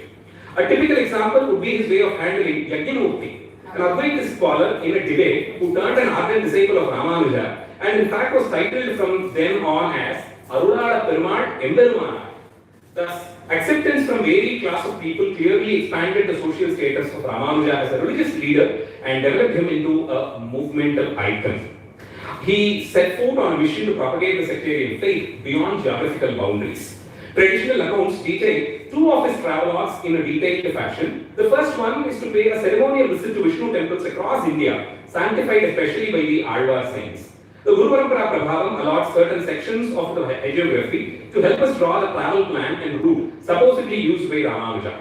All through, the travel is punctuated with significant meetings with fellow scholars, preaching the religions to common public, addressing the local ruler and bringing him into the Sri Vaishnava fold, and thereby establishing the religion as a regionally accepted one. In certain cases, we see his attempts to change the worship system prevailing in established pilgrimage centers like Thiruvananthapuram and Puri Jagannatham, where he of course failed, and places like Sri Purnam, where he was successful. In many of the temple towns, he visited in the northern parts of India and organized philosophical debates with the local scholars. Seems like a compulsory program in his schedule. Through these extensive plans to travel, Ramanuja certainly managed to propagate the religion pan-India so that so much that nobody before or after him ventured. The second most important travel in his journey to the Vaishnava kingdom that was active in the southern parts of today's Karnataka. The political stir that led to this travel is described to be that of certain Trivikanta Chodan, generally identified with Kulothunga II by popular historian, as opposed to his views on the supremacy of Shiva over Vishnu. On a more specific note, a possibility of this disagreement for having caused as a result of Ramanuja making bold changes in the existing social order cannot be overlooked. However, this journey caused certain massive socio-political changes in the Vaishnava kingdom too. Jainism was a popular prevailing religion in that part of the Vaishnava country when Ramanuja arrived. During his initial days of travel, Ramanuja's destinations were villages in the countryside like Mithilapuri Shalagramam, where the local population did not entertain an ascetic and his followers. In fact, it is said that they were hostile in certain cases. Ramanuja managed to convince them and with divine intervention, bring them into his fold. Mass acceptance of local population is recorded in the Guru Parampara Prabhavam. The highlight event is that of the sequence is the acceptance of Ramanuja's leadership by none less than the king Vittudeva himself. He accepts the faith and gets to call himself Vishnu Vardhana. The establishment of a major religious capital at Melkote, Tirunarayapuram, and a series of other towns including Gadak, Belu, Nagamangala, Talakkad, Tondaru, to name a few, happens with the support of the king himself. Ramanuja continues to be a living social legacy in these towns even after a millennium now. After having framed a code of conduct to be followed by his disciples, Ramanuja established a network of torchbearers who would carry forward the tradition and transfer it to the following generations. He chose and established 74 Simhasanadipatis, literally the throne heirs, from among his students. He ensured that the chosen person proved provocative academic qualifications, appreciable personality, proved their excellence in leadership qualities primarily. More interestingly, these torchbearers were chosen from a wide range of geographical locations too. Having toured extensively around India, Ramanuja was well introduced in almost all primary pilgrimage towns of the country. In some places, the debates that he attended had already brought a considerable number of followers too. Though these torchbearers majorly settled in Vaishnavite centers in today's Tamil Nadu, their representation is from various towns of Andhra Pradesh, Telangana, and parts of South Karnataka too. Ramanuja did face hostile situations from the local population, especially the opposition shown by the priests of Thiruvananthapuram, seems to have been lasting impact that till date, Ramanuja's Vaishnavam, as propounded, has not been able to enter the state of Kerala as much as it has managed in the other states. Though the state has a good number of temples and temple towns utilized by the hymns of Alvas, the Malayanaadu Divya as they are called, the state being the birthplace of Kulashekara, one of the Alvas himself, Ramanuja could not move a brick in the favor, and that system provides till date. This is now a potential topic for another research on sociological perspective. Ramanuja has successfully traveled the entire state of today's Andhra Pradesh and Telangana and has established very many centers too. Towns like Ahobilam, Tirumala, Tirupati have received the attention of Ramanuja and gained importance in the coming days. He has definitely created a social restructuring and had made divinity affordable among the masses. As the popularity and fame increased exponentially, Ramanuja established these Simhasanadipatis in various towns. Their duties can be classified into two. The primary duty includes taking charge of the administration and working of the local temple. These temples mostly come under the classification of Divya Desams, having been sung by the Alvas. In some cases, these temples are also those popularized by Ramanuja exclusively, like Tirunarayapuram. However, the representative took active part in running the temple and also in conducting the temple rituals. Their second important duty was to spread the faith among the common public, bring them under the Sri Vaishnava fold, and establish a personal relationship with a guide-student relationship that will go on for generations to come. We should say that this strategy of Ramanuja has been very successfully implemented. The success can be seen in the continuing relationship at a very personal level that most of the Sri Vaishnavites have with their respective guru, who is one of the descendants of the 74 Simhasanadipatis selected and authorized by Ramanuja himself. In some cases, they are sought for approval of personal choices like wedding, matchmaking, travel, abroad plans, etc. In most cases, they are the first invitees and guests of honors in family celebrations. Their financial needs at times are supported by touch of Ramanuja is not there, the representative system conveniently passes on generations after generation and manages to create a standing bond that people today have a sense of belongingness with none less than Sri Ramanuja himself through these acharyas. Ramanuja's early life is incomplete without explaining the speciality of his students, in particularly the relationship that each of them exhibited with Ramanuja. Though the initial intent to accept the leadership of Ramanuja is the religious guidance that he promised to provide in a short span of time, the respect that he had served with turns into a state of turns into a state of devotion, which strengthens with time, and at a stage of complete focus on Almighty turns in fact towards Ramanuja. Some of works authored on Ramanuja stands a clear proof to the above statement. The magnum opus ever written on him is the set of 108 songs composed by Thiruvarangat Amudana, the ex-administrator of Srirangam temple. Every song, deep in meaning, brings out the guilt that the author faces thinking about his life before meeting Ramanuja. He curses himself for his lifestyle in his earlier days and feels joyous for having taken refuge in Ramanuja. Disciples like Forenoon are a critical example. He goes to give up his devotion for Narayana and he considers his guru far more superior. He worships Ramanuja and believes that serving him alone will fetch him salvation.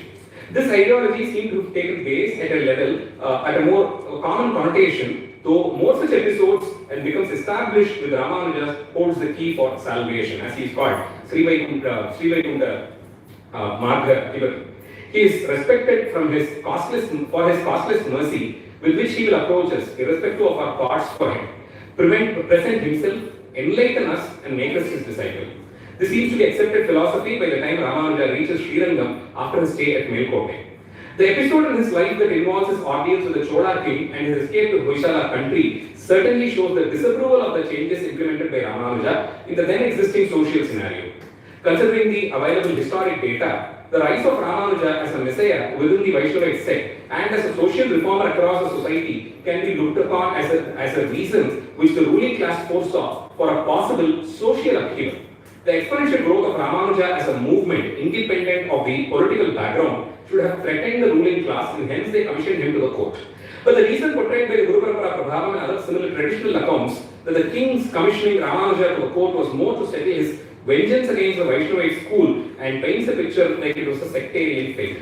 In reality, the Chola king in discussion, Kulotuga II, and his predecessors over generations have been staunch believers in the school of Shaivam, but their patronage and donation in large scale to Vishnu temples across and beyond Tamil Nadu cannot be overlooked. Even in this case, the vengeance acquired by the particular king seems more like on Ramanuja and his activities than on Vishnu as a god or on Sri Vaishnavam as a religious school. However, Ramanuja escapes the trouble by shifting over to the Hoysala country, where he wins over the heart of the king and establishes the religion quite popularly, built several temples that developed into temple towns, chose leaders to take forward the religion after him that ensures that the religion roots itself strongly in the Karnataka Desha. Picturesque accounts about the final days of Ramanuja are accounted in hagiographies that were authored on him. He seemed to have authored texts primarily in Sanskrit, elaborating the philosophical meanings of the Visiddhadvaita school of thought. A detailed commentary on Bhagavad Gita, simplified texts on Visiddhadvaita philosophy like the Vedanta Sangraha and Sara, a book discussing the code of conduct, the Nitya Grantham, and everyday activities for Sri Vaishnavite. He further arranges for commentaries on the works of Alvars to be done by his disciples, the first one being Tirukkurahekaran Pilla, who authored the Arayapadi, the first commentary on Tiruvayamuri, and chanting of the hymns made mandatory to all his followers, reinforces the usage of Tamil hymns in the temple rituals and at residences of Sri Vaishnavites. He advises religious and social messages to his disciples and nominates them in public to carry forward his teachings and propagandize the faith more. The emotionally rich moments of Ramanuja's funeral and final rites give us a clue to understand the super exemplified position that he had reached in his lifetime. Certainly an iconic status that none of his preceptors before him had. After Ramanuja, we see that Srirangam managed to be the central point of focus and the leadership shifts over to Embar, Parashara Bhatta and so on. More works, both in Sanskrit and Tamil, are authored during this period, especially the task of writing commentaries on the Alvars hymns picks up, and some of the religious leaders turn out to be popular commentators themselves. Another remarkable growth is the splitting of the monocentric system into two, or as the Vaishnavite terminology goes, the school splits into two as the Sri Bhashya Guru Parampara and Bhagavad Vishaya Guru Parampara. While those belonging to the former consider themselves to be the authority on Sri Bhashya, the text authored by Ramanujar as a commentary on the Bodhayana Vritti, those of the latter claim their credentials to excellence in commentaries of the Tamil works of Alvar, especially Thiruvayamozhi of Nammalvar. These schools develop into their own lineage of teachers, of course, both claiming affiliation to Ramanuja and his predecessors.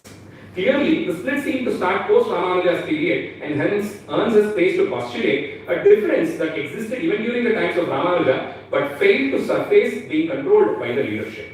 In some cases, these differences are clearly recorded in commentaries authored by the members of the respective schools too.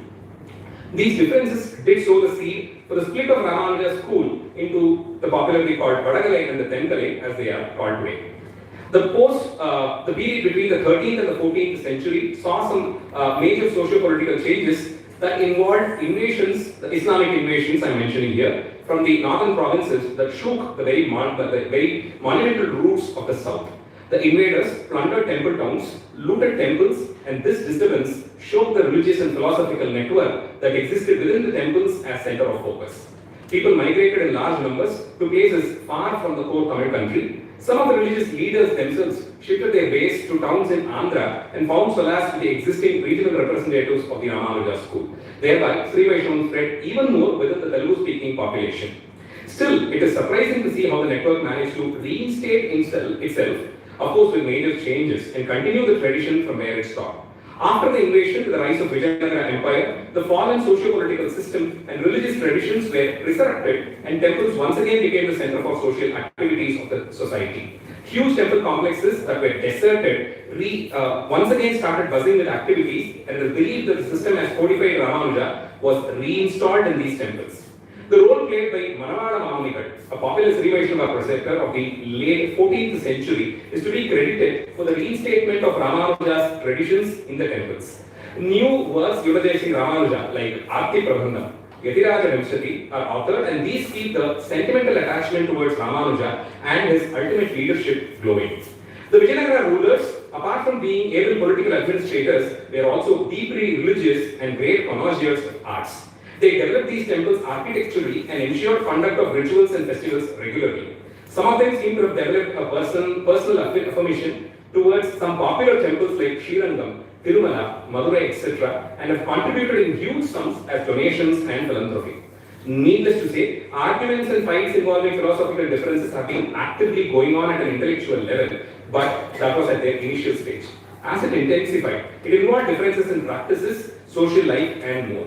These fights sometimes have been taken up with the local administrators now and then. However, none of these debates or arguments saw any side claiming their non-affiliation or hostility towards Ramanuja or his philosophy. The difference seemed to have evolved from the differences in interpretation of Ramanuja's works, and the fight was more after the claim for authenticity. It is to be noted here that even after the development of such heated situations, Ramanuja as a character withstood the test and continued to be the ultimate icon of Sri Vaishnava sect.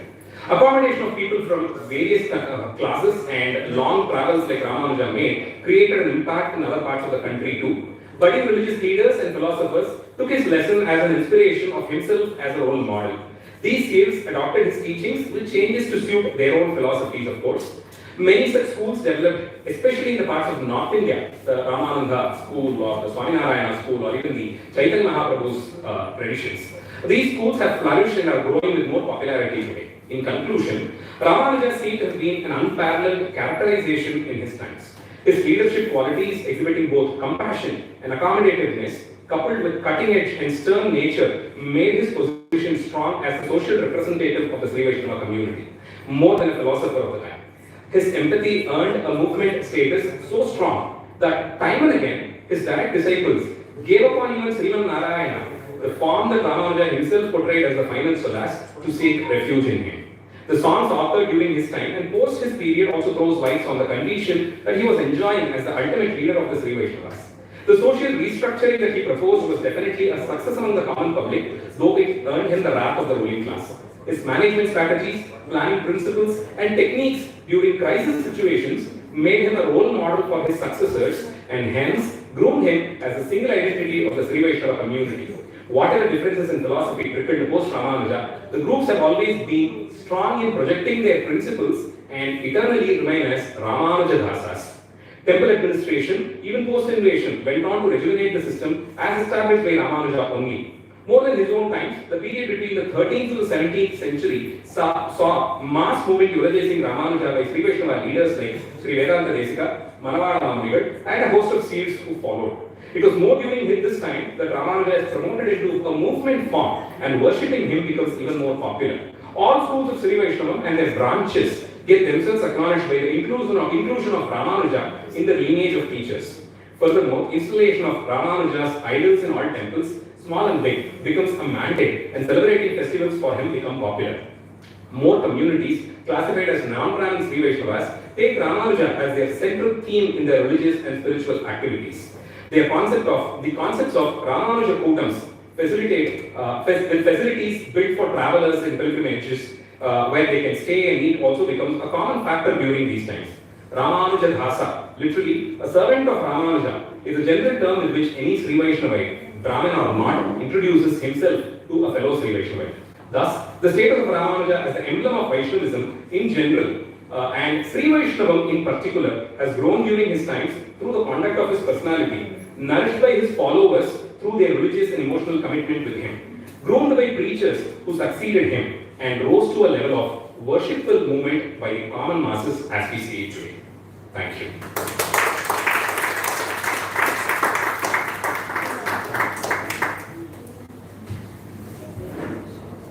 Our thanks to Sri Madhusudan Kalachilvan for bringing about Ramanuja's social movement.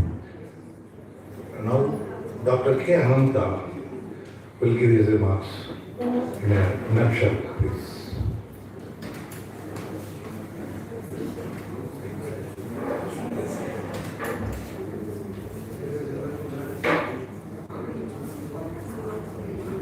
Once again, chance for me to say a few words. Before going to say, comment on these three papers, first I would like to convey my sincere pranams to Swamiji. This is the second time I am meeting Swami here. Way back 2018, month of December, if I am correct, 21st and 2nd, 20th and 21st of December, the ICPR has conducted seminar on the great Ramanujan and his student of Vedantish. During the seminar, Swami was the chief guest. And during that time, Professor S.R. Bhatt was the chairman of ICPR. I was given the charge of conducting the seminar as Queen's main academic coordinator. So again, I am here to discuss Swamiji. So, as you say, there are so many pramanas are there in our Shastras. Here I would like to start with this comment on these three papers. There is another saying called Shatam Vihaya Bhoktavya. It means we have to leave when the time comes, or we are late by 40 minutes. So, just I will take each and every paper 1 minute or 1.5 minutes. Fortunately, this is the fifth periodization. You know that fifth Sankhya, as again, the Vedanteshika quotes in his Ekra Saptati 12th sloka, Bhavurde Panchami Ayudhe Murare. Bhavurde Panchami Ayudhe Murare. This is the fifth, 12th sloka of Ekra Saptati.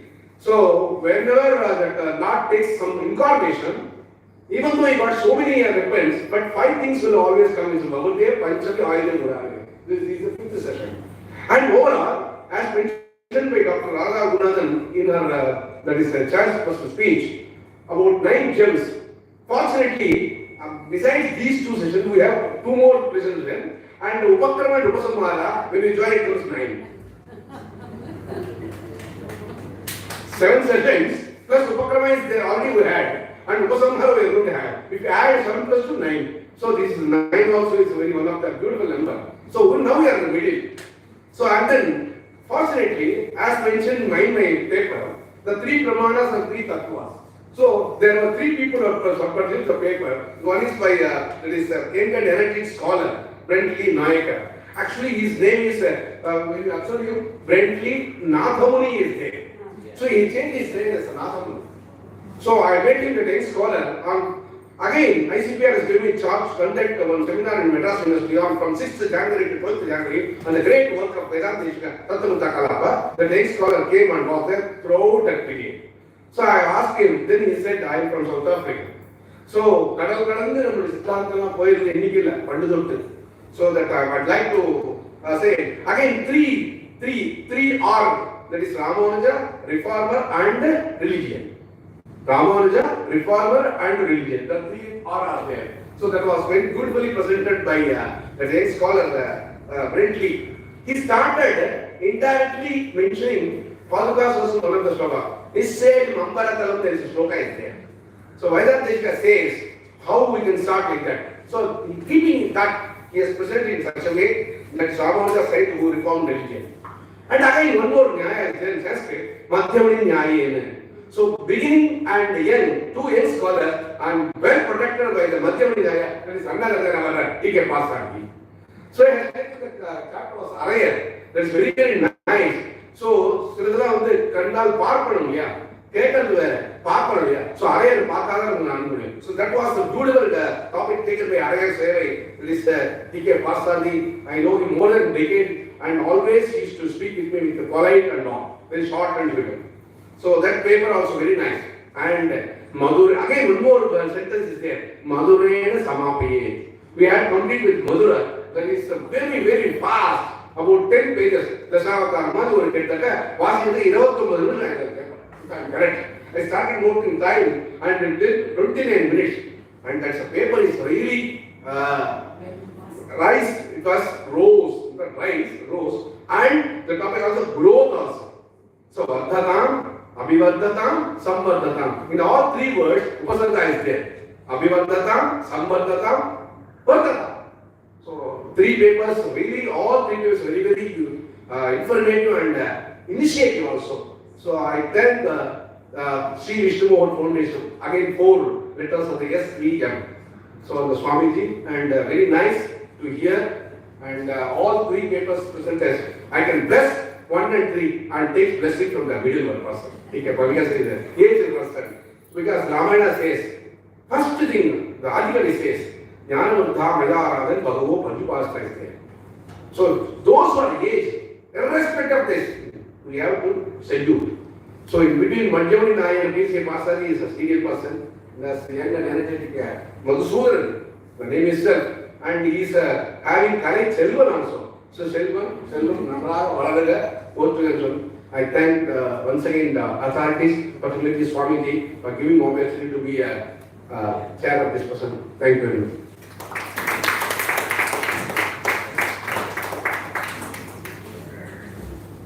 I request T.K. Santana Krishnan sir to honor Mr. Madhusudanan Kalaichagan, please.